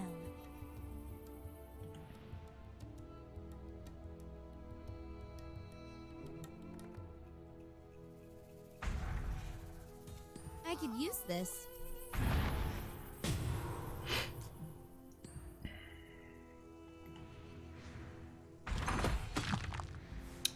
So yeah, there's an opening for Chain Frost again. It needs to be...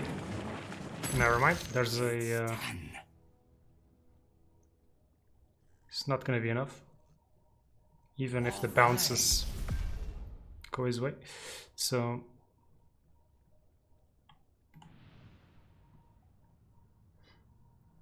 What do? Do you keep initiative, Thunder God's Wrath from lane 3? You could just Thunder God's Wrath now. This will be an upkeep kill. You get a little bit more damage through. There's gotta be some merit to that.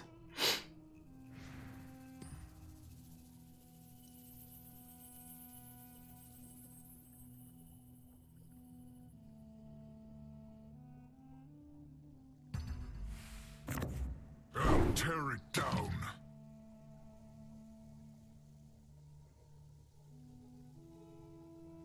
Yeah, it's trying to bring this HP down a little bit. And out comes the Thunder Gods. Yeah, I like this.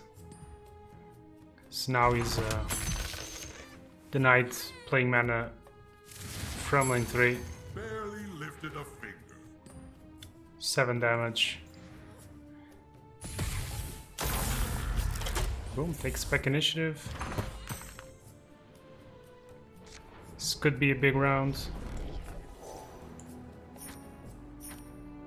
Fortunately, it does not have a Sanctum, because otherwise he could...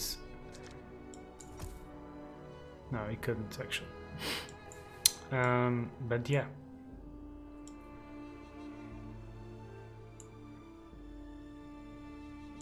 So these eclipses are going to be at 5. No ignites. 3, 4, 5, 6, 7 charges is what he needs. Not going to be quite enough, even if it hits the creep.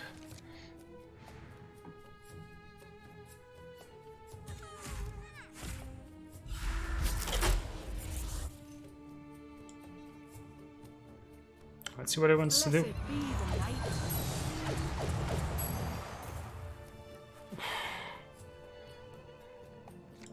Well, now this could be assassinated or cooed. Yeah, I'm not quite sure about that.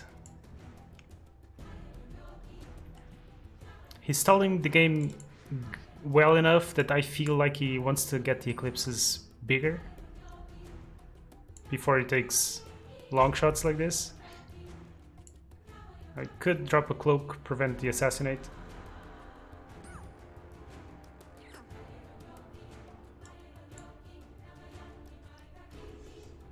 Yeah, he is chipping away slightly at least.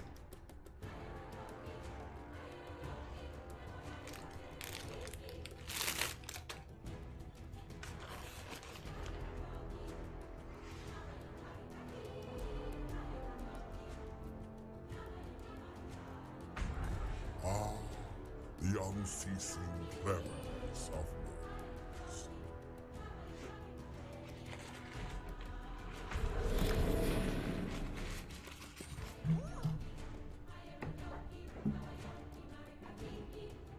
There's a Sanctum. That's going to be big next round. And as in previous games, Stormlike is starting to rope.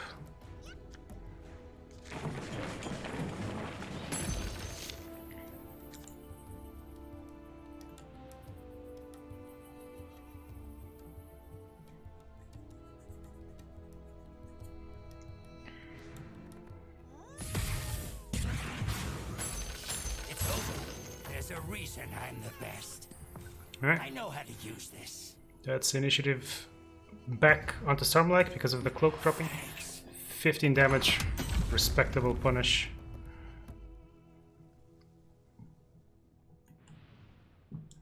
But now there is a second eclipse, 5 charges. It's gonna go up to 6.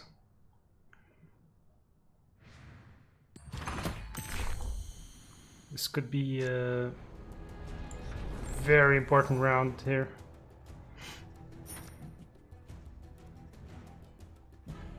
Still the coup and the assassinate available. No creeps. Now if Eclipse comes out, 3 mana remain, you stars align. This is gonna be a tower down here. Guaranteed. Does he have blinks? No.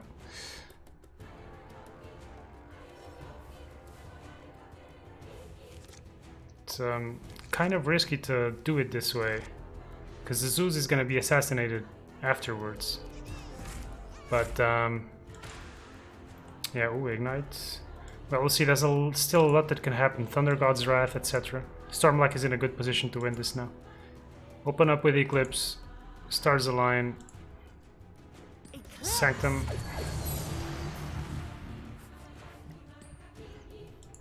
And we're gonna see him pop off. Let's see if that's gonna be enough. Certainly gonna be enough for the tower. Is it gonna be enough to kill both 15 HP and 6 HP bounty and sniper respectively? We'll see.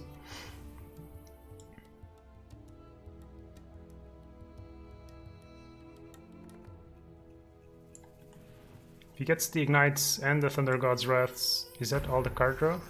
That is all the card draw. So still has the potion here. It's another annihilation.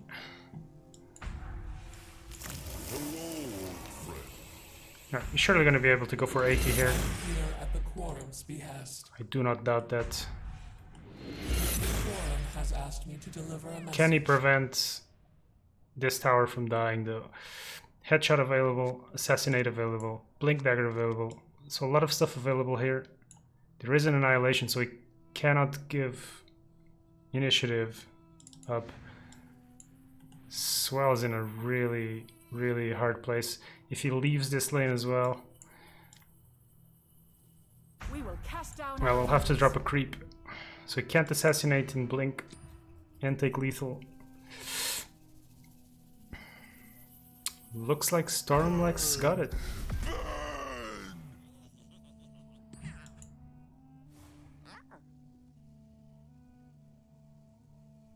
Allow the Quorum to be of assistance.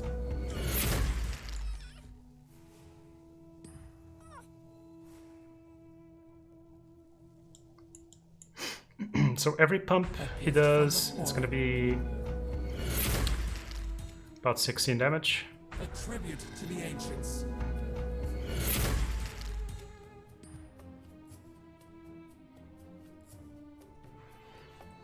$66 damage. I wonder if she should have even dropped another incarnation to make sure this was above 80. There's a helm coming in. Surely you drop the sword and the dagger, because that's free damage. There's gonna be a slay. There's gonna be the helm coming in. I'm starting to feel like I should have dropped these two as well. It would have been... Yeah, maybe I'm being a bit pessimistic. This is a lot of damage missing. Anyway.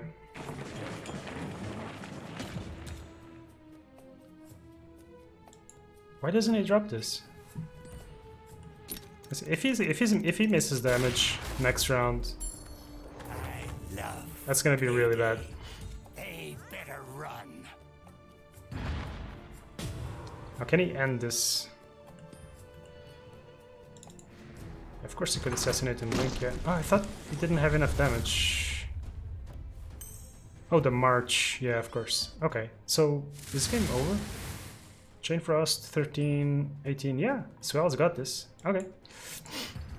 Perfect for the keen. But you know that helps. You're dead. Hipfire, and that's 18. Think you could get the drop on me? Yeah, kind of unlucky not to get Thunder God's Wrath, nor multicast, nor blink, I guess. Death to our enemies. Alright, congrats to Swell. Well played from him. Thought he was gonna lose it there. Sure, he was butt clenching a bit there.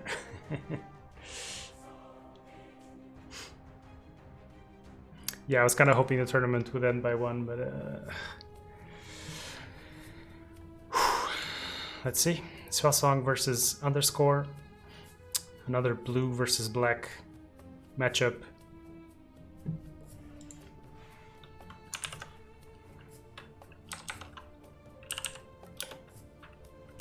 Swell is requesting a small break.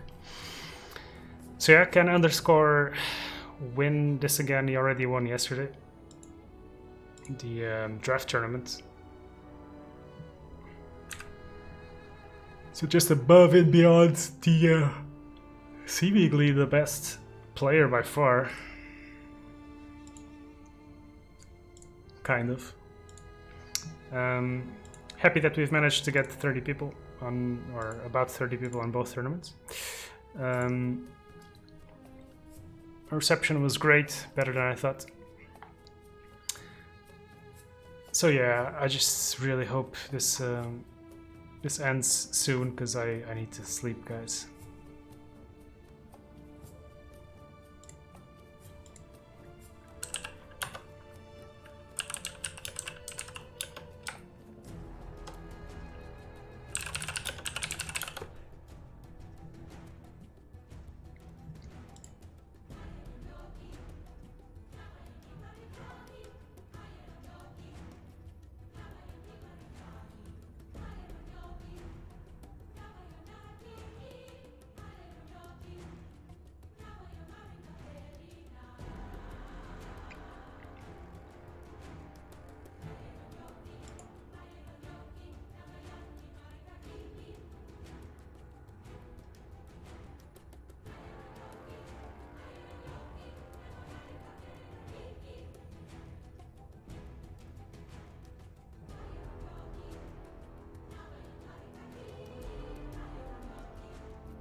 Alright.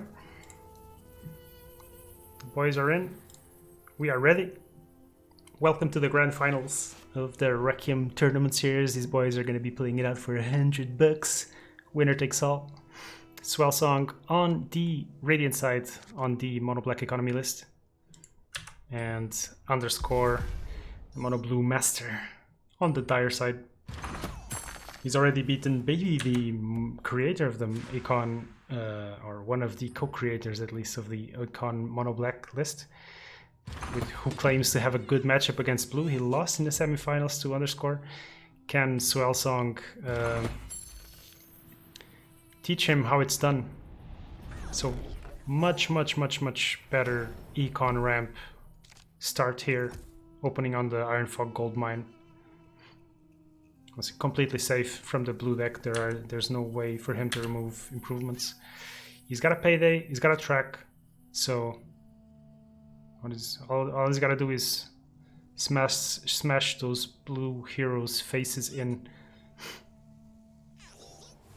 Should be on his way to item domination. Let's see how it pans out.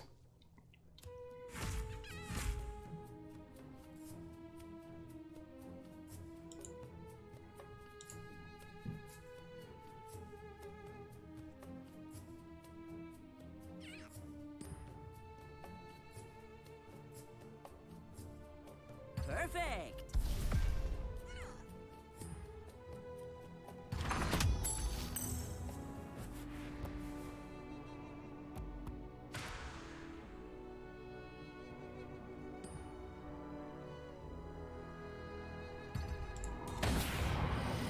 Right, out comes the track. There are some compels, so you can try and delay this a little bit. It would be huge to get a track kill into payday round 2. Not that this is any huge issue, should be fine. Just have to hopefully dodge a Jasper Daggers or a TP on the tracked Luna.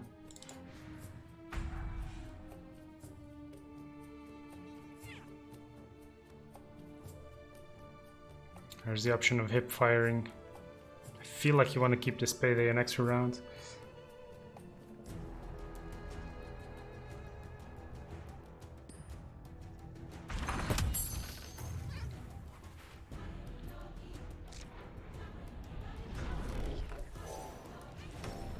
Alright, Mr. Sniper's gonna come in. Still no headshot.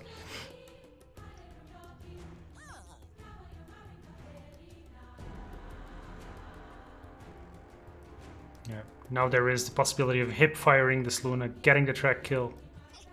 Let's see what items Underscore buys, and then he could keep that initiative to use the payday. He should be paydaying if things go according to plan easily about 70 or 80 gold, right? It's going to be an extra 6 here, plus the creep 7. Potentially 15 from the track kill. So 21 plus 15, 36.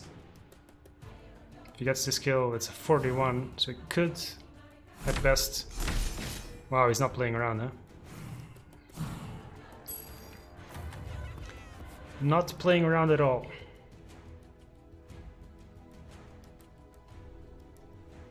Feel like he could have waited, not done that. Then, if he had initiative, he could have hip fired. But this is also fine. We'll lose the Lich for it, but that's okay. He actually wants the Lich to die. He's probably wondering whether to get a card. I'll lead from the front. Big pickup. Really big pickup. You did hit a town portal scroll as well, but yeah, Swell Song read that correctly, and that's probably why he ganked, to avoid such shenanigans.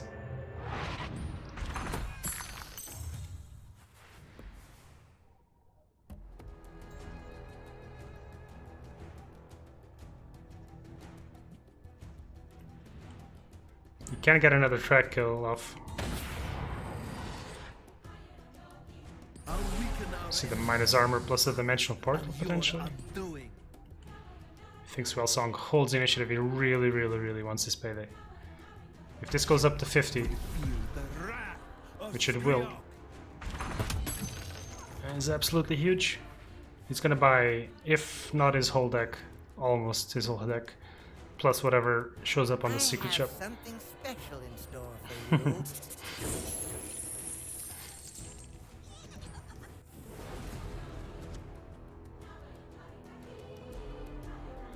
Alright boys, if you've never seen mono black econ running hot, it's about as hot as you can run. Time to press the buy button. Spam it.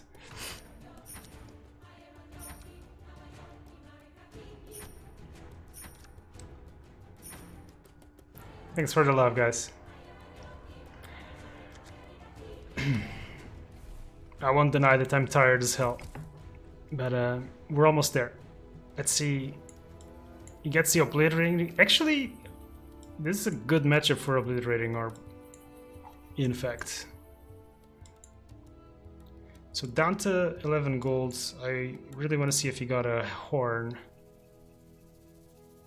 Horn is really important in this matchup because of the capacity to absorb eclipse charges, get damage through blocks. You did get it. Alright. So he's got a bit of everything. He's got mobility, he's got card draw and HP resistance. He's got the horn. And we are at 6 mana. There's a couple of annihilations in Underscore's hand, but he's just gonna have to play on tippy toes now. Gotta be ready.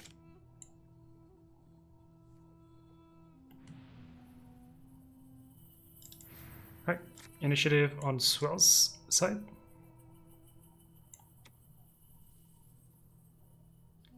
Gank would provide a kill here, potentially allow him to. Right, so let's see. He's giving him that opening to deny Horn for a round. I believe he's looking to annihilate here. 11 is still a kill on the gank. There's still the possibility of that. There's still the coup as well, but very risky to play the coup when you've got all these tasty cards in hand. I like this. You force the annihilation. It's the counter with the Stonehall Blade as well.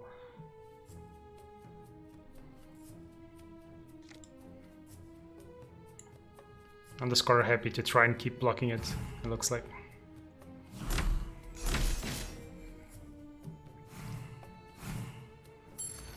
Okay, mid is denied. There's no mobility for Underscore here. The big items will make a difference here. There's a Disciple, so mid is gonna die. This is gonna be at 21. Well, the PA is gonna die. This is going to go down to 11. Disciple brings it up to 15 plus 8. 24.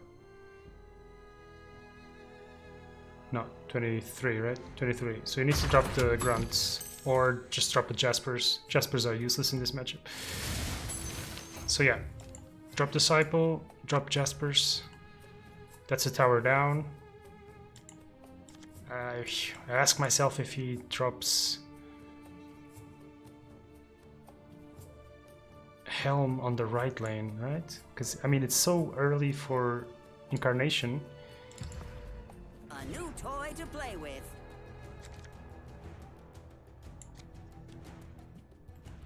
I think Swell's really, really, really well positioned here. Death to our enemies. Miscalculated. Oh no, I thought it was gonna Disciple. Primitive, but effective. Why not take the tower? A bit confused. I think he drops Helm here. Drops Cloak. No, okay, he's doing everything different than what I would have done. That is fine. Exactly what I wanted. I'm here to fight. If you're gonna drop this, you gotta steal this creep. I feel like. Unless I get hurt. There you go.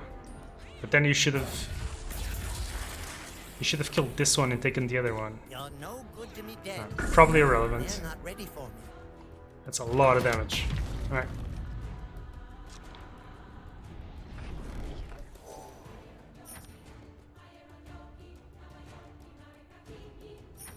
Yeah, the disciple on the right probably is correct, because the lane went wider. I just think maybe you went the grunt there and keep the Oglodi there. Not sure. Double Q is gonna be huge. These annihilations are gonna have to be used this round.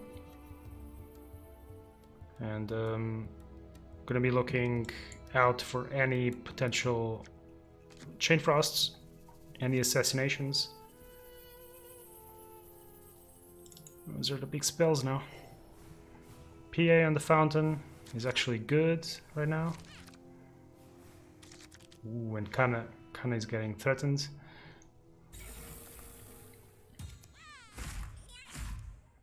And there's a Chain Frost. So whatever happens here, if initiative is on Swell Song's side, the coup is gonna happen here. Chain Frost kills here, so there's obviously the typical chain of initiative.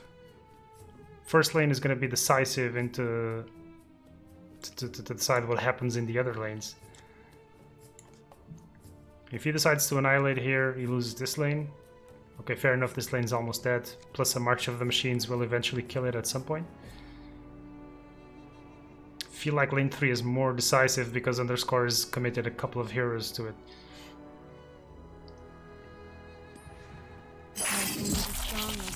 Oh, this is important. There's a hipfire range there.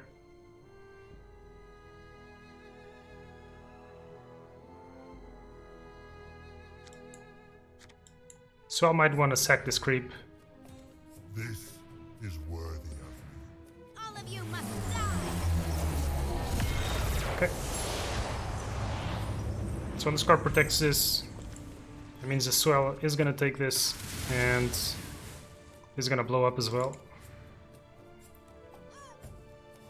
Could hipfire and laser and blink away. Could blink. I mean, there's two heroes. Who needs magic? Okay, I actually like this. Because now if he wants to annihilate here, he gets Chain Frosted there. This lane will die to an Oglodi or to a March of the Machines, so...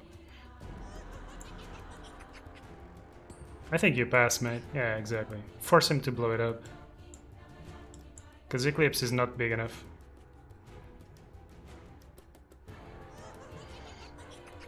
Swell's playing this really well, I think.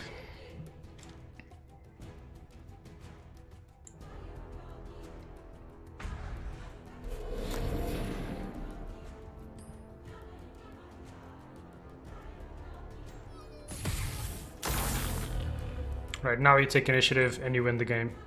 Wow. Nice, very nicely played from Swell.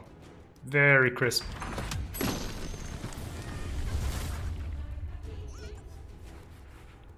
He did get a really good hand, but I think he's played it really well. So nice to see. I am the greatest marksman of all time.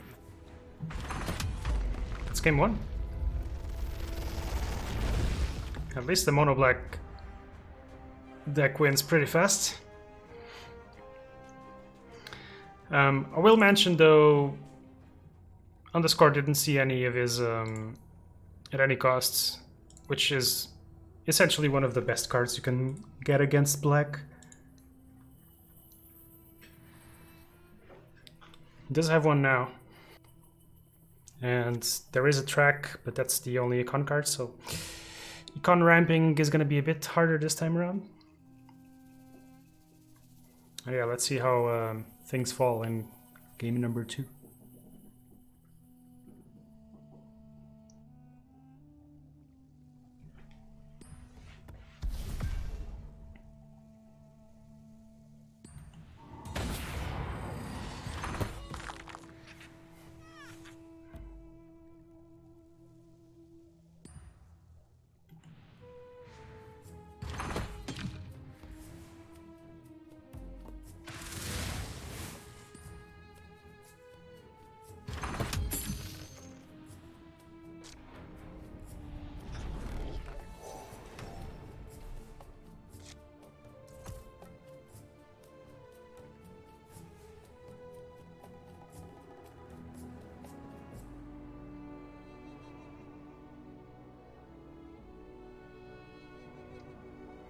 Bit surprised to see the Tinker going there.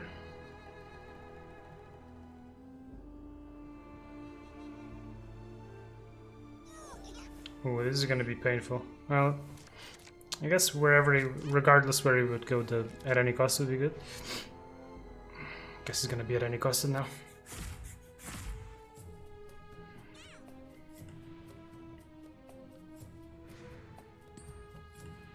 You could gank.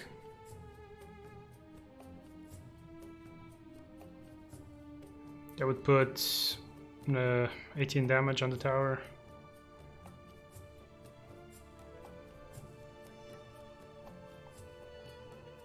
And he would still get the kill on the ogre, so I kind of like the gank. Oh, refuses it. So I presume this is a snap at any cost. Lucky you have a genius as a colleague. Way too much damage on the line. Did he pass?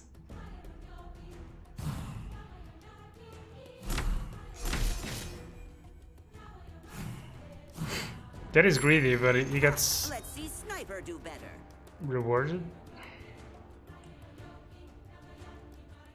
You can't take 20 damage, surely.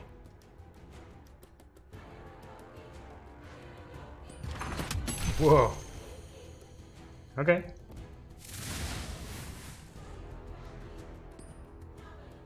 I will not second guess underscore because he knows what he's doing better than me, but I feel like 20 damage is way too much to give up against a deck with pickoffs.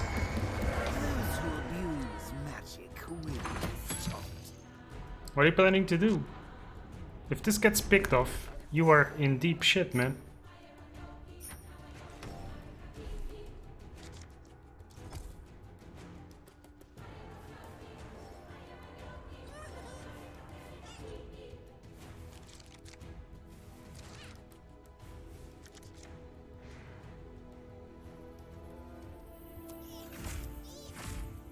Oof. Your death is inevitable.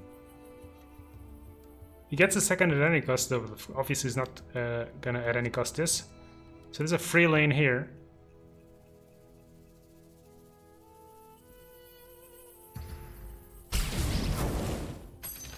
No target escapes me. Some extra gold as well. Sack the creep. Then what happens here?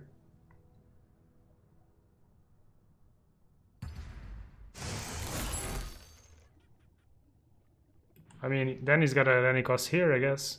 This creep's still gonna push.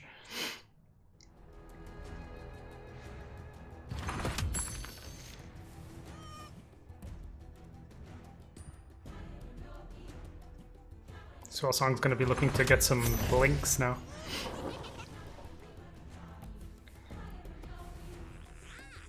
Alright, alright.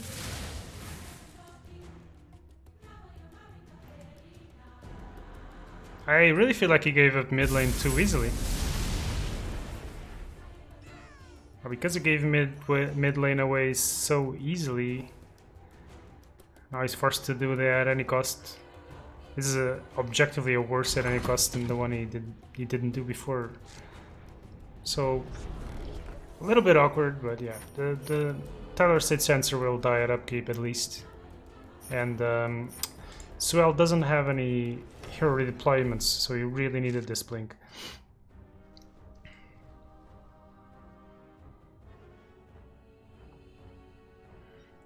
At least Khan is doing a good job.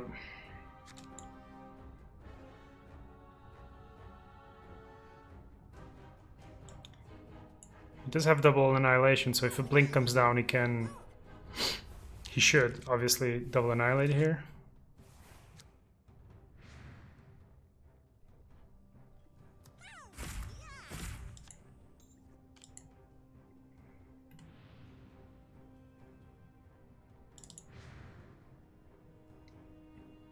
This will come in handy.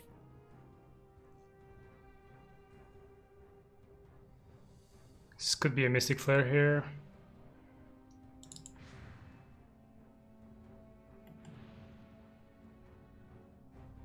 Yeah, I don't think underscore needs to care too much about initiative. So he's happy letting things stay as they are. It's up to Swellsong to decide where he wants to blink from. If he ever drops a blink here, these guys are gonna get killed. I think you want to drop a blink here.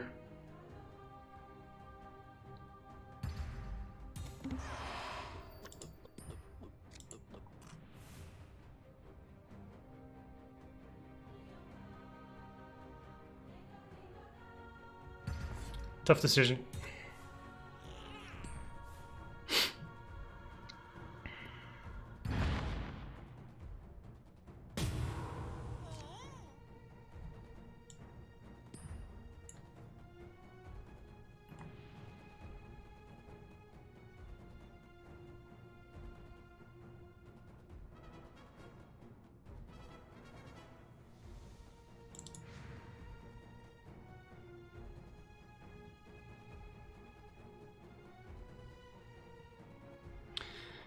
Yeah, this lane's just gonna slowly be falling. If the sniper's gonna stay here, I think you just kill a creep.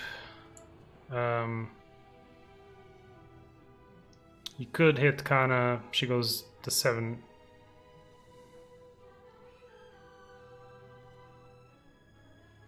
Probably better off dropping a Tyler State, killing a creep. Unless he wants to try and pick it off. Guess you could drop Grunt potentially. Yeah, that's good.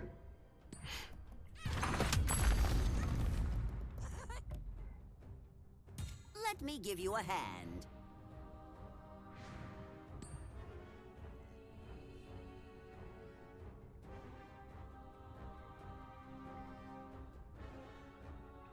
So he could commit some cards onto the table to force Annihilation here. There is the... yeah, I like that.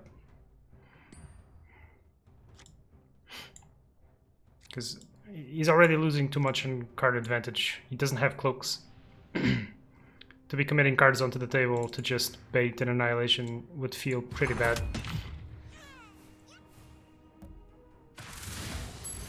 That's just a taste of what's to come. Might see the Mystic Flare come out now.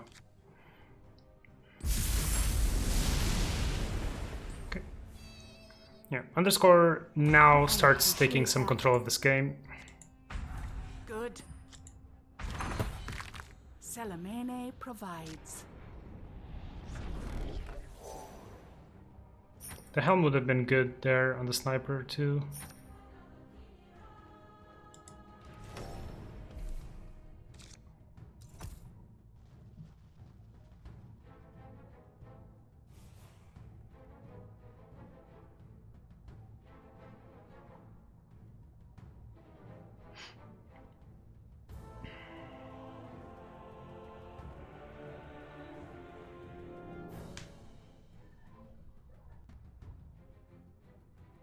No heroes on the pool on the fountain for Underscore now, so we reach mana 7. Chain Frost is on the menu. Could be big here, especially with Underscore double committing onto the other lanes. This could be an opening for Swell to sneak this. He could kill this. There is a blink though, but he could kill stuff here. Potentially assassinate back if someone blinks. And then drop Heroes, Disciple, Vandal, and end this.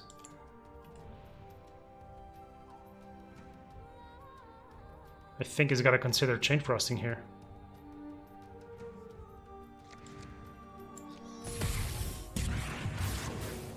Nothing can save you. No target escapes me. That was close.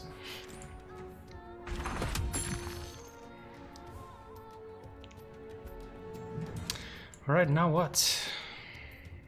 Now what? I feel like now you gotta just stand still.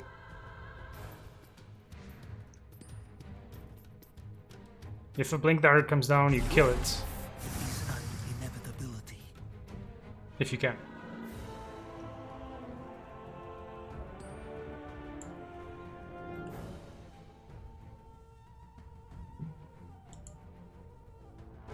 Mystic Flare is not enough.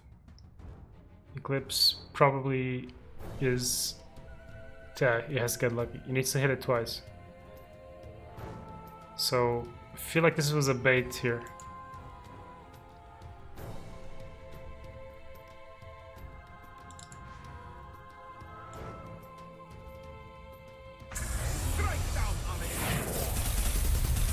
Yeah, forgot he could do that. So does he blink now? And if so, what does he blink? And he's gonna need to have... Uh-oh. This is really risky. He does have a Stonehall Cloak.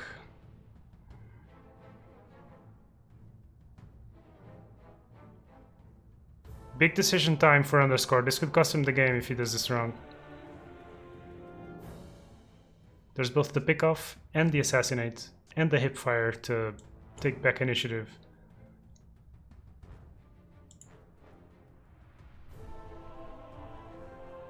He wishes he had the at any cost it used before. Like last turn he used at any cost instead of Mystic Flood. Well, I serve the nest of thorns. This is gonna be an insta kill there. I think Swell has a good shot of winning this now. Assassinate the Skywrath. No heroes coming in. Lich and Tinker come in. Depending how the creeps fall. He's got a very good shot at Discipling plus Vandal. Plus maybe a Horn. This could be it. I like the looks of it.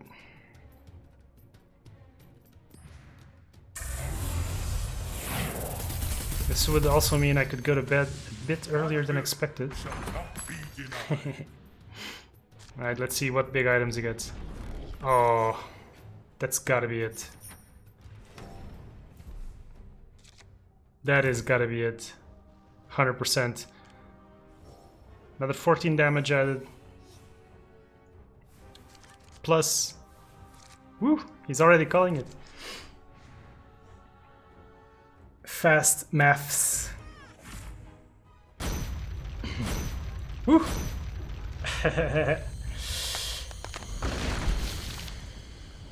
What a couple of very crisp games, man. It was very, very crisp. Congratulations to Swellsong. Swellsong. Keep on mispronouncing that. Thanks to everyone for participating. Thanks for Swell also for casting with me a little bit yesterday. It's good to see. Hey, congrats, man. Thank you. Well played, man. Really well played. Thanks. I felt like the games were both like really crisp. Like you made really well delineated decisions. I felt like. I mean, you had a great hand in the game. The first game, I just drew the nuts, right? Yeah, you drew the nuts, but still, there was a couple of 2 or 3 decisions where I personally would have played differently, and I think your line of play was definitely better at the end. Cool. Well, thanks for the tournament. It was awesome, even though I have to work in like 5 hours. Same, man. I'm kind of exhausted as well. Yeah, thanks for everyone for stopping by. It's crazy that it's 3 years since this game came out. But yeah, it was fun to get all the gang together. It was fun to get 30 people as well. I was thinking maybe you get 10 or 15. So cool to have a top 8 done. You get $100. Underscore gets $100. Great that I don't have to give him 200. And yeah, guys, I don't think I'm gonna drag this too much because I'm really tired. And I just wanna. Me too. Good night, everyone. Yeah, congrats, man. Well played. Thanks. And congrats to Underscore as well for winning yesterday and placing second today. Pretty cool. And commiserations to Baby for not being the best mono black econ player in the tournament. And otherwise, guys, it was a blast. It's always a blast. Yeah. Maybe I'll see you guys next year again. See yous.